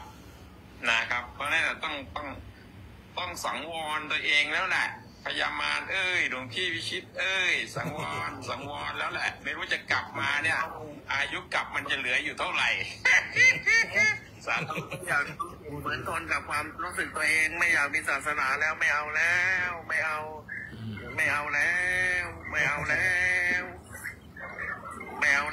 เจ้าข่าจ้าก็พูดมาลองเปี้ยงๆเลยครับผมสาธุอันนี้เราพูดบ้างอิ่มแล้วคือตมาว่าคิดว่าคนไม่เอาศาสนาไม่มีศาสนาเนี่ยก็มีคำตอบหลายๆอย่างเพราะไม่เห็นความจำเป็นของชีวิตคือคนส่วนใหญ่ไม่เห็นความจำเป็นไม่เห็นว่าศาสนาเนี่ยเป็นสิ่งที่สำคัญในชีวิตประจำวันของเขาคิดว่าเพียงเขามีเงินจะสามารถที่จ่ายค่าโทรศัพท์ค่าเน็ตได้ค่านี้ได้ไม่จำเป็นต้องไปใส่บาตรหรอกเสียดายเงินเก็บไว้ใส่เน็ตดีกว่าอันนี้เป็นความจริงที่เขาคิดอย่างนั้นหลายคนยังมองว่าศาสนาเนี่ยเป็นเรื่องเก่าเป็นแค่พิธีกรรมไปกับเงินไปนั่งแต่ฟังเถียงก็ไม่ได้อะไรไม่ได้เดี๋ยวเป็นบาปไม่ตอบโจทย์ในชีวิตปัจจุบันอันนี้ประการหนึ่งหรือโลกแห่งการใช้ชีวิตเป็นอยู่เช่นว่าการศึกษาการงานเราเรียนสูงเป็น เรียนจบสูงทำงานดีนะมีความสำเร็จทางสังคมมีหน้ามีตานะไม่จำเป็นต้องมีก็ได้ไม่เกี่ยวข้องศาสนาพระไม่พระขี้กลากพระหัวขี้กลากมาสอนอะไรเราไม่รู้ไม่ฟังอย่างเงี้ยอันนี้ก็เป็นสาเหตุหนึ่งที่ไม่มีศาสนาหรือเพราะประสบการณ์ความผิดหวังจากศาสนาบางคนไปขอเลขขอหวยแล้วไม่ถูกพระให้หวยไม่ถูกก็หาว่าไม่เอาละศาสนาบางคนเคยประสบการณ์ด้านศาสนาเช่นว่าพระหรือคนในศาสนาไม่เป็นแบบอย่างหรือพูดไม่ดีหรือพูดธรรมะไม่ดีหรือตีความคำสอนแบบผิดนะเอาคำสอนพระเจ้ามาสอนผิดหรือบางคนเนี่ยท่านที่ชิดช่วยดูด้วยนะอย่าทำนะออกโซเชียลเทศธรรมะใส่แต่อังสะเงี้ยเว้นจะเป็นพระหรือเป็นโยมเนี่ยวันที่ใส่เสื้อด้วยเนี่ยมันทำตัวไม่น่าเคารพนะอย่างนี้ใส่แต่อังสะทำมาพูดธรรมะชั้นสูงเนี่ยแล้วพูดหัวหลกปกคาอะไรต่างๆไม่สมกับสมณะเลยขนาดยูนิฟอร์มของตัวเองยังไม่รักษายังไม่ครองแล้วสอนให้คนอยู่ในศีลในธรรมอันนี้คนก็คิดอย่างนี้ก็มีนะอันนี้เพราะเหตุแห่งคนในศาสนาคนก็เลยไม่มีก็ได้เนี่ยหรือเคยบาดเจ็บหรือเคยปฏิบัติในศาสนารู้สึกว่าศาสนาไม่สามารถช่วยในชีวิตเขาได้ดีได้นะเดี๋ยวนี้มีหลายคนมายืมเงินแล้วไม่ให้ยืมเลยโอ้โหพระนี่ไม่เมตตาไม่เข้าวัดแล้วอย่างนี้ก็มีมันคนละเรื่องกันพระไม่ใช่ธนาคารเนี่ยแล้วคนบางคนเนี่ยมาเมื่อกี้ก็ไลน์หนึ่งมาหาพระมากราบเสร็จแล้วก็เอาไข่ไปไม่ขอไม่อะไรถือวิสาสะยกไข่ไปเลยอย่างนี้คือมาเพื่อศาสนานับถือศาสนาเพื่อจะเอาอะไรสักอย่างหนึ่งถ้าไม่ได้อะไรสักอย่างหนึ่งก็ไม่นับถือบางคนเข้าใจผิดว่าแก่นแท้ของศาสนาเนี่ยได้เข้าใจผิดศาสนาไม่สอนให้ผู้คนนะสอนให้ผู้คนไม่อยู่ในโลกนี้ให้หลบหนีไปจากโลกนี้เสียตัดโลกจัดอะไรต่างๆแม้กระทั่งในที่สุดไม่มีทั้งลูกทั้งภรรยาไม่ทั้งสามีตัดหันหลังให้หมดเลยบางคนก็คิดไปอย่างนั้นบางคนเข้าใจผิดว่าศาสนาเนี่ยไกลจากโลกทนทุกข์ทรมานไปสวรรค์กลัวยิ่งนิพพานไม่มีอะไรสักอย่างยิ่งไปใหญ่นี่ฮะเพราะฉะนั้นศาสนาที่แท้ต้องรู้จักในความจริงในสิ่งที่ไม่เที่ยงแต่คนก็ไม่เข้าใจการที่คนไม่นับถือศาสนาก็เพราะว่าเข้าใจธรรมชาตินะในชีวิตเนี่ยแตกต่างกันคือไม่เข้าใจชีวิตจริงของธรรมชาติคือเห็นความจริงเห็นความทุกข์ไม่เห็นความทุกข์นะเพราะความนึกเป็นส่วนหนึ่งของศาสนาแต่คนไม่เห็นก็เลยไม่เข้าใจแล้วก็ไม่เข้าใจว่าศาสนาเนี่ยไม่ใช่แค่การทำบุญหรือการไปวัดไปวาตักบาตรตอนเช้าทุกวันอันนั้นไม่ใช่ศาสนาอันนั้นเป็นพิธีกรรมคนก็เข้าใจว่าไม่มีศาสนาไม่ตักบาตรก็ได้นะมันไม่ใช่นะการที่คุณยึดเอาความดีคุณงามกันประพฤติจิตใจนั่นแหละคือมีศาสนาแล้วในจิตใจคุณไม่เอาศาสนาเนี่ยคำว่าไม่เอาศาสนานั่นแหละคือศาสนาของคุณนั่นนะมองความสุขในโลกเป็นสิ่งที่ท้าทายไม่เอาก็ได้ขอมีเงินมีความสุขอยากมีความสุขแล้วไปลงอ่างไปอะไรต่างๆมีเงินแค่อย่างหนึ่งนี่อันนั้นคืออย่างที่ยังคนไม่นับถือศาสนาก็จะประมาณนี้มีความเชื่อทางวิทยาศาสตร์นะหรือเทคโนโลยีก็เข้าใจว่าวิทยาศาสตร์เทคโนโลยีเนี่ยสำคัญยิ่งใหญ่มีบทบาทต่อชีวิตประจำวันเราจะไปนั่นไปนี่ใช้รถใช้ลาใช้เครื่องบินใช้อะไรต่างๆศาสนาหรอมันไม่ได้อย่างเงี้ยไหนแต่ทีนี้บางคนก็มีความรู้มาจากวิทยาศาสตร์ก็อธิบายเรื่องโลกเรื่องอะไรต่างๆศาสนาให้เข้มขึนะไม่เอาอันนี้ก็ไม่เอาแล้วทำไมคนไม่เอาศาสนาเพราะอะไรเพราะเขาเห็นว่าเป็นเปลือกเห็นแต่เปลือกของศาสนาแล้วเห็นแก่นของศาสนาเนี่ยคนก็เลยเข้าใจแต่พิธีกรรมเห็นแต่ความเชื่อโบราณของงมงายเห็นคนศาสนาเป็นของเฒ่าคนแก่เงินนะไม่เข้าใจธรรมะไม่เข้าใจไม่รู้แจ้งของความพ้นทุกข์ก็ไม่เอาเห็นรูปแบบแล้วเบื่อหน่ายนะศีลสมาธิปัญญาต้องมานั่งเงียบเขาไม่รู้ว่าการเงียบนั่นก็คือการสงบระงับ จากกิเลสทั้งหลายความเร่าร้อนทั้งหลายคนมันเร่าร้อนมันก็ไม่รู้จักความสงบบางแห่งนะบางแห่งบางศาสนาบางทีก็ถูกโดนผู้อื่นมาทำลายนะว่าศาสนาจำปลอมศาสนาที่ไม่มีประโยชน์อะไรต่างๆก็เป็นพิษภัยจากคนไม่รู้เข้ามานั้นยุคนี้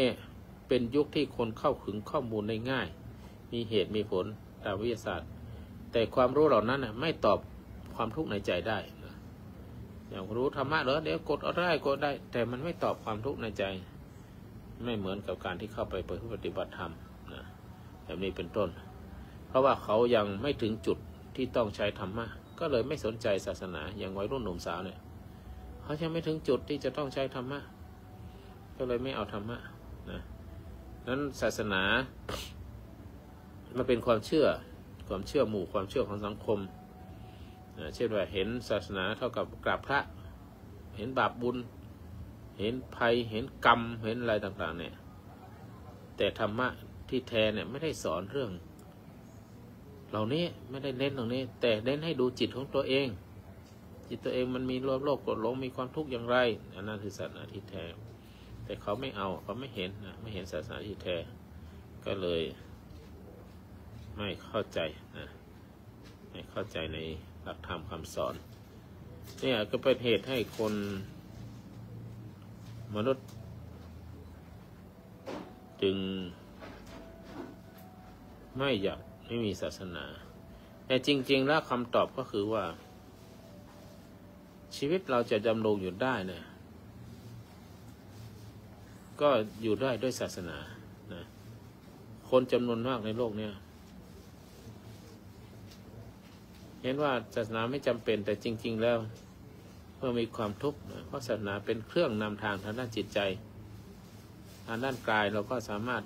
กินจนอ้วนจนอะไรต่างๆได้แต่ถ้าท่านมีความทุกข์ด้านจิตใจเนี่ยศาสนามีความจำเป็นได้เป็นหลักเป็นธรรมะที่ทำให้จิตใจพ้นจากความทุกข์ในด้านจิตใจได้แต่คนยังไม่มีความทุกข์ทางจิตใจเขาก็ไม่ได้สนใจโดยเพราะพุทธศาสนาเนี่ยเป็นเรื่องที่ละเอียดอ่อนคนหามคนปุถุชนทั่วไปจะเข้าใจลำบากคนที่จิตใจที่เราร้อนเนี่ยยิ่งเข้าใจลำบากแต่มีความจำเป็นมากสำหรับคนพวกนี้ก็ประมาณนี้นะเพราะมนุษย์นี่จิตนี่ต้องการที่พึ่งนะคนเราเนี่ยต้องมีศาสนามีที่พึ่งมีแบบแผนโดยสรุปก็คือถ้าอยู่แบบไม่มีศาสนาได้แต่อยู่ได้โดยไม่มีธรรมะในใจเนี่ยชีวิตไร้ทิศทางถ้าไม่มีธรรมะสอนสั่งอยู่ในใจก็ประมาณนี้เช่น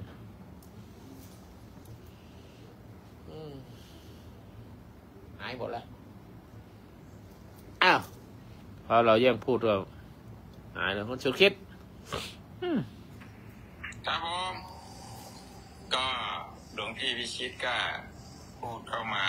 ลักษณะว่าบางคนเนี่ยถ้าพูดถึงในส่วนของสัจจะความจริงคนเรามันจะอยู่ไม่ได้มีศาสนาได้ไหมอะไรเงี้ยมันก็จากความเชื่อแหละครูบามันเป็นสัจธรรมบางทีเข้ามาศาสนาแล้วเข้ามาบอกบางทีเข้ามาแล้วไม่รู้สอนอะไรบ้างก็มีอะไรบ้างเยอะแยะไปหมดเข้าไปแล้วสอนสัจดีเลยบางครั้งก็กลับบ้านไปบ้านจอมปลวกเหมือนเดิมอะไรอย่างประมาณนี้นะก็ไม่ว่ากันเอาที่พิจารณาญาณเนาะครูบาสาธุ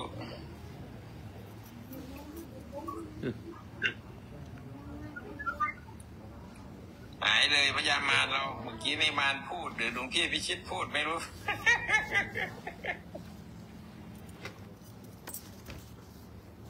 อันน้ำหยาดเนาะ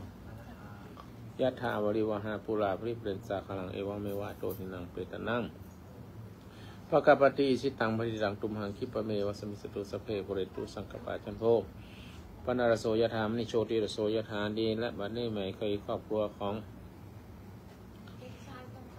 ในกายกันทพิษทำงามและครอบครัวได้ทำบุญทำกุศล เราที่สมุทรหายาทั้งหลายบรรพบุรุษต้นตระกูลทั้งฝ่ายคุณพ่อและฝ่ายคุณแม่ขอรับส่งสนสู่ภพสู่ภูมิดีและเจ้ากรรมเวรทุกวงชาติ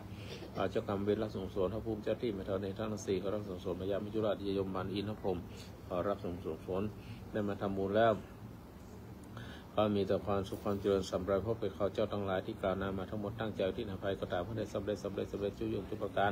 ในบุญเหล่านี้ได้กลับมาปกปักรักษามีแต่ความสุขความเจริญมีแต่ความเจริญรุ่งเรืองในชีวิตหน้าที่การงานจะอยู่จะเป็นใดเขาขาดปลอดภัยร่มเย็นสุขวัฏนาสีสันจังวุฒามเจริญเจตโลธรรมาทันติอายุโนสุขังพระลังสาธุสาธุลูกน้ำยังหวานก่อนส้มมันหวานนะได้ละดีหนูมา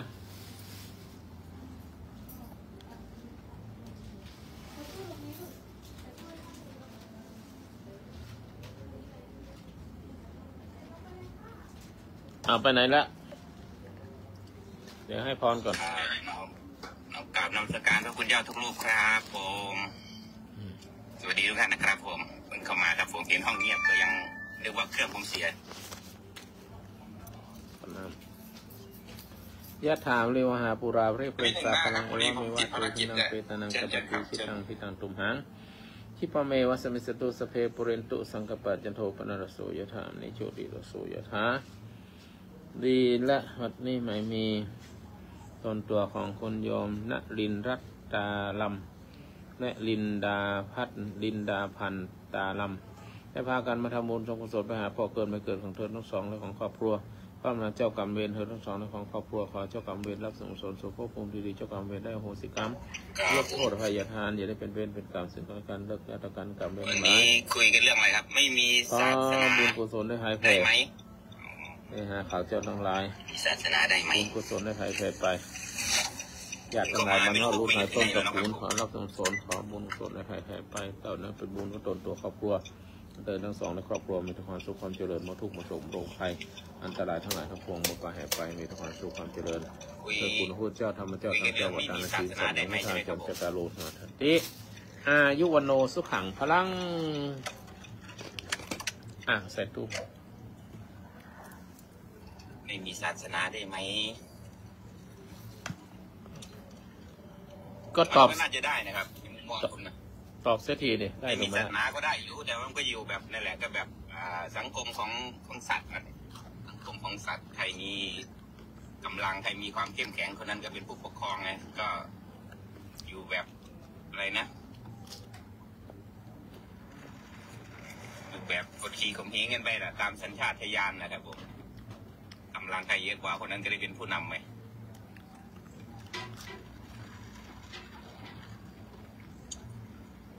มันก็จะเห็นแก่ตัวนะครับในมุมมองผมนะถ้าไม่มีศาสนาเนี่ยความมีศาสนาเนี่ยทำให้คนเห็นแก่ผู้อื่นนะทำให้คนมีความ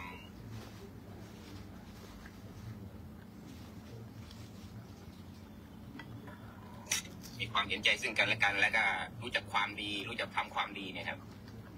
ถ้าไม่มีศาสนาคนเราก็เหมือนสัตว์นะมีอะไรมันก็ห่อพวกหวงไว้นะเฉพาะครอบครัวของเขาเท่านั้นไม่เห็นแก่ผู้อื่นเนี่ยแล้วก็ทะเลาะกัน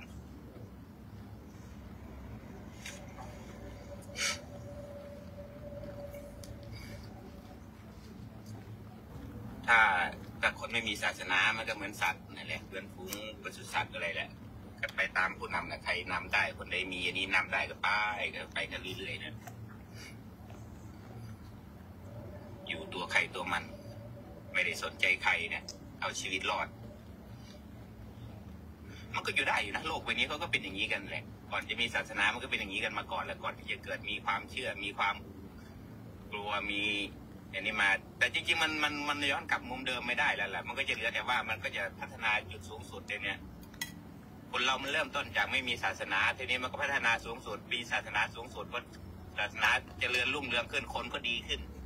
พอถึงจุดหนึ่งมันก็เสื่อมลงเหมือนเดิมนั่นแหละเพราะว่าจะถูกสิ่งของเงินทองมันก็จะมาพัฒนาใจคนมันจะเริ่มหวนลงตามคืนนะครับอยากมีศาสนาก็สู่ความไม่มีศาสนามันก็จะเวียนลงมาที่เดิมนะครับสูงสุดก็คือสู่สภาพเดิมนะความไม่มีครับพัฒนาไปเพราะมันกิเลสมันก็จะพอกพูนไปเลยความเชื่อความศรัทธามันก็จะน้อยลงทำให้คนไม่มีวันยังค่ำ ท้ายก็ความคือความไม่มีแต่ว่ายุคเราเนี่ยมันดีอยู่ครับยุคของคนคนหนึ่งอายุช่วงคนคนหนึ่งเนี่ยมันมีศาสนามีอะไรอยู่มันก็จะถือว่าเป็นสิ่งที่ดีดร.เจมส์รักเมืองไทยกว่าจะไม่มีวันที่9 ที่ 10ยุคไหนไม่รู้ถ้าเรายังไม่หมดปีของวัดเวียนว่ายมาอาจจะได้เจออีกงวดหน้าก็ได้อาจจะจำไม่ได้แล้วว่าเคยเจอมาก่อนทำบุญเจ้าวัดเจ้าวางไม่ได้ทำหนังสือไปขอครับตอนนั้นเนี่ยคนจะฆ่ากันอย่างมโหฬารเลยนั่นแหละครับคือนี่แหละมันก็เริ่มสะสมจากความหาในแบบจากที่แรกเราคนยุคแรกเป็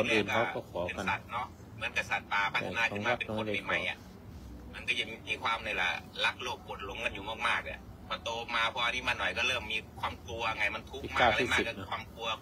ความอันนี้แหละถ้าไม่คนหาที่ยึดเหนี่ยวจิตใจจะเริ่มแสวงหาเทพเจ้าต่างๆปั้นเทพเจ้าสร้างเทพเจ้าเพื่อให้พิธียึดเหนี่ยวจิตใจ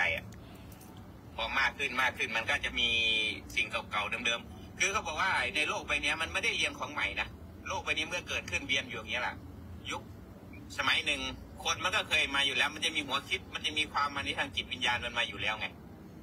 พอมันมาได้มาร่างกายเป็นคนปุ๊บมันก็มันเนี่ยแหละมีความรู้เก่าๆติดตัวมาเนี่ยแหละเวียนว่ายกันแต่ละยุคแต่ละสมัยมันก็มีคนมีความฉลาดระดับหนึ่งมาก็เป็นของเก่าเนี่ยเรียนไปเวียนมาเหมือนกับคนมาฝึกทดสอบอะไรตัวเองสักอย่างในโลกใบนี้ถ้ามันยังไม่หมดมันก็วนเวียนอยู่ตรงนี้ถ้ามันหมดมันก็ผ่านข้อสอบก็ได้หายไปก็ได้ออกจากวัฏฏะแต่ละวัฏฏะไปเรื่อยๆนะในมุมมองผมนะน่าจะเป็นแบบนั้นนะเนี่ยพูดแบบเดาๆสุ่มๆไปนะเอาเชิญด้านอื่นนะครับขึ้นมาใหม่ผมก็ไม่รู้จะพูดอะไรเหมือนกันบอกโลกนี้นั้นไม่มีศาสนาได้ไหมเนี่ยผมก็ว่ามีได้ครับแต่คนจะกลับขึ้นไปเป็นสัตว์อื่นนะครับเชิญด้านอื่นเนี่ยครับผมมีคนขึ้นมาใหม่แล้วจะได้คุยในมุมที่แตกต่างกันไปครับผมคือศาสนาเป็นเรื่องของความเชื่อถ้าคุณไม่เชื่อแล้วมันก็ยุ่งมากก็วุ่นวายแต่ถ้ามีความเชื่อเนี่ยอะไรมันก็เป็นไปในทางที่เชื่อมีเรื่องเล่าว่าในทางสามแพร่งคนเดินผ่านไปผ่านมามันร่มรื่นคนชอบไปนั่งพักมีต้นไม้ใหญ่ข้างๆร่มหนาที่ทางสามแพร่งคนก็ไปทักในวันหนึ่งมีอุจจาระหมาวางอยู่ห่างจากต้นไม้นั้นประมาณ10 เมตรเนี่ยห่างออกไปคนก็ไปนั่งพักจะทานข้าวกันกลางวันไปเจอก็ไปเด็ดใบไม้มาวางเพื่อไม่ให้คนอื่นเห็นบังเอิญใบไม้ที่ไปเด็ดมาเนี่ยเป็นดอกไม้วางนี่คนมาพักคนต่อไปอีกวันหนึ่งมาเห็นดอกไม้วางก็คิดว่ามีใครมาบูชาก็ไปเด็ดดอกไม้มาวางทับลงไปวันต่อมาคนเห็นเอาดอกไม้มาวางอีกแล้วคนชอบเรื่องบวงสรวงเรื่องขอนั่นขอนี่ก็มาคิดว่าเขามาขออะไรหรือว่าเป็นสิ่งที่น่ากลัวและเกรงขามต้นไม้ใหญ่อาจจะมีผีมีอะไรอยู่นั้นก็เอาดอกมาวางเอากลวยดอกมาวางวันหลังมาคนที่เคยผ่านบ่อยๆวางขึ้นดอกไม้ก็กองขึ้นพอสูงขึ้นมาคนก็มาวางข้าบดีเดินผ่านมาเห็นเป็นกองมันไม่เป็นระเบียบก็ก่ออิฐครอบต่อมาคนก็ก่ออิฐครอบอีกทำเป็นเจดีย์ตกลงนักกราบมาไหว้นั้นเจดีย์ขี้หมาอันนี้ก็คือ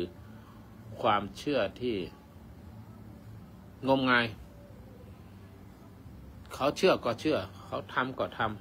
ำแต่ไม่รู้ทำไปเพื่ออะไรศาสนาประเภทนี้ก็มีเยอะ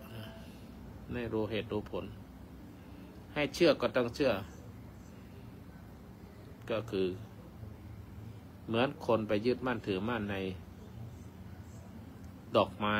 เป็นเครื่องบูชาคนแรกเอาใบไม้ไปโปะขี้หมาคนต่อไปไป ว่าดีเด็ดบอกร้อยไปเป็นมีดอกคนต่อไปก็เอาดอกมาวางกองขึ้นต่อไปมีกลวยดอกไม่สวยดอกจนใหญ่โตขึ้นมาก่ออิฐก่อปูนทับเป็นเจดีย์อนุสาวรีย์ขี้หมาไอ้คนตัวแรกมาจำได้ว่าเคยมานั่งทานข้าวมีกองขี้หมาอยู่แต่นี้เป็นเจดีย์ไปแล้วอันนี้ก็เป็นเรื่องที่ความเชื่อที่ไม่มีเหตุผลไม่ต้องถามเขาไหว้ก็ต้องไหว้เขาทำก็ต้องทำอันนี้เป็นศาสนาได้อย่างหนึ่งคือความเชื่อเพราะฉะนั้นก็เรื่องแบบนี้ความเชื่อในความจะเชื่อหรือไม่เชื่อแต่เชื่อนั้นต้องมีเหตุผลเชื่อแล้วต้องมีปัญญาอันนี้ต่างหากที่สำคัญมีศาสนาแล้วคุณพ้นทุกข์ไหมถ้ามีศาสนายังโง่ยังเดิมไม่ต้องมีก็ได้ถ้ามีศาสนาแล้วสามารถใช้ศาสนานั้นในการดำเนินชีวิตในทางที่ดีทางที่ถูกต้องและไม่มีทุกข์จงมีศาสนาเถอะถ้าไม่มีศาสนาแล้วจิตใจมันเร่าร้อนมันนอนไม่หลับกระส่ายกระสับมันคิดมากพอมีศาสนาแล้วมีหลักยึดเหนี่ยวแล้วทำให้นอนหลับได้ทำให้ปล่อยทำให้วางในชีวิตทำให้ไม่ยึดมั่นถือมั่นน่าจงมีศาสนาเถิดแต่ถ้ามีแล้วมันวุ่นวายในชีวิตหยุดพักก่อนก็ได้ up to you แล้วแต่คุณแต่จริงๆแล้วศาสนาเป็นเรื่องของจิตใจคนมีความทุกข์คนมีปัญหาศาสนามีคำตอบถ้าไม่สบายต้องไปหาหมอยุกหาโอสถทางร่างกายแต่จิตใจต้องใช้ธรรมะโอสถในทางพระพุทธศาสนาโดยเพราะหลักธรรมคำสอนของพระสัมมาสัมพุทธเจ้าก็ประมาณนี้นะสาธุแม่ไง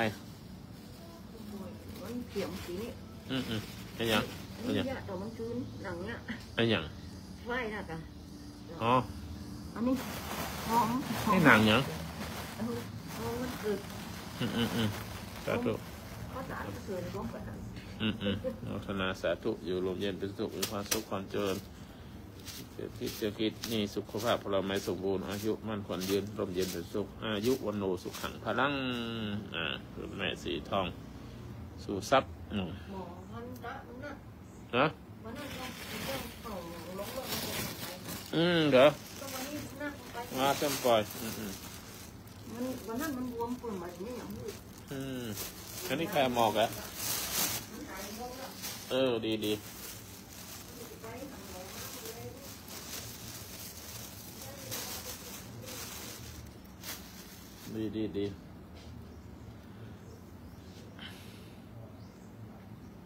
ประมาณนี้เมื่อกี้เราพูดได้ยินหรือเปล่าเนี่ย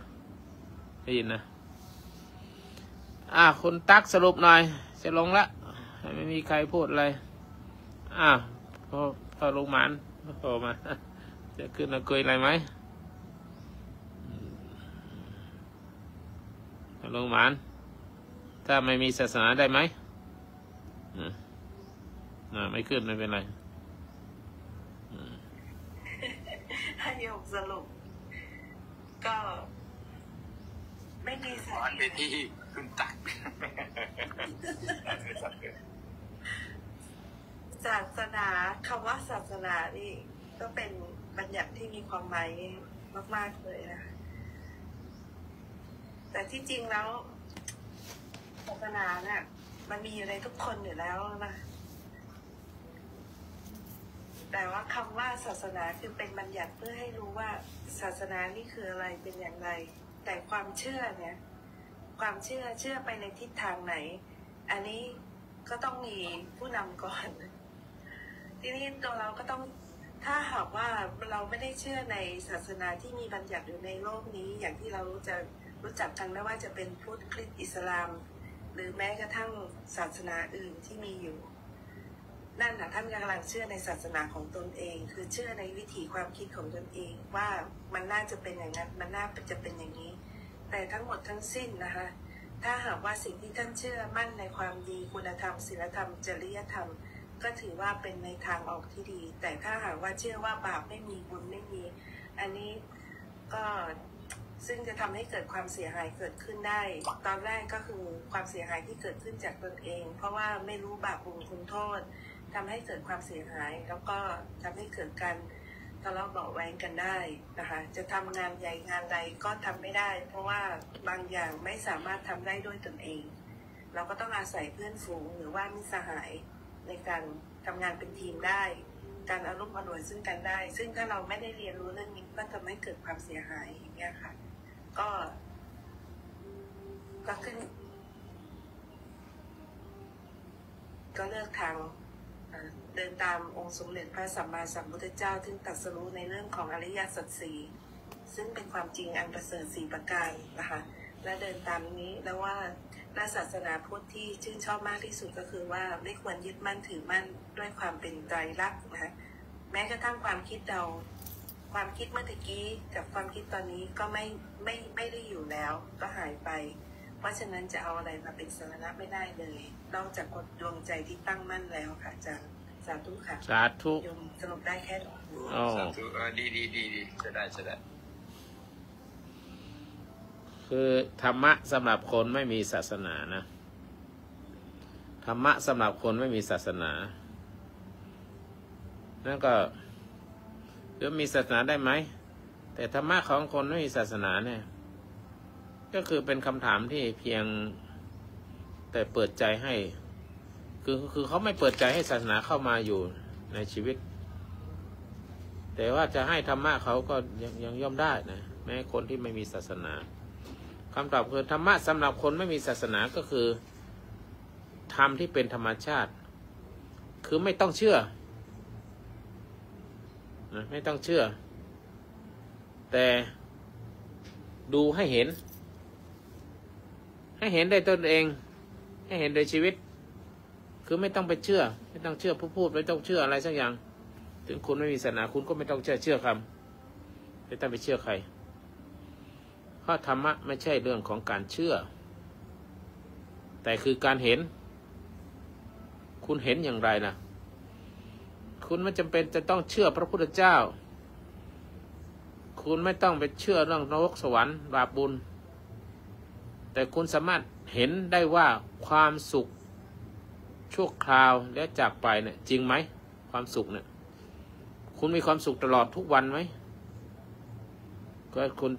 ถ้าคุณมีความสุขตลอดทุกวันโอเคแต่มันความสุขมันเกิดขึ้นระดับไปเกิดขึ้นดับไปเดี๋ยวนี้ความสุขมันเป็นชั่วคราวและจากไปเวลาเรายึดถืออะไรมากยึดอันนี้เป็นแฟนของเรายึดอันนี้เป็นสมบัติของเรารถของบ้านของเราและของเราเดินมากมันเป็นทุกข์หรือไม่ถ้าคุณไม่ทุกข์ก็ไม่เป็นไรคุณต้องเห็นจริงๆว่าคุณทุกข์หรือคุณไม่ทุกข์ต้องเห็นอันนี้แหละศาสนาจึงจะเข้าไปได้เวลาใจคุณปล่อยวางใจคุณเบาขึ้นไหมเวลานั่งอยู่เฉยๆไม่มีกิเลสไม่มีโลภโกรธหลงเวลาคุณโกรธกับเวลานั่งชิวๆสบายใต้ต้นไม้ภาวะไหนจะดีนี่แหละนี่คือธรรมะที่สัมผัสได้โดยไม่ต้องศรัทธาไม่ต้องเชื่อพระพุทธเจ้าไม่ต้องเชื่อใครแต่แค่พูดว่าคุณเคยอยู่คนเดียวที่ไม่มีกิเลสกับคุณเคยอยู่ที่มีความโลภโกรธหลงความโลภขึ้นหน้ากับภาวะที่นั่งอยู่ใต้ต้นไม้จิตว่างเปล่าภาวะนั้นเป็นอย่างไรอันเนี้ยเพราะฉะนั้นธรรมะคือการรู้จักดูจิตไม่ใช่ไปดูพระนะพระองค์นี้หล่อพระองค์นี้พูดดีพระองค์นี้สูงพระองค์นี้ต่ำพระองค์นี้เตี้ยพระองค์นี้อ้วนไม่ใช่ศาสนาไม่ใช่ศาสนาไม่อาจจะไม่มีพิธีก็ได้ไม่มีโบสถ์ก็ได้ไม่มีผ้าเหลืองก็ได้แต่ธรรมะนะอยู่ในใจอยู่ในทุกลมหายใจของทุกคนได้อยู่ที่ว่าคนนั้นที่ว่าไม่มีศาสนาเนี่ยอารมณ์หรือความคิดหรือความยึดมั่นของตนเองนั้นมีหรือไม่มีอารมณ์มีความยึดมั่นเพราะฉะนั้นคนไม่มีศาสนาเนี่ยแต่เขามีสติไหมถ้าเขามีสติเขาวางอัตตาลงได้ไหม อันเนี้ยถ้าไม่มีศาสนาแต่ว่ามีสติมีความคิดวางอัตตาไม่ยึดมั่นถือมั่นอันนั้นก็ใกล้ธรรมะกว่าคนที่กราบไหว้พระเป็นประจำทุกวันแต่มีความโลภความโกรธความหลงเต็มประดาแม้คนที่มีพูดธรรมะทุกวันทำเป็นสอนนั่นสอนนี่ถ้าใครไม่เชื่อด่าเขาอย่างนี้ ก็คนบอกว่าไม่มีศาสนาแต่ว่าเขามีเหตุมีผลอย่างนี้มันต่างกันนะต่างกันโอ้ผมรู้ธรรมะมากผมเรียนพระสูตรมากผมเรียนพระอธิธรรมมากแต่ยังโกรธอยู่เนี่ยเป็นฟืนเป็นไฟอย่างเงี้ยแกคนหนึ่งผมไม่ได้นับถืออะไรเลยแต่เขามีเหตุมีผลเห็นจริงเห็นแบบเห็นบุญเห็นคุณเห็นโทษเห็นทำอย่างไรเป็นผิดทำอะไรที่ไม่ดีเขาไม่ทำสิ่งที่ดีย่อมจะดีกว่าคนที่อ้างว่าตนเองรู้พระสูตรรู้พระไตรปิฎกรู้พระอธิธรรม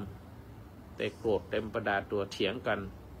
ขึ้นไลน์เมื่อไหร่ก็เถียงกันคนเถียงนั่นเถียงนี่เถียงนั่นเถียงนี่โอ้โหเอาเพลงไปเถียงมาด่าเลยเอาโคตรเงาสักการะมาพูดเอาชื่อสัตว์มาพูดเอาภาษาพ่อคุณรามมาพูดนี่นั่นเหลือเกินในศาสนานั่นแหละเพราะฉะนั้นธรรมะคือความจริงของชีวิตที่ไม่ต้องอ้างศาสนาเกิดแก่เจ็บตายเนี่ยเป็นจริงไหมคนก็เกิดแก่เจ็บตายเกิดแก่เจ็บตายนะแล้วก็ความคิดฟุ้งซ่านน่ะทำให้ใจเป็นทุกข์จริงไหมทุกคนก็ตอบว่าจริงอย่างเนี้ยความปล่อยวางใจสงบจริงไหมทุกคนก็ตอบว่าจริงถ้าปล่อยวางถ้าไม่ยึดมั่นถือมั่นอะไรต่างๆเพราะฉะนั้นถ้าเห็นสิ่งเหล่านี้ด้วยใจที่ตื่นนั่นคือคุณกำลังเดินทางในทางธรรมะแม้จะไม่ศรัทธาในศาสนาใดก็ตามก็ประมาณนี้สาธุเชิญคุณสุขิตสาธุครับสาธุครับ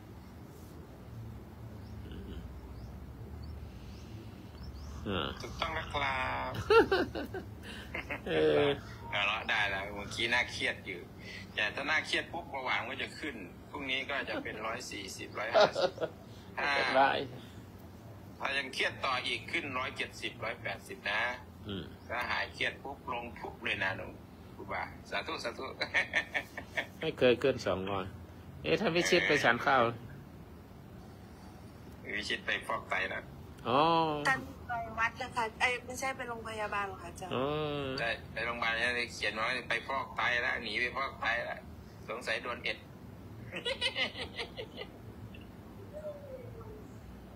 เวลาลักไปนานได้พญามารพูดเขาบอกว่าพญามารพูดไม่ใช่พระพิชิตพูดสาธุตอนนี้ท่านมอนิเตอร์ไปสองด้านต้องจอฟ้าใช้ TikTok ใน TikTok ชื่อว่าครูบารมีโค้ชฟุตบอลนะครูบารมีโค้ชช่วยติดตามนะใครที่ยังไม่ติดตามช่วยติดตามด้วยใครต้องการธรรมะไปเผยแผ่แบ่งปันสิ่งที่ดีไปให้เพื่อนนะแต่ถ้าเพื่อนเป็นคนขี้โกรธขี้อะไรต่างๆแล้วเอาธรรมะที่แก้โกรธนะส่งให้เขานะไม่ได้นะนี่ดีเขาจะมาด่าถึงคนพูดธรรมะนะต้องเอาธรรมะซอบๆไปก่อนแล้วค่อยขยับขึ้นไปต้องการแจกธรรมะหน่อยถ้าคนเป็นคนขี้โกรธแล้วต้องเอาธรรมะความรักความเมตตาอะไรไปก่อนนะเขาเชื่อแล้วเขาอยากฟังแล้วเขาเอาธรรมะความขี้โกรธเอาอาหารเบาไปก่อนใช่จะอาหารหนักใช่ไหมถ้าจู่ๆแล้วเอาเขาขี้โกรธอยู่แล้วเอาธรรมะโกรธไปโอ้มันได้วันนี้มันศักดิ์ศรีอ่ะมันหยามกันหรือมาแก้กันคนไทยนี่มีอย่างหนึ่งนะชอบคนดีแต่ไม่ชอบใครดีกับเราเกินไปจะมีอะไรแฝงหรือเปล่าหลักคนฟลุกขึ้นมายังไม่พูดอะไรเลยเชิญทำงานครับเหมือนกันทำงานส่งข้อความมาข้างล่างทำงานครับเหมือนกันผมอ่านให้ฟังเดี๋ยวครูบาไม่ได้อ่านในนั้นก็อยากจะพูดแล้วเชิญนายอนันต์ขึ้นมาพูดเลย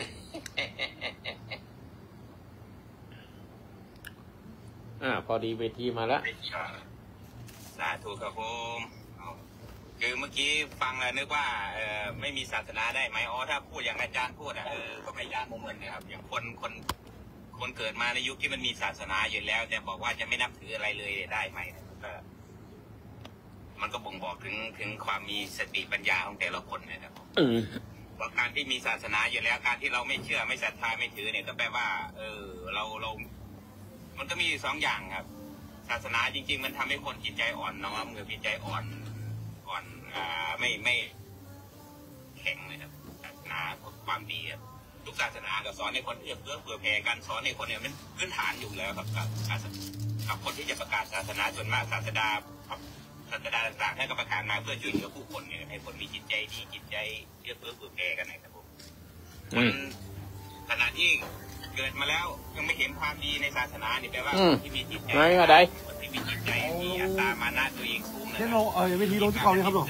ทุกแผ่นอินล็อกเครื่องนี่แหละจื้อมุมนี่เลยเอาซื้อไหนมุมเนี่ยตรงนี้ไหมนี่นะครับพ่อนันมาแล้วเชิญเลยครับผมก็พูดทันเวลาให้อาจารย์ไม่งั้นนะครับผมเชิญครับพ่อนันเต้นแล้วครับเต้นแค่หลังบนนี่ใส่ก่อนอนุญาตขึ้นมาบนนี่แหละครับนี่มดตั้งแต่สื่อนี่ไปศาสนาจริงๆแล้วหลวงพ่อได้กล่าวไว้แค่หลังคือจะกล่าวว่าศาสนาเนี่ยโดยไม่มีข้อรถใครในย้ายรถนะศาสนาเนี่ยไม่เรียกศาสนาย้ายรถเป็นเรื่องของความเชื่อเนี่ยไม่มีข้อปฏิบัติคือมันไม่มีกิจที่ควรทำเพราะฉะนั้นในศาสนาต้องมีศาสนกิจคือสิ่งที่ควรทำแล้วผู้ที่กระทำซึ่งกิจในศาสนาเนี่ยก็หมายความว่านั่นแหละเป็นผู้ถือว่าไอ้สิ่งศาสนาเพราะฉะนั้นยังมีคนอยู่เข้าใจอยู่มากเข้าใจผิดอยู่มากว่าเรานับถือศาสนานี้แต่การที่เราไม่ประพฤติกิจในศาสนานี้นั่นแหละเป็นการไม่ได้ศรัทธาในศาสนานี้อย่างถูกต้องเพราะฉะนั้นการศึกษาจึงเป็นเหตุปัจจัยทำให้เกิดสิ่งที่เรียกว่าการปฏิบัติในหลักศาสนกิจที่ตรงและถูกต้องจริงๆหลักของศาสนาก็มีเท่านี้เพราะว่าพ่อเคยพูดศาสนา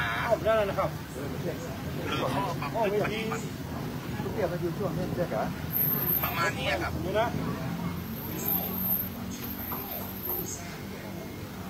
ทุกค่ะคุณพ่อนันสวัสดีค่ะ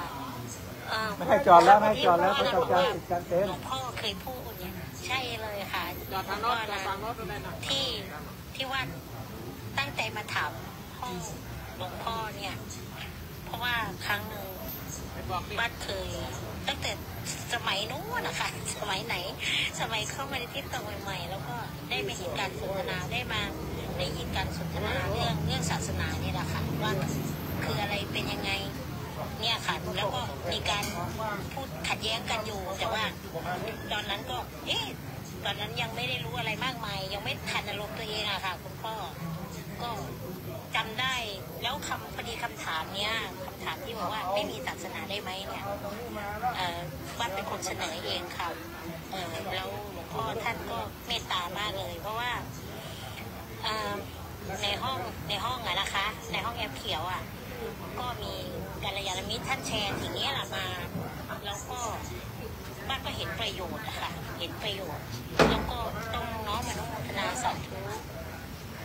กับทุกท่านแล้วครูบาอาจารย์ทุกท่านพระอาจารย์ทุกรูปด้วยเจ้าค่ะที่ให้เขาเรียกว่าอะไรนะให้ความกระจ่างเพิ่มขึ้นให้มุมมองที่ชัดขึ้นจริงๆแล้วเนี่ย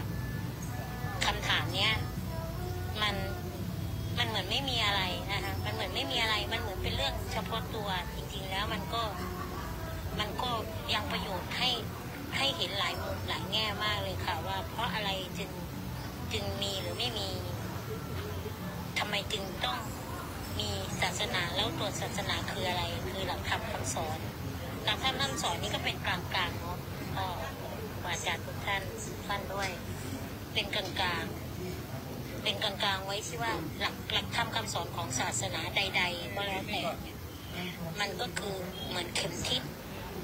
เนี่ยค่ะคือเหตุที่มาของว่าไม่มีศาสนาได้ไหมก็จะบอกว่าเอาที่สบายใจมันก็เป็นภาษาโลกไปเนาะสำหรับผู้ที่ยังไม่เห็นประโยชน์ของการมีศาสนาเนี่ยการที่เข้ามาอยู่ศาสนาใดศาสนาหนึ่งแม้แต่เข้ามาอยู่ในพุทธศาสนาเพราะอะไรจึงเอาใจเข้ามาเพราะว่าไอ้ตัวใจเนี่ยเวลาทุกข์ใจนี่แหละตัวทุกข์ใจทำให้ทุกข์ปรุงแต่งไปทั่วแล้วยังไงล่ะทีนี้ถ้าสมมติว่าไม่มีหลักธรรมคำสอนอันนี้เป็นกลางๆไว้นะคะไม่ใช่แค่ศาสนาใดศาสนา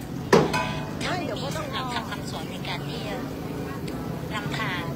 จิตใจเราจะเว้นมากขนาดไหนบอกขอเด็กจะกางเต็นท์ตรงนี้เหมือนการที่ชีวิตเราออกไปสู่ทะเลอันเบิกบานวิหารเนี่ยออกไปสู่มหาสมุทรเบิกบานไปมาถ้าจอดข้างวิหารไม่มีเข็มทิศอะไรคือหลักธรรมคำสอนคือเป็นตัวศาสนาของแต่ละศาสนาเนี่ยคงจะบางทีอย่าว่าแต่หาเก้าอี้หาอะไรไปวางดิเดี๋ยวเข้าอีกเคว้งคว้างร่องรอยของมีอะไรคือเหตุที่ทำไมจึงถามคำนี้สาธุเจ้าค่ะกราบขอบพระคุณอาจารย์เจ้าของห้องอย่างสูงสุดเลยเจ้าค่ะเพราะว่าในห้องแอปเขียวไม่มีใครตอบเลยซึ่งมันเป็นอะไรที่ดีมากเลยโยมก็ใช้ขอต่อยอดนะเจ้าค่ะอาจารย์โยมจะแชร์คลิปนี้เข้าไปห้องเดิมด้วยเจ้าค่ะสาธุเชื่อว่าอาจารย์ต้องตัดแน่ๆตัดให้เป็นคำตอบให้หลายๆคนขอถามหน่อยแล้วอะไรจะยืนยันได้ว่าเราเป็นผู้มีศาสนา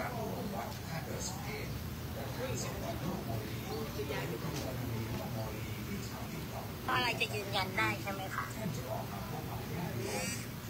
ก็ความเข้าใจในการที่เราใช้หลักค่ะคุณพ่อใช้ได้แค่ไหนนั่นแหละเป็นการยืนยันว่าเรามาทางไหนแม้แต่ตัวว่าเองที่บอกว่าเป็นนับถือพุทธศาสนาใช่ไหมต่อให้มีใครถามว่าตกลงคุณเป็นศาสนาพุทธไหมเนี่ยว่าก็ตอบได้เลยว่านานไหนได้ใช่เพราะตอนนี้เรายังเพียรอยู่เพียรจากไหนเพียรมาจากสิ่งที่เราเข้าใจแม้นิดเดียวนี่แหละก็ค่อยๆเข้ามาก็สรุปว่าแม่ว่ามีความเข้าใจว่าที่เข้าใจถูกเลยแหละก็คือมีหลักธรรมคำสอนของพระองค์เพื่อเป็นแหล่งเป็นแนวทางในการประพฤติปฏิบัติที่ว่าตอนนี้เราปฏิบัติอะไรเป็นไปในตามหลักธรรมคำสอนของพระองค์อยู่หรือไม่และสิ่งที่เราประพฤติปฏิบัตินั้นก็จะบ่งบอกได้ว่าเราได้กระทำไปถึงไหนและอะไรเป็นสิ่งที่เรายังทำไม่ได้เพราะฉะนั้นหลักธรรมคำสอนของพระสัมมาสัมพุทธเจ้านั้นสามารถสอบวัดตัวผู้ที่ถือพระธรรมนั้นไว้ได้ด้วยจริงๆจึงไม่ต้องถามใครก็ได้ถ้ามีความเข้าใจว่าพระองค์สอนอย่างไรประพฤติอย่างนั้นเมื่อมีความประพฤติอย่างตรงและต้องเป็นไปตามหลักคำสอนก็จะต้องมีญาณอย่างรู้ตัวเองว่าตัวเองทำได้สำเร็จอันนี้เข้าใจใช่ไหมเต้นเขาจะมาก็ศาสนาพุทธเนี่ยเป็นสิ่งที่ยืนยันว่าก็อีในห้องมาอย่างชัดเจนมากที่สุดพุทธนั้นเนี่ยเป็นพุทธจริงหรือเป็นแค่พุทธที่คิดว่าเป็นพุทธเท่านั้น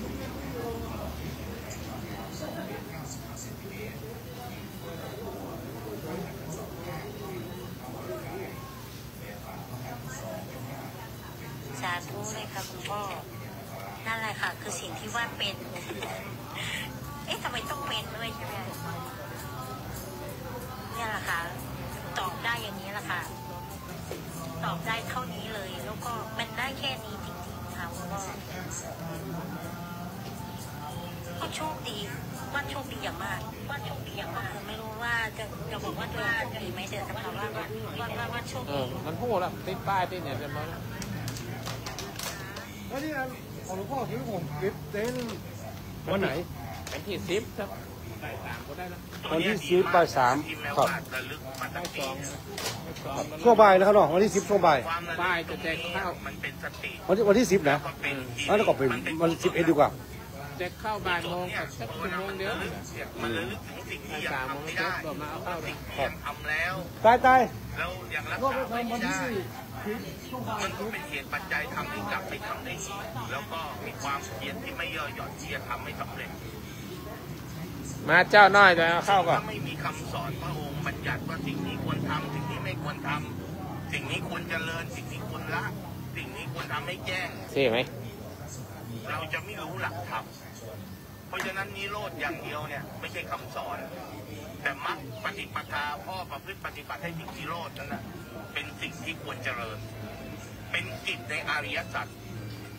การเข้าใจในกิจของอริยสัจนั้นน่ะเป็นทางได้มาซึ่งทางดับทุกข์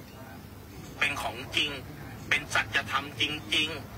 ๆที่แม้แต่เราเองเนี่ยไม่ได้เป็นผู้วิเศษอะไรเลยเราก็รู้ได้เพราะเราก็ไม่สามารถโกหกตัวเราเองได้เพราะเราโกหกคนทั้งโลกได้หมดแต่เรามุสาตัวเองไม่ได้เพราะตัวเองเนี่ยมีความซื่อสัตย์กับตัวเองจะบอกกับตัวเองอยู่เสมอว่าสิ่งนี้เรายังทำไม่ได้สิ่งนี้เราทำดีแล้วก็จะปลอบประโลมใจและตำหนิใจของตนเองอยู่เสมอตัวนี้สำคัญมากสาธุครับผมหลวงพ่อเมตตาขึ้นมาพูดเดี๋ยวถ้าโดนเรียกไปวิ่งงานก็ต้องลงนะกราบขอเข้ามาทุกท่านมีคนมากี่คนมาดูแล้วโอ้ค่ะคุณพ่อคำว่าเราได้มาซึ่งความดับทุกข์เนี่ยเรารู้ละหนทางคุณพ่อค่ะเนี่ยอะไรคือสิ่งที่ว่าเข้าใจในธรรมที่คุณพ่อกล่าวเมื่อกี้อย่างชัดเลยนะคะว่าชัดตรงไหนชัดที่ใจนี่แหละค่ะชัดที่ใจเราเลยว่ามันคือความโชคดีที่เรามีเข็มทิศชีวิตของเราก็คือหลักธรรมไอ้ที่ทำไม่ได้ไอ้ที่ส่วนที่ทำไม่ได้มันก็ยังมีความเพียรในการที่จะปฏิบัติไปแล้วผลเห็นที่ใครเห็นที่ใจเราเลยชัดที่ใจเราเลยได้ทีละข้อทีละอย่างเบิกบานไปทีละข้อทีละอย่างสิ่งที่เราจะเห็นภายข้างหน้าเราเชื่อได้ว่าได้เห็นแน่ๆถ้าหากเรายังเพียรอยู่ก็ขอบคุณค่ะ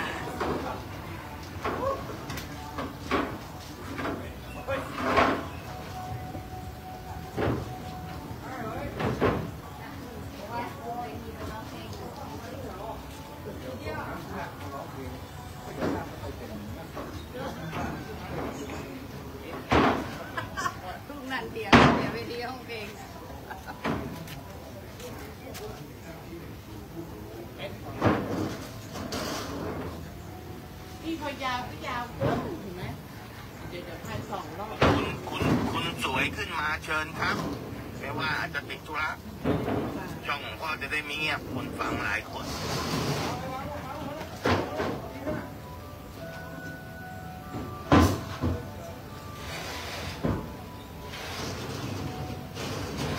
โอเคได้เวลาแล้ว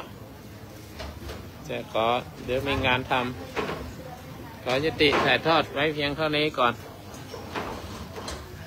มี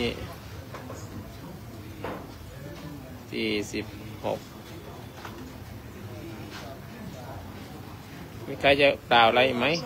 กราบสาธุเจ้าค่ะพระอาจารย์กราบขอบพระคุณเจ้าค่ะขอ1 ดอกขอดอกไม้1 ดอกสาธุจ้ะ